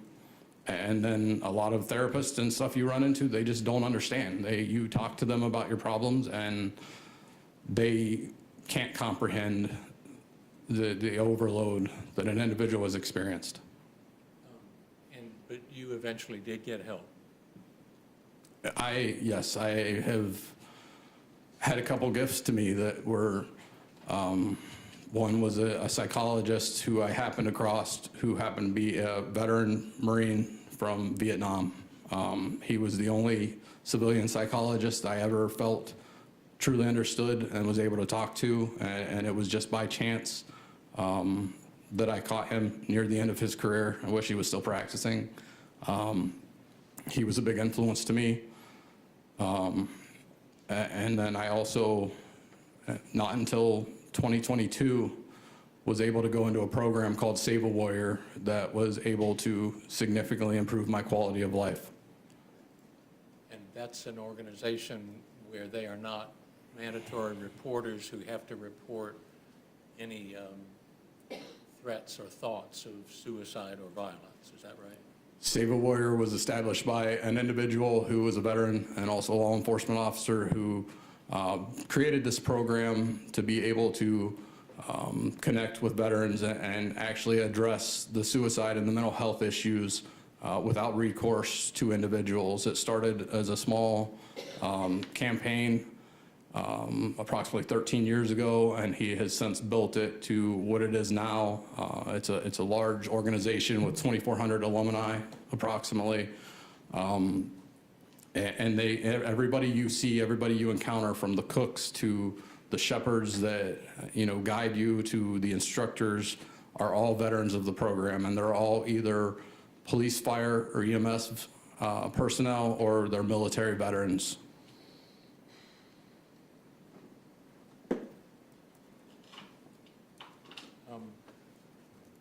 This violent crime that Mr. McDowell committed, when you heard about it, did that come as a surprise to you based on what you knew about him? Yes, sir. I had just reported to duty at the fire division and had went through my morning chores and truck checks and went upstairs to our kitchen for breakfast. We had the news on the TV in the room, and it was national news, and his mugshot and name and the entire event popped onto the TV screen, and I instantly recognized him and was floored by it. So it was a significant conflict of interest for me, though. Thank you, sir. That's all I have, but the prosecutor may have some questions. Yes, sir. Cross-examination.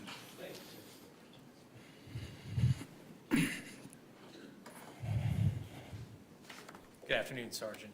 Good afternoon. We talked before via Zoom, but again, thank you for your service. Yes, sir.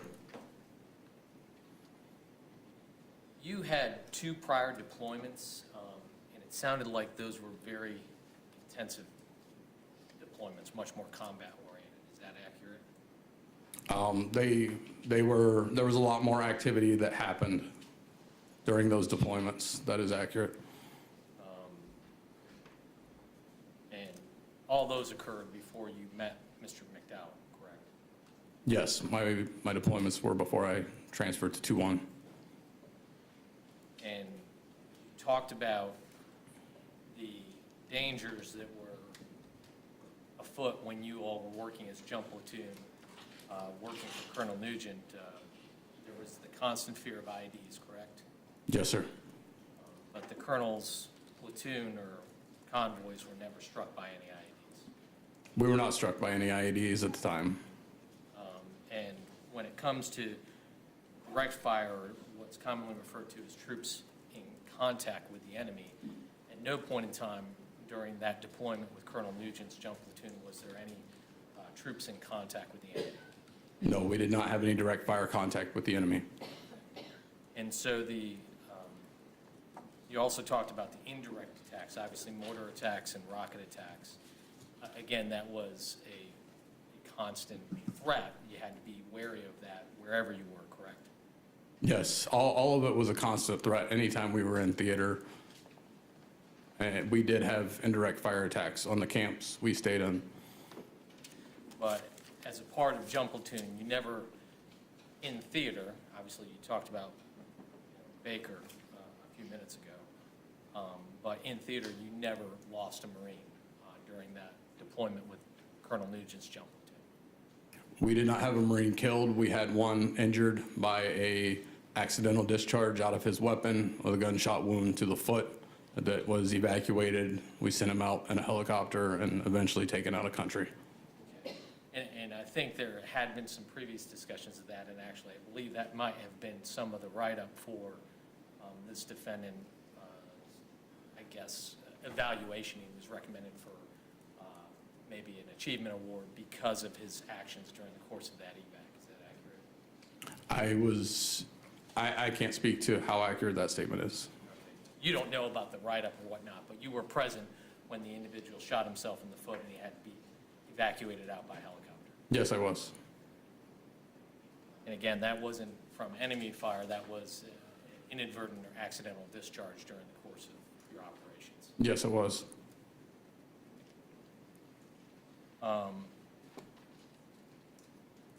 During your time working with Mr. McDowell, did you have any concerns about his physical or mental fitness to serve in his role as a Marine?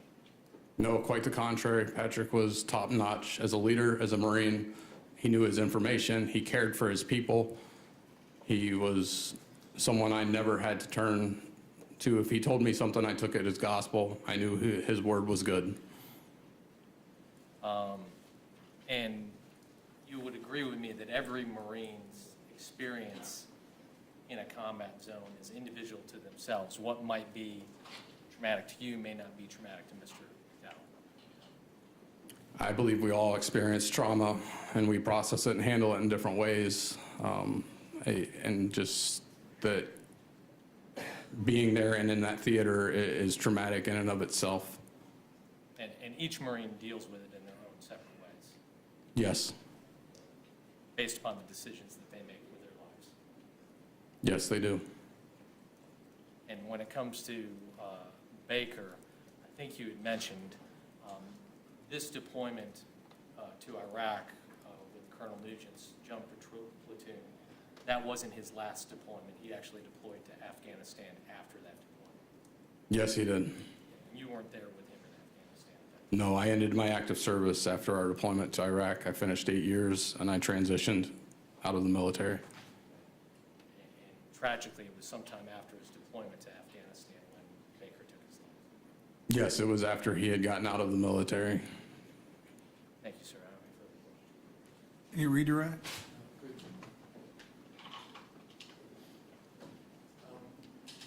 You mentioned the stress and that there's constant stress. Mr. McDowell was in a vehicle with the colonel and with Staff Sergeant Chamberlain, correct? Yes, that was correct. He was in the back of their vehicle. And just constantly riding with those two individuals with their rank, would that have added more stress in Mr. McDowell's life? We all were at, our mission was to protect the colonel at all costs, was to get him across the battlefield to make sure he was safe. Those two had an elevated risk as they made entry on foot into multiple key leader engagements and times where we stayed outside. We had protection of our vehicles, machine guns, and the armor and everything that came into that, whereas they were there just in body armor with rifles and handguns to protect him against any threat that could happen inside. So yes, it would come with an elevated risk compared to the other vehicles. Thank you, that's all I have. All right, the witness may step down, and I assume he is excused as well from subpoena. Mr. Chipperfield? And you are excused from further subpoena. All right, ladies and gentlemen, as the witness makes his way back down from the stand, this is a good time to take the mid-afternoon break. We've been going about an hour and a half. I know you probably need to stretch your legs and just clear your thoughts for a few minutes. Leave your notes face down, take a step back. We'll try to restart at 1:45. All right? Thank you.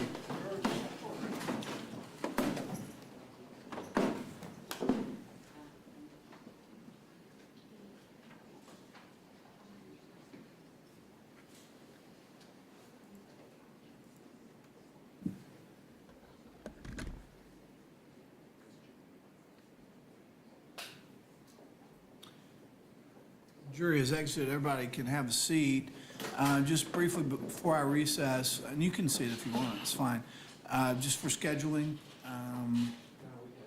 Three more. The next one will be better on, I think the last two will be a little shorter. Anybody Zoom? Anybody Zoom? All right, so we're done with remote testimony for today. All right, then with that, I'm going to recess, and again, we'll start back up at 1:45. All right.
Sits down, okay. I think they're ready. You're entering the courtroom.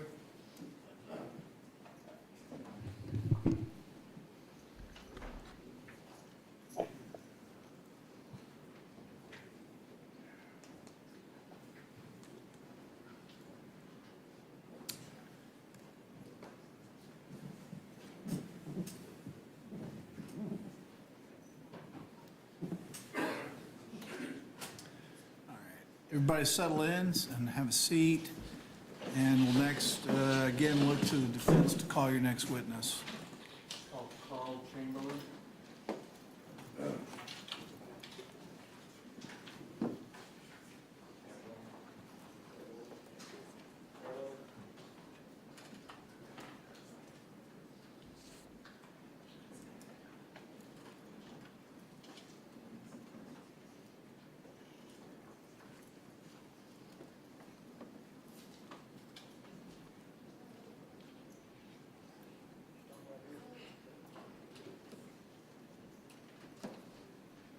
Do you solemnly swear or affirm the testimony you're about to give will be the truth, the whole truth, and nothing but the truth, so help you God?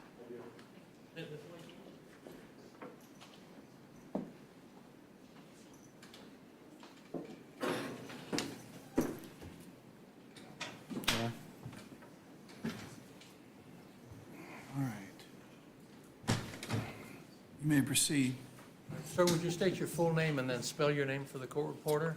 Carl Chamberlain, K-A-R-L, Chamberlain, C-H-A-M-B-E-R-L-A-I-N. And, sir, where do you live? Lone Pole, California. And do you work for a prison out there? I do, And how long have you been doing that? for 7.5 years. And are you married with children? I'm married with 2 children. How long have you lived in California? This time, right at 18 months. And where were you born and raised? St. Louis, Missouri. And are you a former U.S. Marine? Yes, I am. How many years were you with the Marines? From 94 to 2012. And what rank did you achieve during your time in the Marines? E6, And is that staff sergeant? Staff Sergeant, yes, sir. Is that how you retired as a staff sergeant? It was. Do you know Patrick McDowell, who is seated over here at council table? I do. Can you explain to the jury when you met him and how you happened to meet him? I met him in probably late of 2008, maybe early 2008. And where were you when you met him? 2nd Battalion, 1st Marines, Camp Pendleton, California. And when you met him in 2008, had you already done deployments to Iraq? Yes. How many deployments had you done before you met Mr. McDowell? Do you remember? That was my 3rd. And how did you happen to end up at Camp Pendleton? I got lucky. You got assigned there? Yes. Okay. And what was your assignment at that time? Were you a staff sergeant at that time? I was a sergeant. And what was your MOS? 0311. Is that Infantry. Infantry? And were you part of the jump platoon that was formed before you guys deployed to Iraq in January of 2009? I was a platoon commander. What was the purpose of jump platoon? Provide transportation and security for the battalion commander, Colonel Nugent. Who called you into the jump platoon? The colonel did. Had you and he had experience with each other before? I knew him through the battalion, being battalion commander. He saw something about me he liked. And when you arrived, had Colonel Nugent's battalion already been training, had started their workup to go to Iraq? No, we were just starting when I arrived. And when you did that training or that workup for Iraq, were you training to be prepared for combat? Yes, of course. And when the training was done and finished and completed before you went over there, did you believe that your men were combat ready? Yes, I did. I spent a lot of time making sure they were combat ready. And did they have to pass some kind of training or test or something or some performance level in order to go with the battalion to Iraq? I don't necessarily know it's a test. It's not pass or fail. It's just if you don't do it right, you're doing it again. And were you able to witness the level of effort that McDowell put forth during that training to go to Iraq? I was. Did he do well and encourage others? He did very well at that time. And did you go over to Iraq at the same time that McDowell did? I was advance party. What, do you remember when you went, if most of the platoon? I want to say in December of 2008. So the month before most of the battalion went? Yes.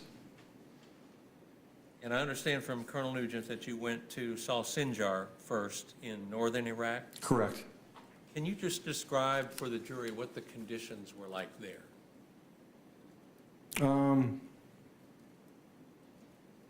I call it like being on the moon. It's in the middle of the desert, soft, whatever Marine wants to live at, kind of like. I mean, you're roughing it for, imagine camping with a tent without a shower for 60 days. Like that. And they were two-man tents? Sometimes you slept on the ground. And when you were in a tent, did you actually share a tent with McDowell? No, I shared it with Westerman, I believe. I'd like to show you. I might have showed you. My memory's rough, so bear with me. Well, let me ask about that. Did you get a medical discharge from the Marines? I was medically retired, yes, due to wounds received in Afghanistan. Okay, and that was because of concussive injury? You have a traumatic brain injury? Yes, I had few TBIs. Okay, and that affects your memory at times? It does. Okay. If there's something that you don't remember when I ask questions, please feel free to say you don't remember. Okay. We don't want you to guess. I want to show you Defendant's Exhibit 54. And that should show up on the screen that's to your left. That's South Sinjar, the tents we lived in. I believe I lived in the first one on the right there. Okay, so that's South Sinjar in northern Iraq? Yes. All right. And I can see sort of a dirt berm in the background. Yes. But is that all you basically had to protect your area? That was for direct fire, yes. Okay. And you said you were there for? About 60 days, maybe a little less, somewhere in there. Now, you also said that you sometimes would sleep in the ground. Yes. In what they called a ranger grave? Yes. I want to go to the next picture then. This is not as clear as it could be, but when you look at that, can you see two ranger graves with a kind of a mound of dirt in between them? Yes, those are ranger graves. Now, why would you sleep below the ground level? For direct fire or indirect fire protection. So if indirect fire came in and a mortar or a rocket blew You're lower than the earth, usually when it's a little bit of protection. So the shrapnel that came from a rocket doesn't go down, it just goes out. It spreads out. and up. Okay. So if you receive direct fire, if you receive indirect fire, something goes off, the worst thing you could do would be raise your head, I guess. Yeah, you just write it out.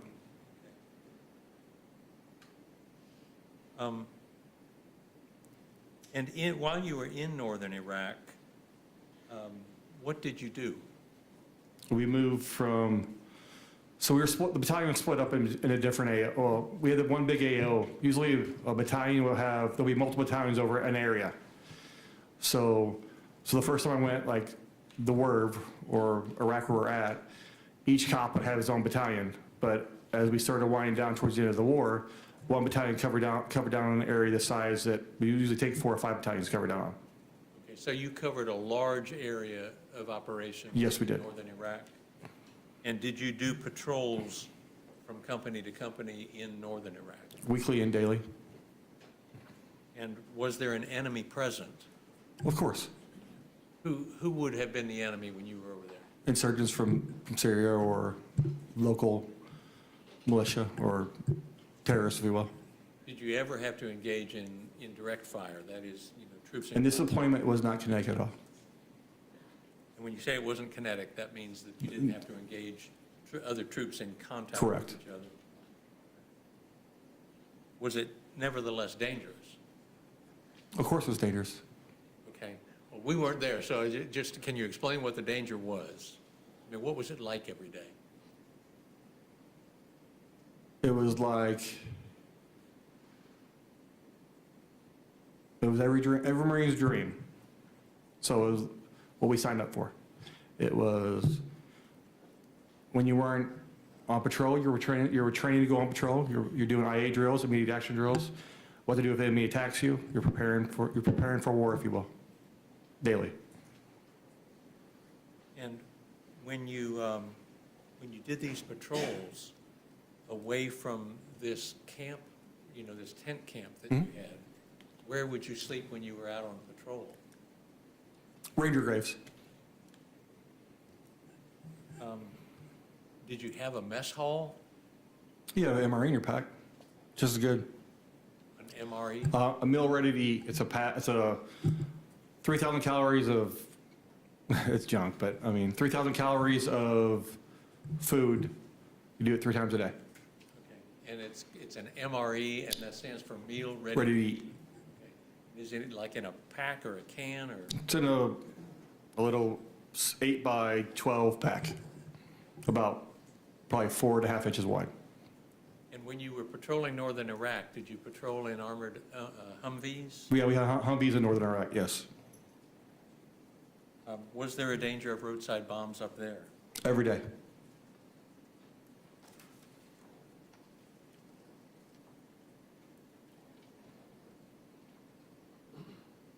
And did you eventually move to the central Iraq, south of where you had been? Yes, we did.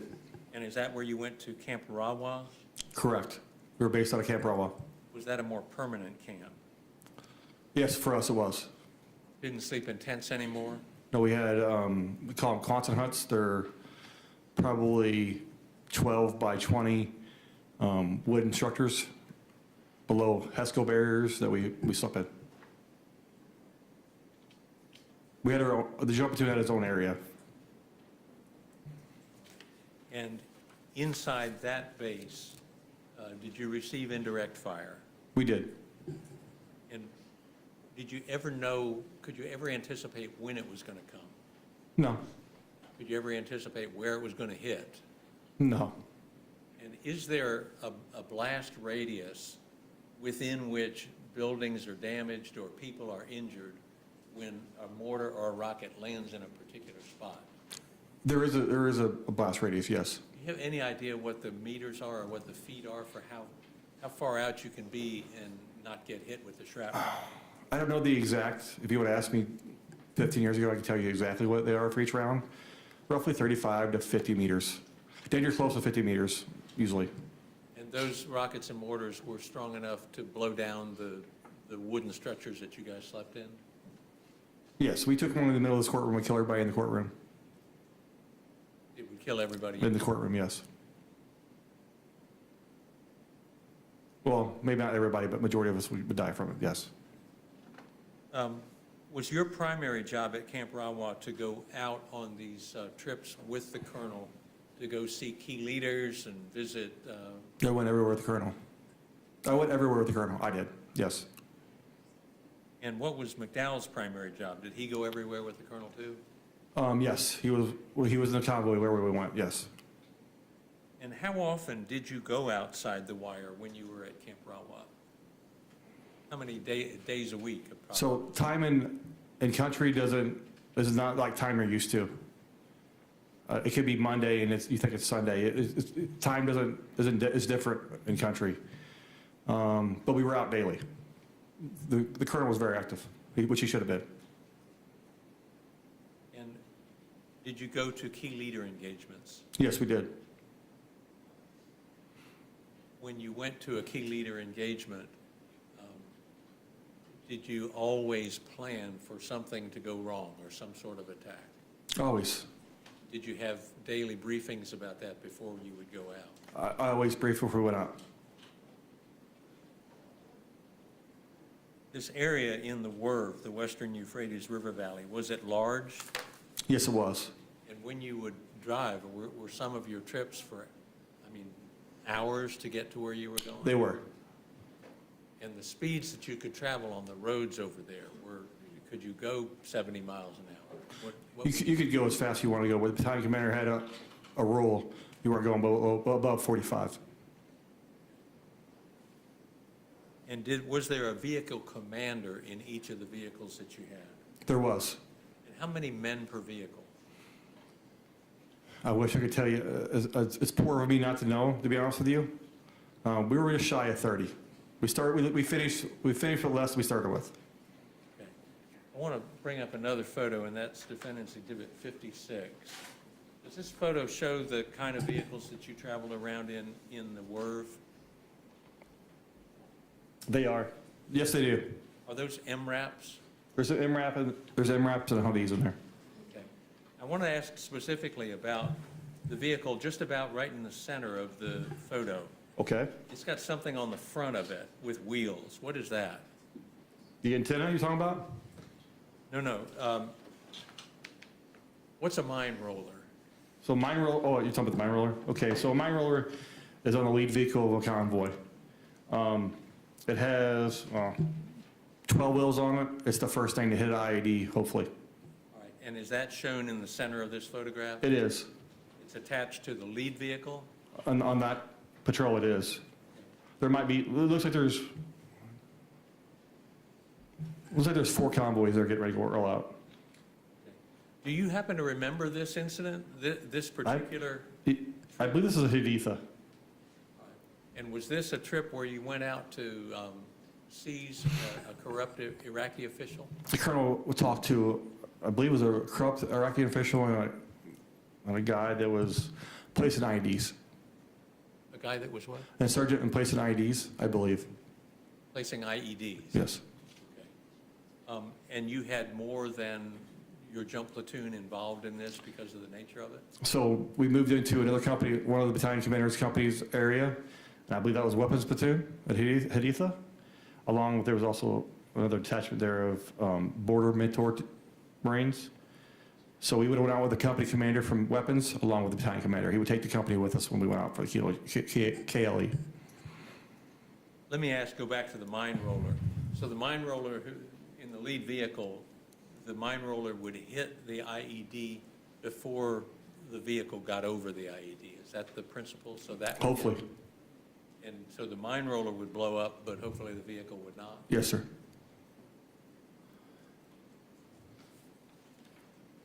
And then if you could look at Defense Exhibit 57. Can you describe what this shows? It's a KLE. It's probably a local law enforcement area maybe, or it's somebody's house, one or the other. Okay, and when you say KLE, that's key leader engagement. Yes, sir, I'm sorry for that, key leader That's all engagement. right. I'll get it if you don't. So in this, would your vehicles be parked outside of this place to maintain security outside? Yes, we have an outer corridor. Let me show you Defense Exhibit 58.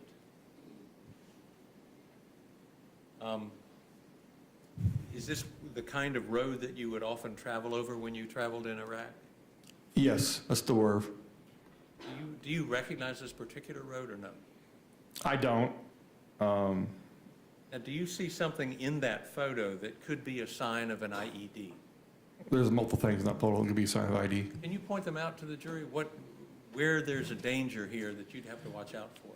The obstructed pothole, the poles alongside the road, those are all targets.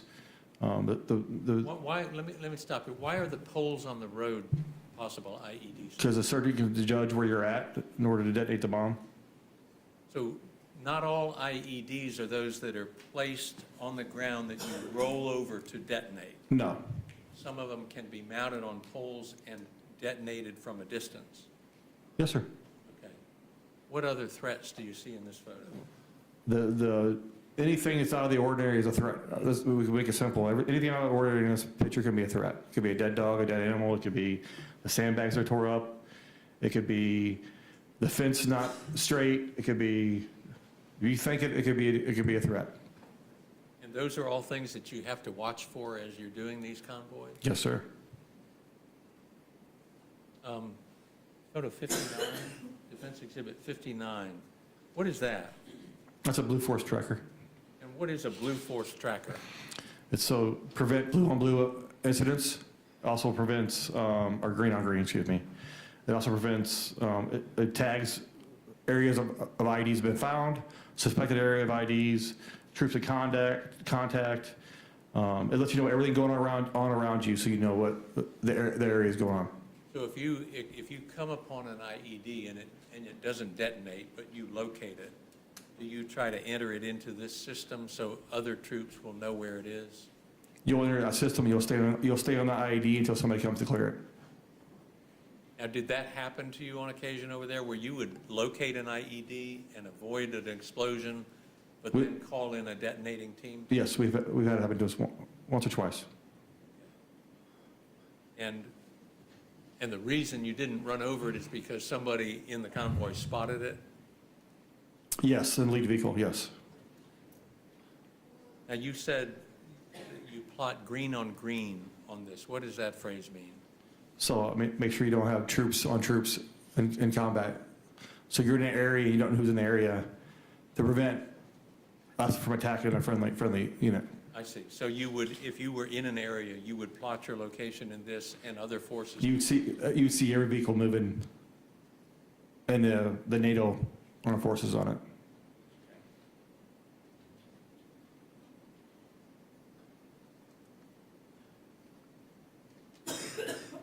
You traveled in a vehicle with the colonel, Yes, I did. and McDowell was in that vehicle also. He was. What vehicle in line was that vehicle? Number 2. Number 2. Did you have to keep a space between the vehicles as you traveled? In the open desert, 50 to 100 meters. In cities, we condensed about 50 meters. And what was the reason for keeping that sort of distance between the vehicles? Indirect fire or ambushes. So that they couldn't destroy more than one vehicle at a time? Yes, sir.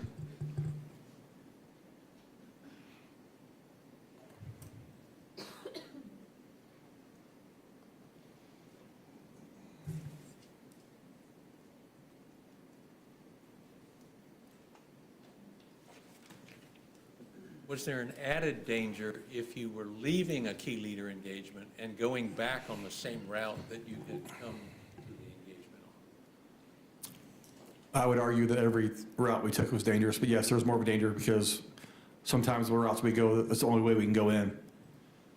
So if you had to use the same route out, yes, there's more of a danger. That's because You have time to set up before you come back. the enemy watched you go in, they figured you're coming out. Yes. Were there limited roads over there that you could travel on? At that time there was, because we were more restrictive of the areas we went on there. I want to ask you about the weapons that you guys typically carried when you were over there. Okay.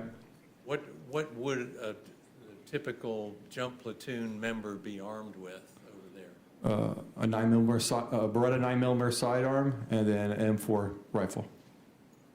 And were the vehicles equipped with machine guns? There was, And did you wear body armor? every day. Did each of you carry a tourniquet? Of course, You say, of course. Now, why would you carry a tourniquet with in you? case somebody got hurt. I still carry a tourniquet. I mean, it's just something you do. What is a T-box? It's a form of failure drill you're taught in the Marine Corps. A form A of, failure drill you're taught in the Marine Corps when you're shooting. all right, can you explain it? Explain what that is? So when you're engaging an enemy from a distance and they come towards you, you put 2 in the chest and 1 in the T-box, which is the eyes and the nose area. So you're trained to shoot, if you have to shoot, you shoot 2 in the chest and 1 in the eyes, or 1 in, what is the T-box? Is that an area of the face? Your eyes and your sinus cavity area. And are you trained in that over and over and over again? We do repeat our drills, yes.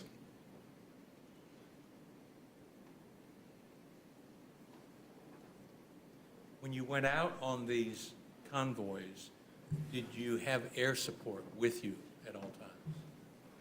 Not with us at all times, but with us transport and battalion commander, we had air support readily available, yes.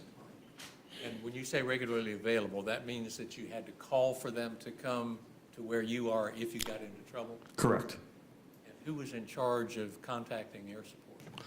McDowell would, or we'd use the Blue Force tracker to let them know we have troops in contact. Or whoever saw it first. It depends, but majority of the time will be McDowell. And were those arrangements for air support always part of the advanced planning for these missions? Of course. We try to plan for everything.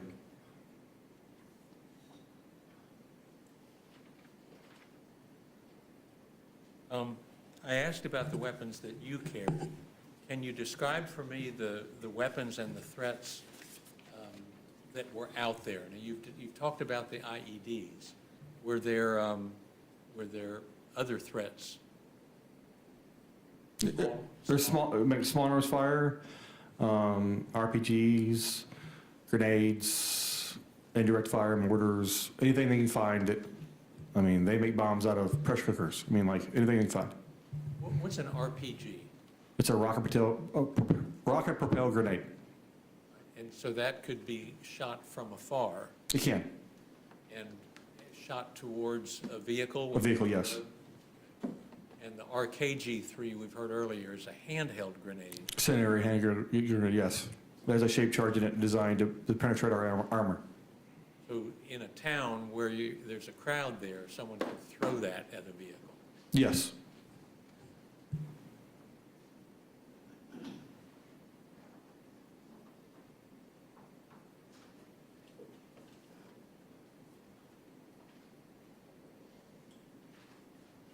What is a vehicle-borne explosive device?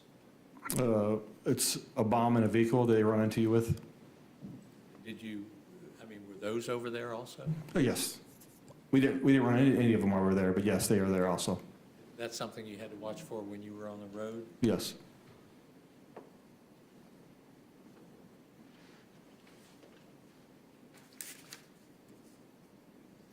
Do you remember an event where a Marine named Brandon Lara was killed by an RKG-3?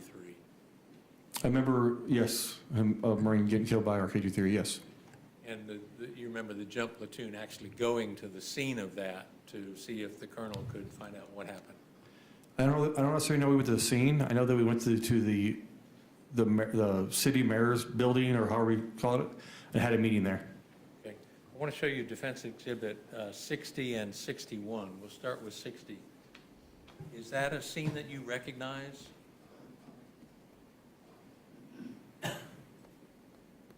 Or do you know where that is? At first I didn't, but yes, I do. I know what it is. We're in, I believe we're in HIT there, I believe. And is there anything significant about that particular area that you can remember? No. Okay, let me show you Defense Exhibit 61, just a different shot of the same area. Is that anything that you recognize? This is me and the colonel, I believe, right? Pardon me? No. You don't? Okay.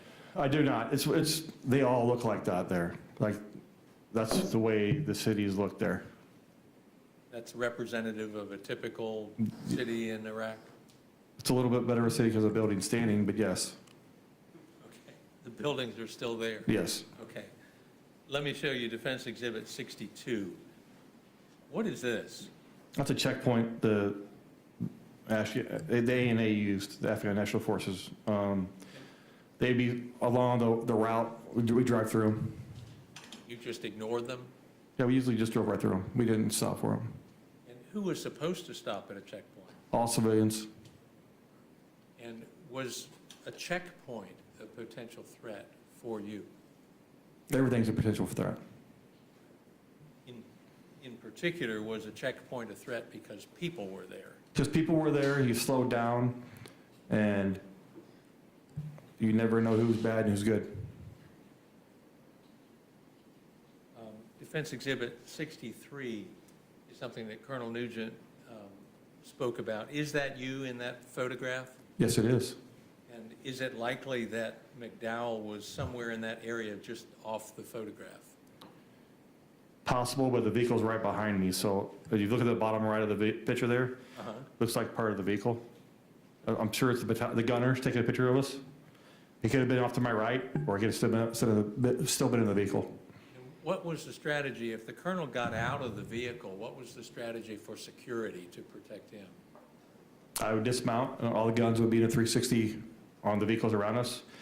We tighten our perimeter up a little bit, and then everybody would face outboard and prepare if we had an engagement. When you say 360 facing outboard, does that mean that people are facing north, south, east, and west? We're all still in a column. The column was a single file line. And the front vehicle, the machine gun would be to the front. The second vehicle would be machine gun to the right, third vehicle would be machine gun to the left, and the fourth vehicle would be machine gun to the rear. Defense Exhibit 64, do you recognize that as McDowell? Yeah, Sergeant Western, that's Sergeant McDowell, yes. And is that how he would have been armed at all times when you're out on the road in one of these convoys or going to a key leader engagement? Yes, we carried our weapons with us everywhere we went. He wouldn't wear the armor, but he would wear everything else everywhere we went. And behind him, are those the radios or the transmission equipment? They are. And is that where he would typically sit when you were in a convoy? It was. And was the colonel like right next to him or across? Directly across from him. Across from him. To the left, there's 1, 2, 3, 4. There's roughly five to six seats in the back of it. And I haven't been in one in a while. But there's 5 to 6 seats in the back of the MATV. The next exhibit is Defense Exhibit 65. Is that McDowell again? It is. And is that an MRAP that he's standing next to? It is. It looks like it's connected to something. What, would it be pulling a trailer of some kind, or? Yeah, it's pulling a trailer. We're moving from somewhere to somewhere else, more than likely. If you look at Defense Exhibit 66, do you recognize that? It's one of our hooches. And when you say hooch, is that one of the sleeping quarters that Yes. was at Camp Rawa? Yes, it is. And then Defense Exhibit 67. What does that show? We're going over routes. When we weren't on patrol, we were going over routes. We were doing immediate action drills. We were practicing for the next day or the days coming. So when you were at the base, was it typical to be making plans for the next trip? 100%. They better be.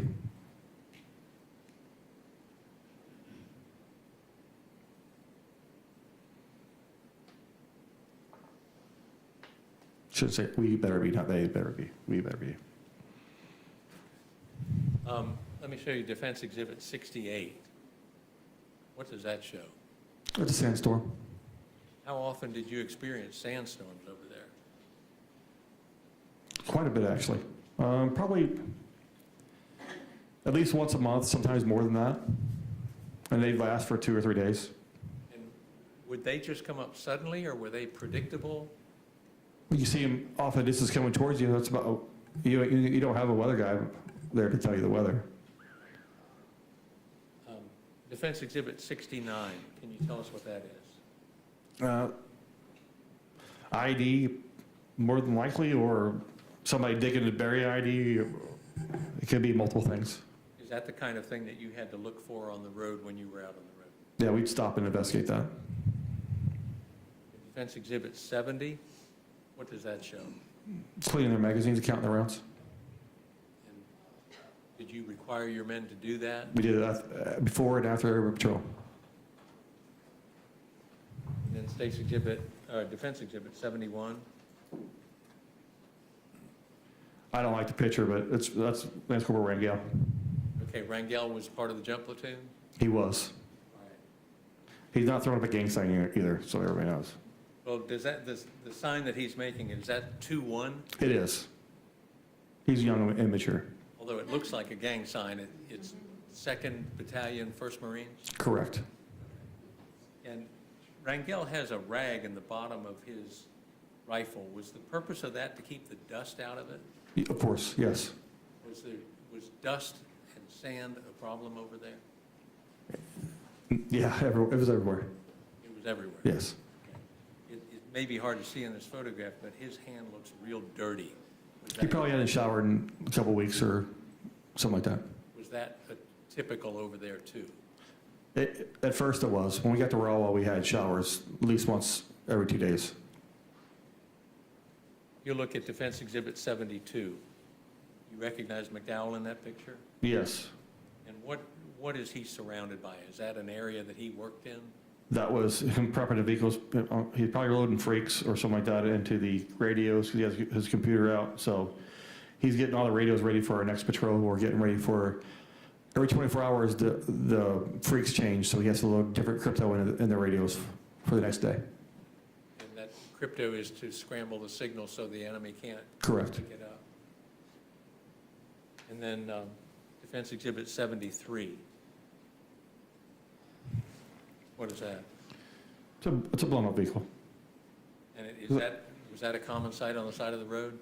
Yes, it was. And the bars that you see going horizontally across the bottom of the, what is that? That's a covering on the engine of the MRAP. It's slanted, so if it takes a direct hit, it would deflect the round. And then finally, Defense Exhibit 74. Is that a checkpoint? It's a makeshift checkpoint, but yes, it's a checkpoint. And there's a truck there, and we can see the guy on the back of the truck, and some people walking on the road. Is that a potential threat? 100%. You said before, everything's a potential threat. It's a threat, yes. And the reason? It could be a suicide bomber, or it could be the enemy dressed as the Iraqi National Army. I mix my locations up. It's Iraq, so Iraq National Army. And so even in the Iraqi National Army, there were people who did not like the Americans. Yeah, they don't like us, yes. So infiltrators in the army and the government and just everywhere? Yes. I'm sorry, I expect everybody to know that, but yes. Excuse me just a minute.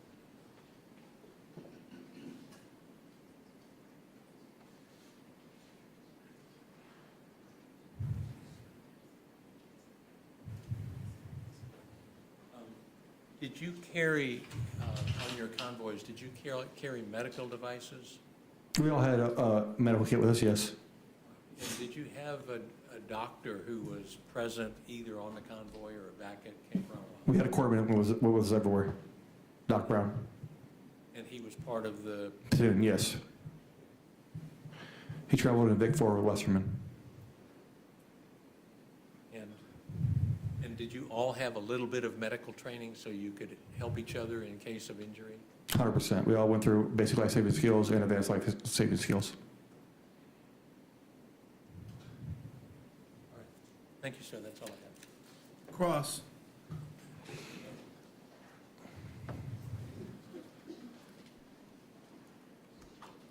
Good afternoon, Sergeant. Sir, how many years were you in the Marine Corps? 16 and a half, roughly. And how many combat deployments were you on? 5, 3 to Afghanistan, 2 to Iraq. Or 2 to Afghanistan, 3 to Iraq. And if we were to look at sort of the timeline of your deployments, the one that you were describing with Mr. McDowell, which one in that timeline would that have been? My 4th. Okay, so you had been on 3 prior deployments Yes. before this deployment. And you said that there was no kinetic activity, meaning there was no actual troops in contact with the enemy in this deployment, correct? Not out of our battalion, no. And while you were always on guard for all these threats that you were talking about, your jump platoon never encountered an IED explosion. Not directly, no, sir. And I think you said you had discovered maybe 2 or 3 during your time? We were part of a convoy that discovered, I think, 2 of them, yes, sir. 2 of them, okay. When it comes to this particular deployment, there were no Marines part of your battalion that were killed in action. No, sir. Not that I'm aware of. And I think there was some discussion of the incident with a Marine by the name of Lara. That was a separate unit. He was in some sort of police training force. Correct, sir. but you all were not there, not present when that incident took. I personally didn't know Lara at all.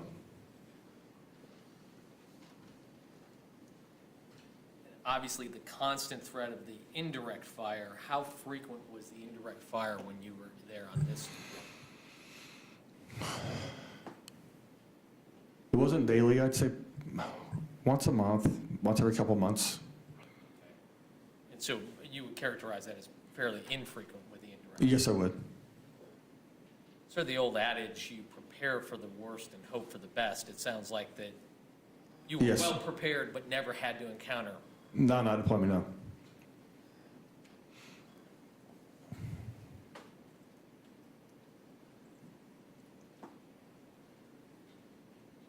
That's all I have, sir. Thank you for your service.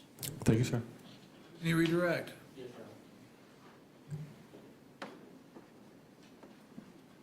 Indirect fire, could that come in the daytime or the nighttime? Anytime. And if it came in, would you have had time to get to a place of shelter?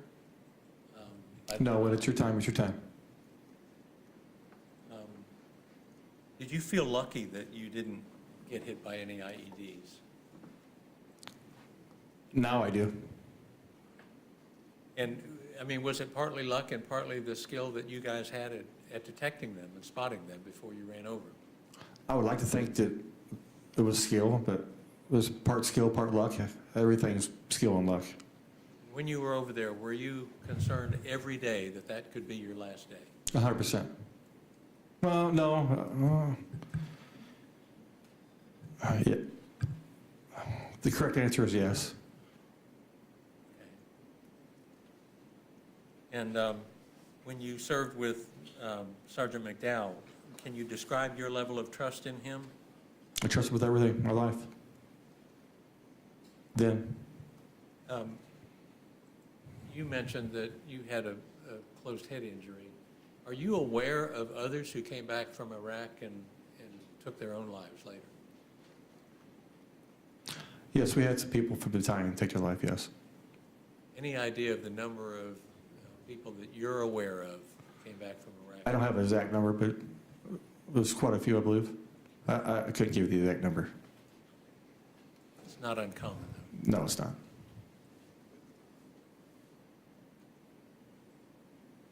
Thank you, Your Honor.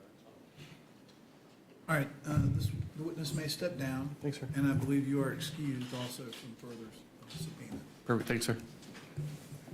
The witness is stepping down. Call your next witness. Call John Lee.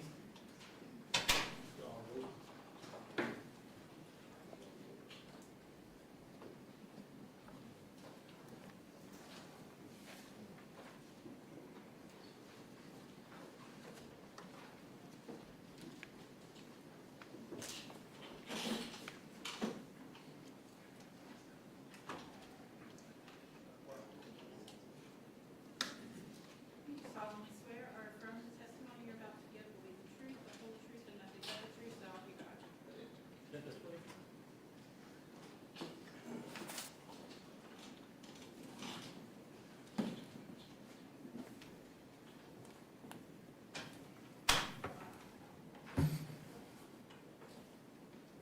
You may proceed. Thank you. Could you tell us your full name, please? John Christian Lee And where do you live? in Austin, Texas. And what do you do for a living? I work for TxDOT for the state And of what Texas. is that? It's a state agency that runs Texas. So I work for them, sending out hardware all over the state. All right. And are you married? Yes, sir. You have children? One. And were you born and raised in Texas? Born and raised in California. California, okay. And do you know Patrick McDowell, who's seated over here at council table? I do. Can you tell us where and how you met him? I met him in 2009 when we were in jump platoon together. He was the, I would say, main comm guy for jump platoon. And how did you get assigned to jump platoon? Who selected you? Staff Sergeant Chamberlain. Staff Sergeant Chamberlain did? Yes, sir. And what was your MOS? 0311 infantry. How long were you in the Marines? 8.5 years. And had you been in the Marines before you got assigned to jump platoon? Yes. When did you enter? In 2005. And you went on the deployment to Iraq then? Yes. And as part of jump platoon, what was your role? I was in the first vehicle commander. We had the mine roller, and I assisted with planning the routes and navigation.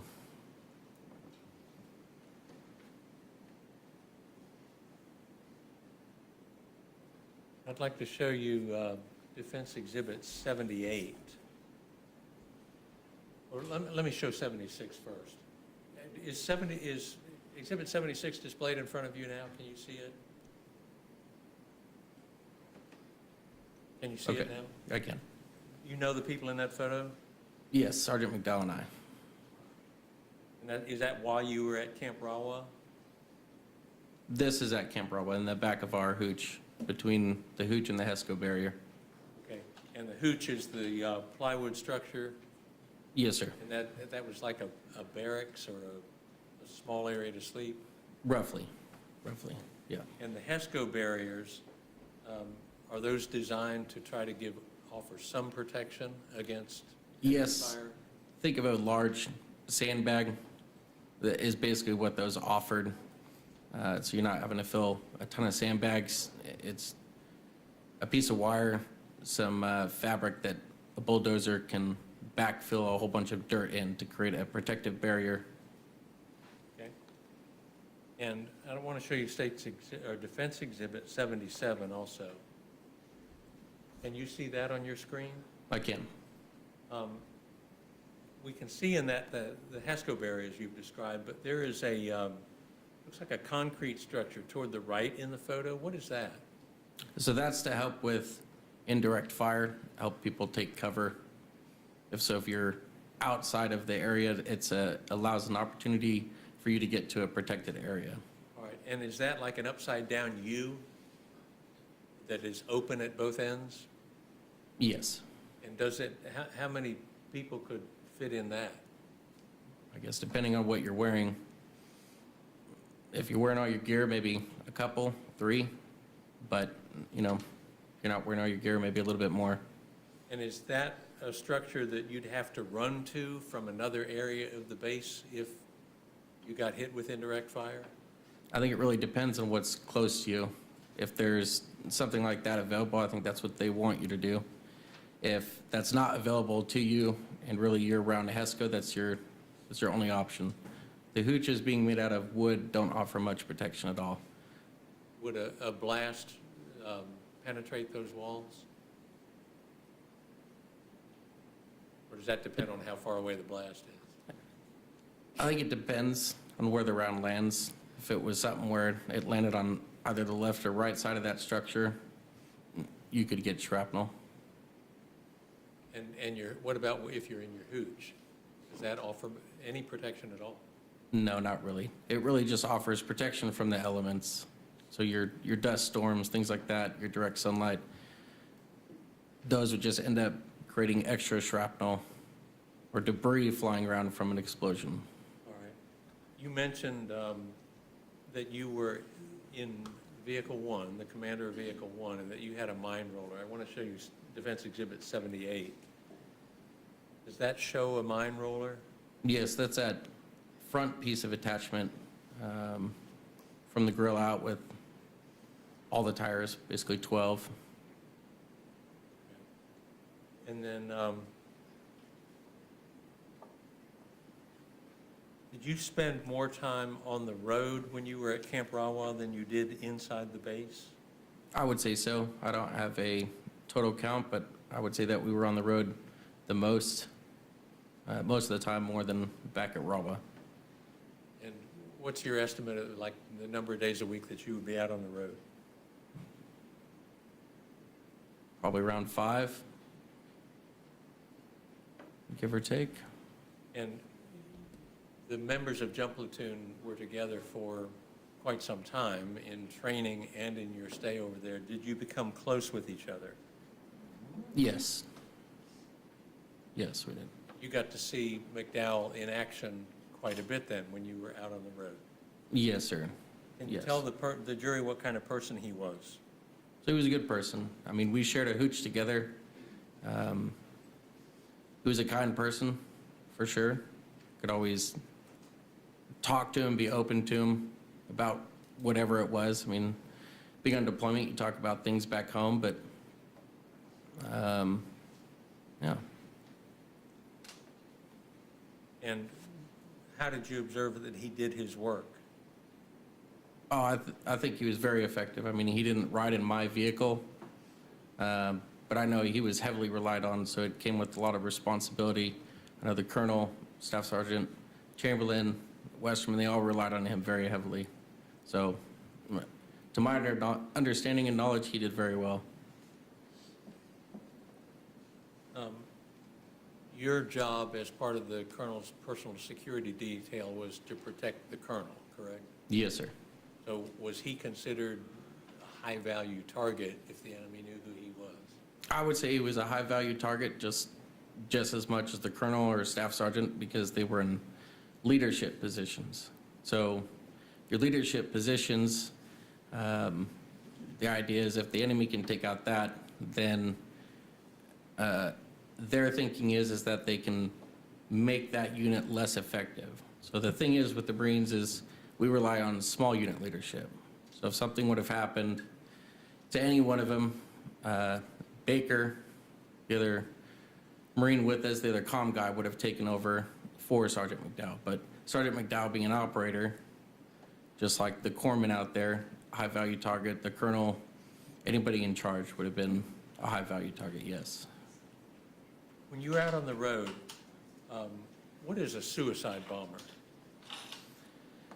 A suicide bomber, I would say, is somebody that is willing to end their life just to kill others. So it could be in a vehicle, it could be a person, it just depends. And I mean, were there people over there like that? I'm sure there were. I didn't encounter any personally, but I'm sure that they were there. And did you, what's a pen flare? A pin flare is a way of de-escalating or a way of showing force to a person, letting them know that their current actions and what they're doing is getting ready to endanger their life. It's a way of, how we would say in the Marine Corps, show, shout, shove, shoot. It's a way of keeping them back from a distance and think of a candle or a piece of firework like a Roman candle. And it looks like a pen and you're shooting it at the vehicle, so it does no damage to the vehicle, but it gives them a visual that they need to stand back. So we've already shouted, we've already waved them off, and then we would use the pin flare to keep them back. So the kind of situation where that would be used, did you encounter that kind of situation where you had to use a pen flare to warn a vehicle that was approaching your convoy? I think it was used once. I can't speak 100% to it because that would have been the gunner's job to do that, the Marine in the turret. In the turret on the top of one of the vehicles? Yes, so most likely from a rear vehicle, if the vehicle was approaching from the rear, approaching too fast or acting evasive in some way. And then the pen flare is used just as a warning that, hey, As a stop your warning. behavior or we will shoot at you. Yes. And I want to ask you about IEDs. We've talked about them, but there were different kinds of IEDs, and I want to ask you about that because you had the mine roller.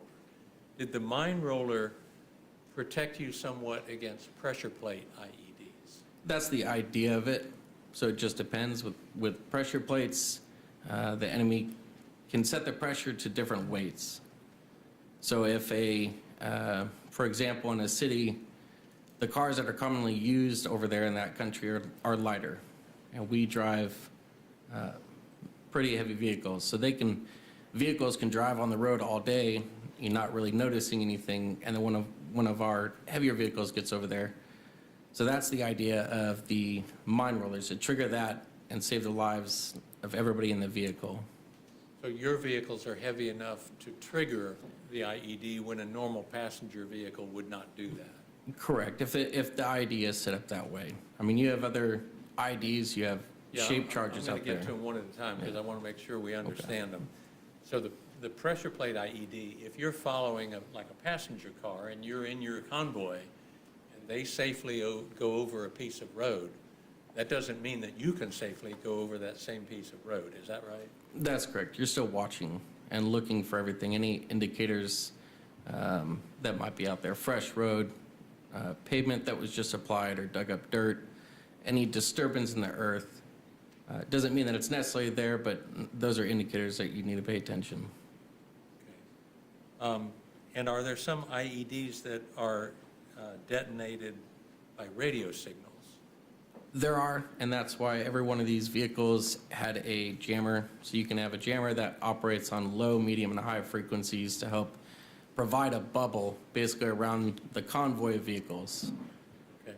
Let me show you Defense Exhibit 79, and you can show the jury what you're talking about. Where is the jammer on that vehicle? So the jammer is going to be on the top left, basically that dome or bubble-looking piece back there. You can circle it on your screen Oh, if okay. you just draw with your finger. And it's going to be that piece right there. So that kind of jammer was developed in order to try to defeat radio-controlled signals? Yes, sir. And if it did not, then the person who detonated the IED could be a distance away. Yes, sir. What's a command wire IED? Basically where it is lined up, the IED is set up with a trigger of a button that has a wire connected from the trigger to the IED itself. So a jammer like that wouldn't work. So you'd have to physically find it and disconnect it. So that was a technique that was developed to avoid the jammer. Yes, sir. They would come up with a tactic and we would countermeasure it. And then they would improve upon their tactic and then we would countermeasure that as well. So it's a game, in a sense. I want to show you Defendant's Exhibit 80. Can you see that on your screen? Yes. Those poles that are on the side of the road, did those pose a threat of an IED? The poles on the side of the road, normally looking at it, no. But observing it as a choke point, you're heading down a very narrow road with very heavy vehicles. You have what I would assume is a Iraqi checkpoint. You do your best to observe everything, but it's a choke point. If you get stuck or one vehicle's stuck, you really can't go left or right. So to me, what that would indicate are the poles are aiming stakes. So if they had something like a command wire, instead of radio operated, they could use one of those poles to hit, if not one, all the vehicles simultaneously. So that in terms of a constant pressure or threat of something out there, this would still maybe not be as likely because there is a outpost there, but it's something you're concerned about because you can't 100% trust them. And would they mount the IED on the pole? They could, but I would say probably not. It might be something under the road or on the road, but not necessarily on the pole itself. I want to show you Defense Exhibit 82. You'll skip to 82. And you can, I think you can erase that circle on your screen just by touching the screen there. No?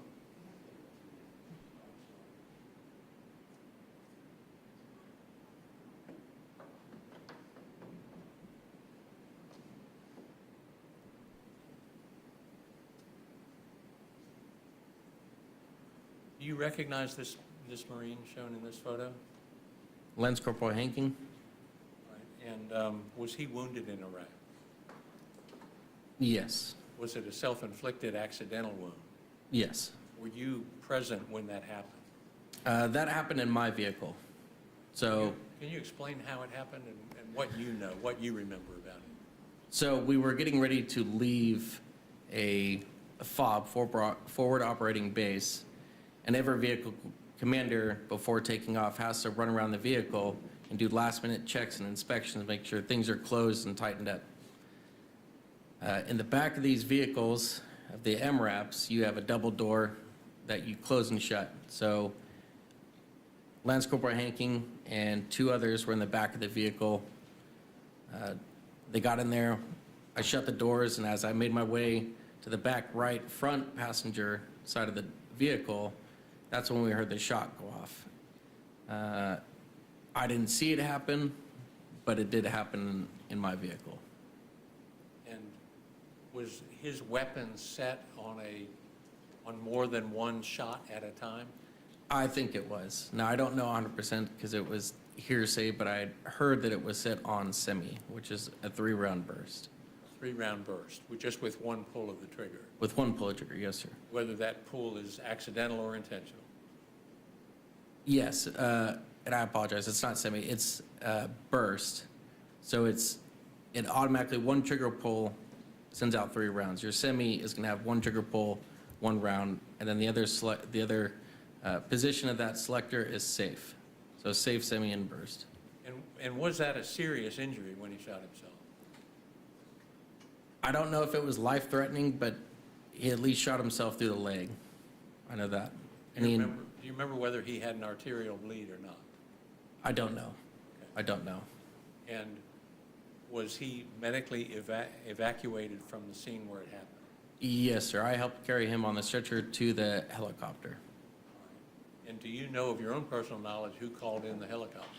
I don't. My assumption is Sergeant McDowell. He was the go-to operator, comm guy for the jump platoon. And so he was there in this area when this happened? Oh, yes.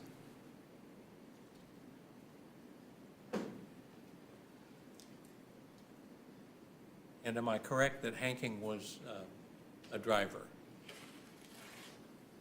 I think he was. I don't know 100%.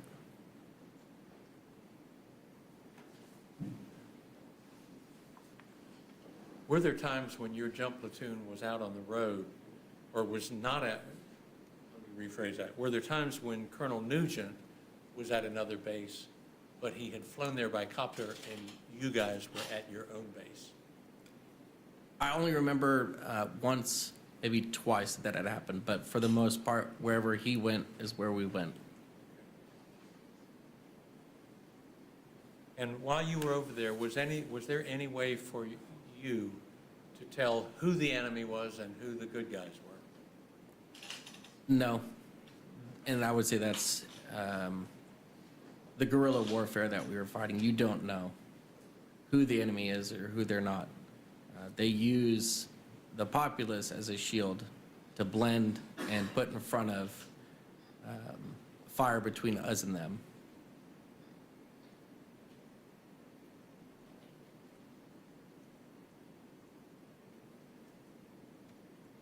And when your Iraq tour ended in 2009, did you stay in the Marines?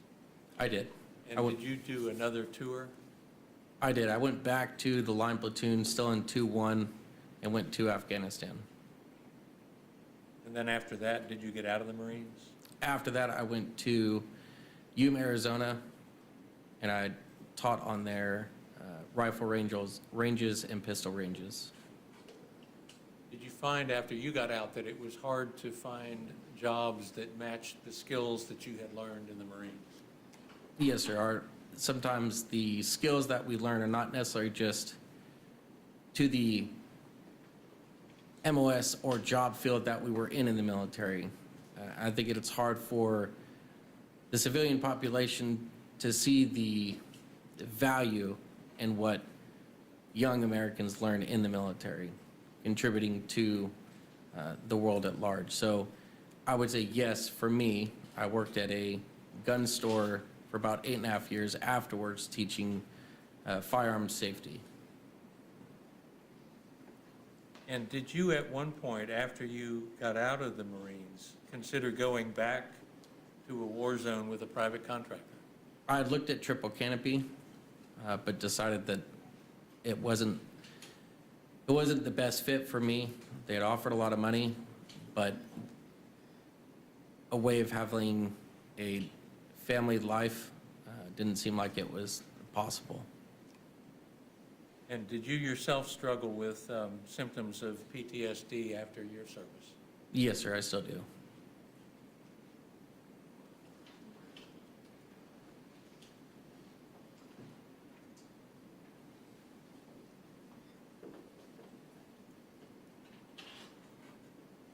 I talked earlier about the IEDs, and you never detonated one that harmed your vehicle or people.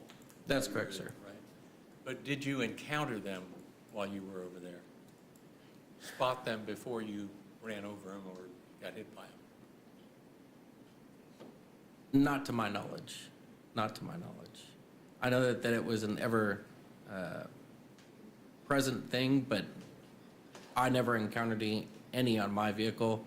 Now, we may have spotted some, other vehicles have, so maybe as a jump platoon as a whole, we may have found one or two, but I don't vividly remember any. You don't remember spotting any yourself? No, sir.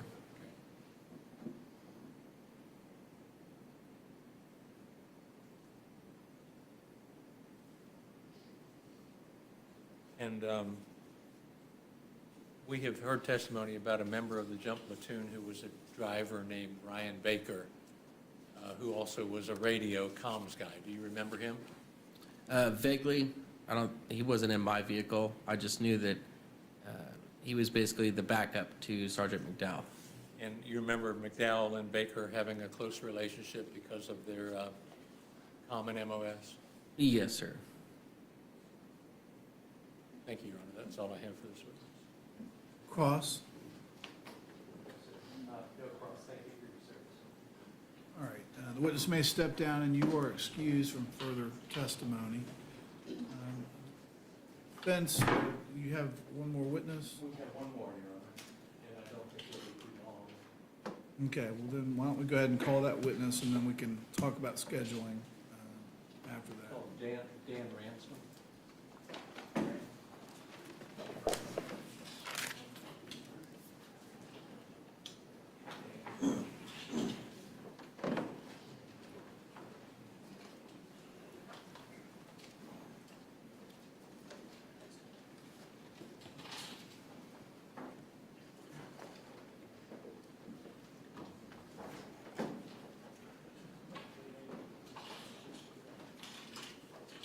Solemnly swear or affirm the testimony you're about to give will be the truth, the whole truth, and nothing but the truth, so help you God.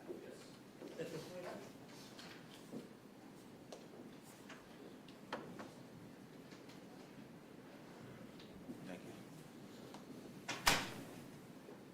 Pull that chair up. Yes, sir. Heavy. You can proceed. Mr. Chipperfield, you may proceed. Sir, could you tell us your full name and spell your name for the court reporter? Yes, Daniel Ray Ransom, Daniel Ray Ransom.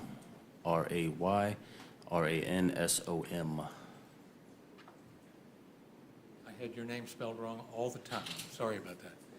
And where do you live? I live in Palm Harbor, Florida. And what is your occupation? Electrician. How long have you done that kind of work? Consecutively for about 2 years. And are you married? No. And do you have a child that you raise? Yes. How long have you lived in Florida? This time, 2.5 years. And you lived here previously? Yes, I did a little back and forth going back to California where I was stationed at. And are you a former U.S. Marine? Yes. How many years were you with the Marines? 4.5. And when did you enter? September 25th, 2005. And do you know Patrick McDowell, who's seated here at council table? Yes, sir. Did you serve with him at Camp Pendleton? Yes. And what was your MOS in the Marines? 3531, which is motor transport operator. And did you do a deployment with Mr. McDowell for a Marine Expeditionary Unit to Okinawa? Yes, 2007.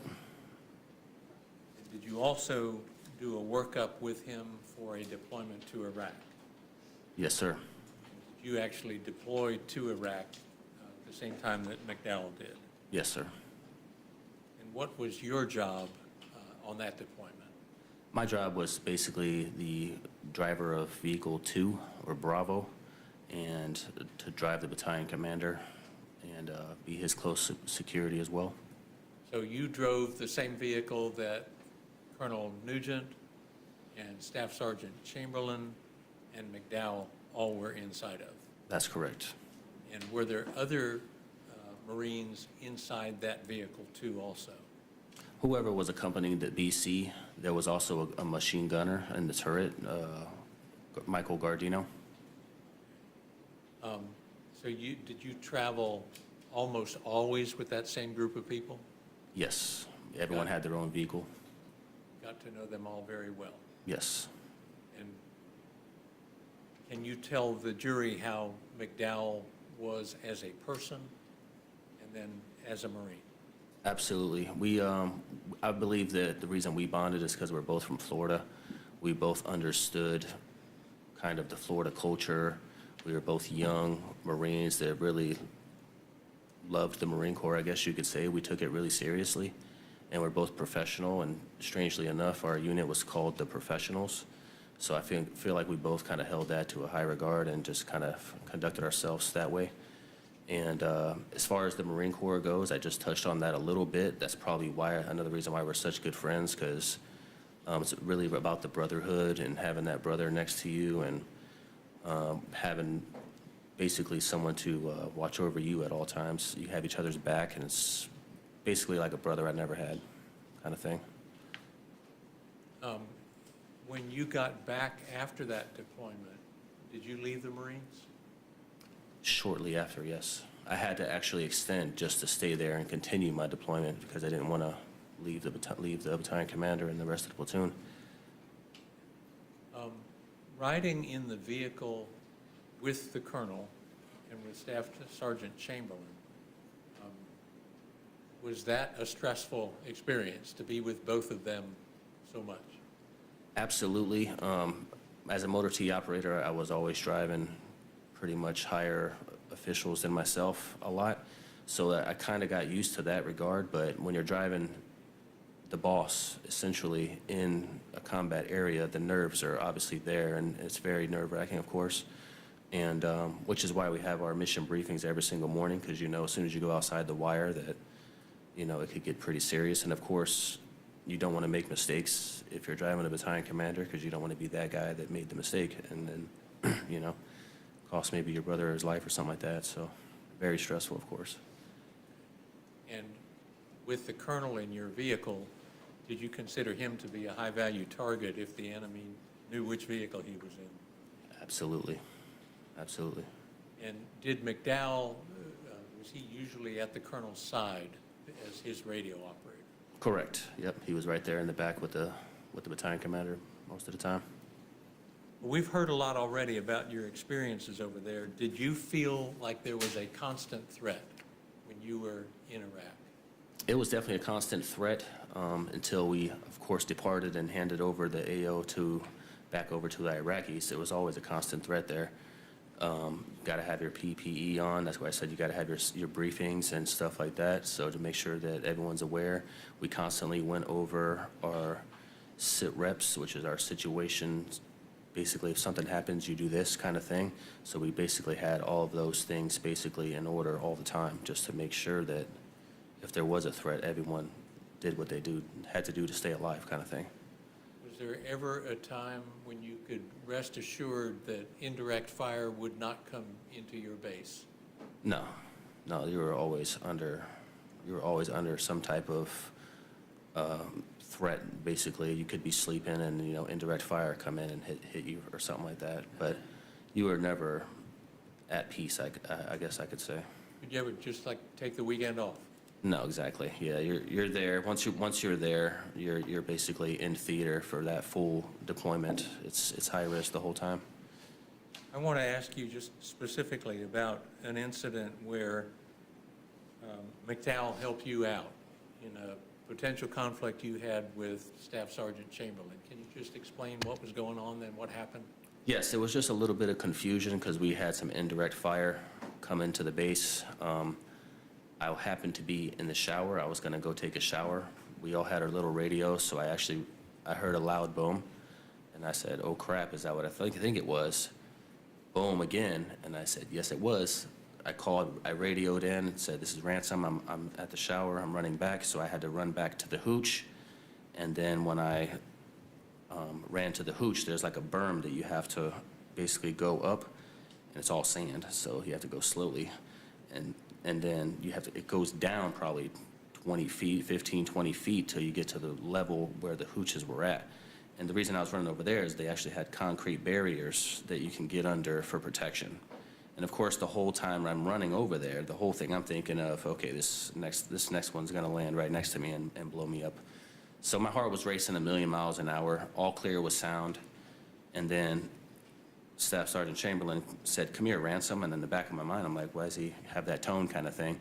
And then he basically just said, "Why were you walking up like nothing was going on?" And I was trying to explain to him that I sprinted all the way over, and basically that my heart was basically racing out of my chest still at this time. So there was just a little bit of a confrontation between me and Staff Sergeant Chamberlain, and McDowell stepped in and basically broke it up so it wouldn't escalate because he understood the situation better. And it could have developed into a real problem for you. Correct. Since Staff Sergeant Chamberlain was senior officer. Absolutely, that would have been disrespectful to my superior. Could have sent me down a bad path for sure. And that was one of the occasions where indirect fire had actually come inside. Yes. And you described that there were 2 blasts before you could even get close to the barrier you were running for. Absolutely, yes, sir. You know why we're here. Mr. McDowell is in this position where we're having a hearing about whether he gets a life sentence or a death sentence. When you first heard about this crime that he committed, the murder of a police officer, is that something that you considered inconsistent with the Patrick McDowell that you knew?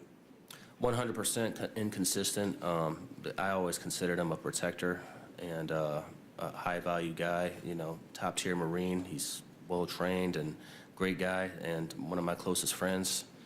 And it really took me by storm. It shocked me pretty good. And I knew that there had to be some other implication that maybe made him do that. Like, I automatically assumed. All right, it's overruled. I'm sorry, but I assumed that there was drug usage or alcohol or something else involved because that was never the guy I knew.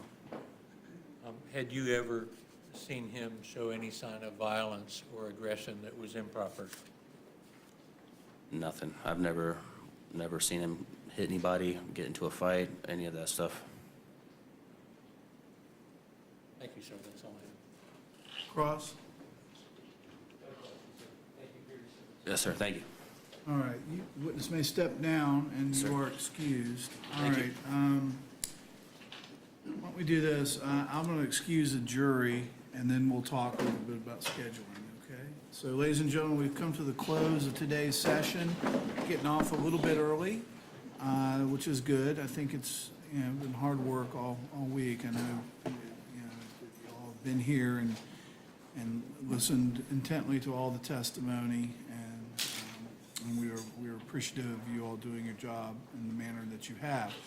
So I'm going to let you go. Just going to remind you, please do not talk about this case with anyone. Please avoid all media accounts of this case for whatever source, and please do not conduct any investigation on your own while you're on break. We'll start back up again same time on Monday. So if you could try to be here around 8:15 like you have been, it has really helped us get started, have a good session in the morning, get through a lot of testimony, and it's been very helpful, so thank you. With that, I hope you all get a little bit of a breather this weekend, get outside a little bit and maybe do something that you might enjoy a little bit. So just, again, I wish you all a good weekend. Deputy Westbury will take you back now, and leave your notes face down, and they'll collect them. Thank you.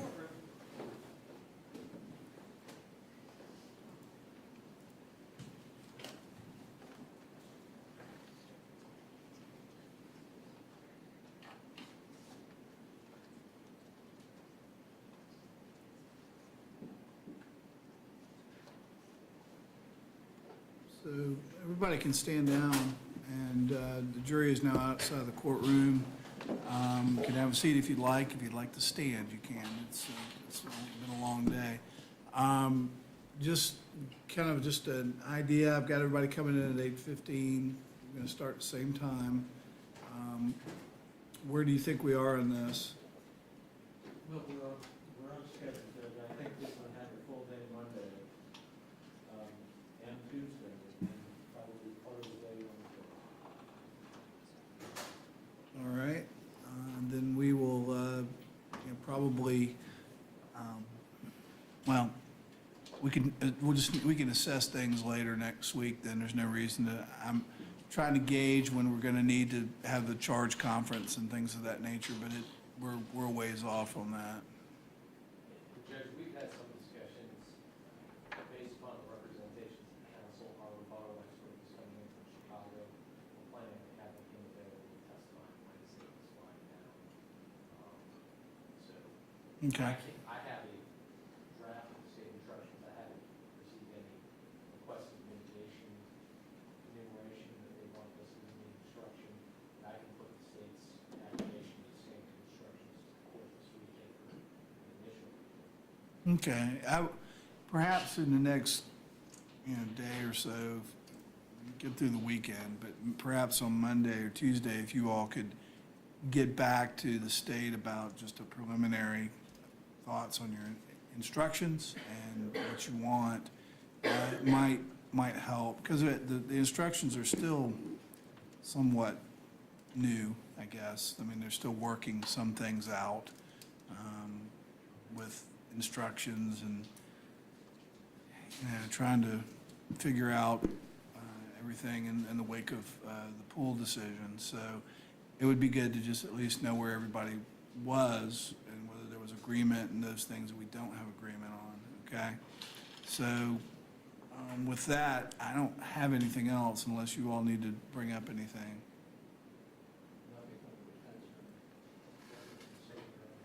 All right, with that, then we will be in recess until Monday morning.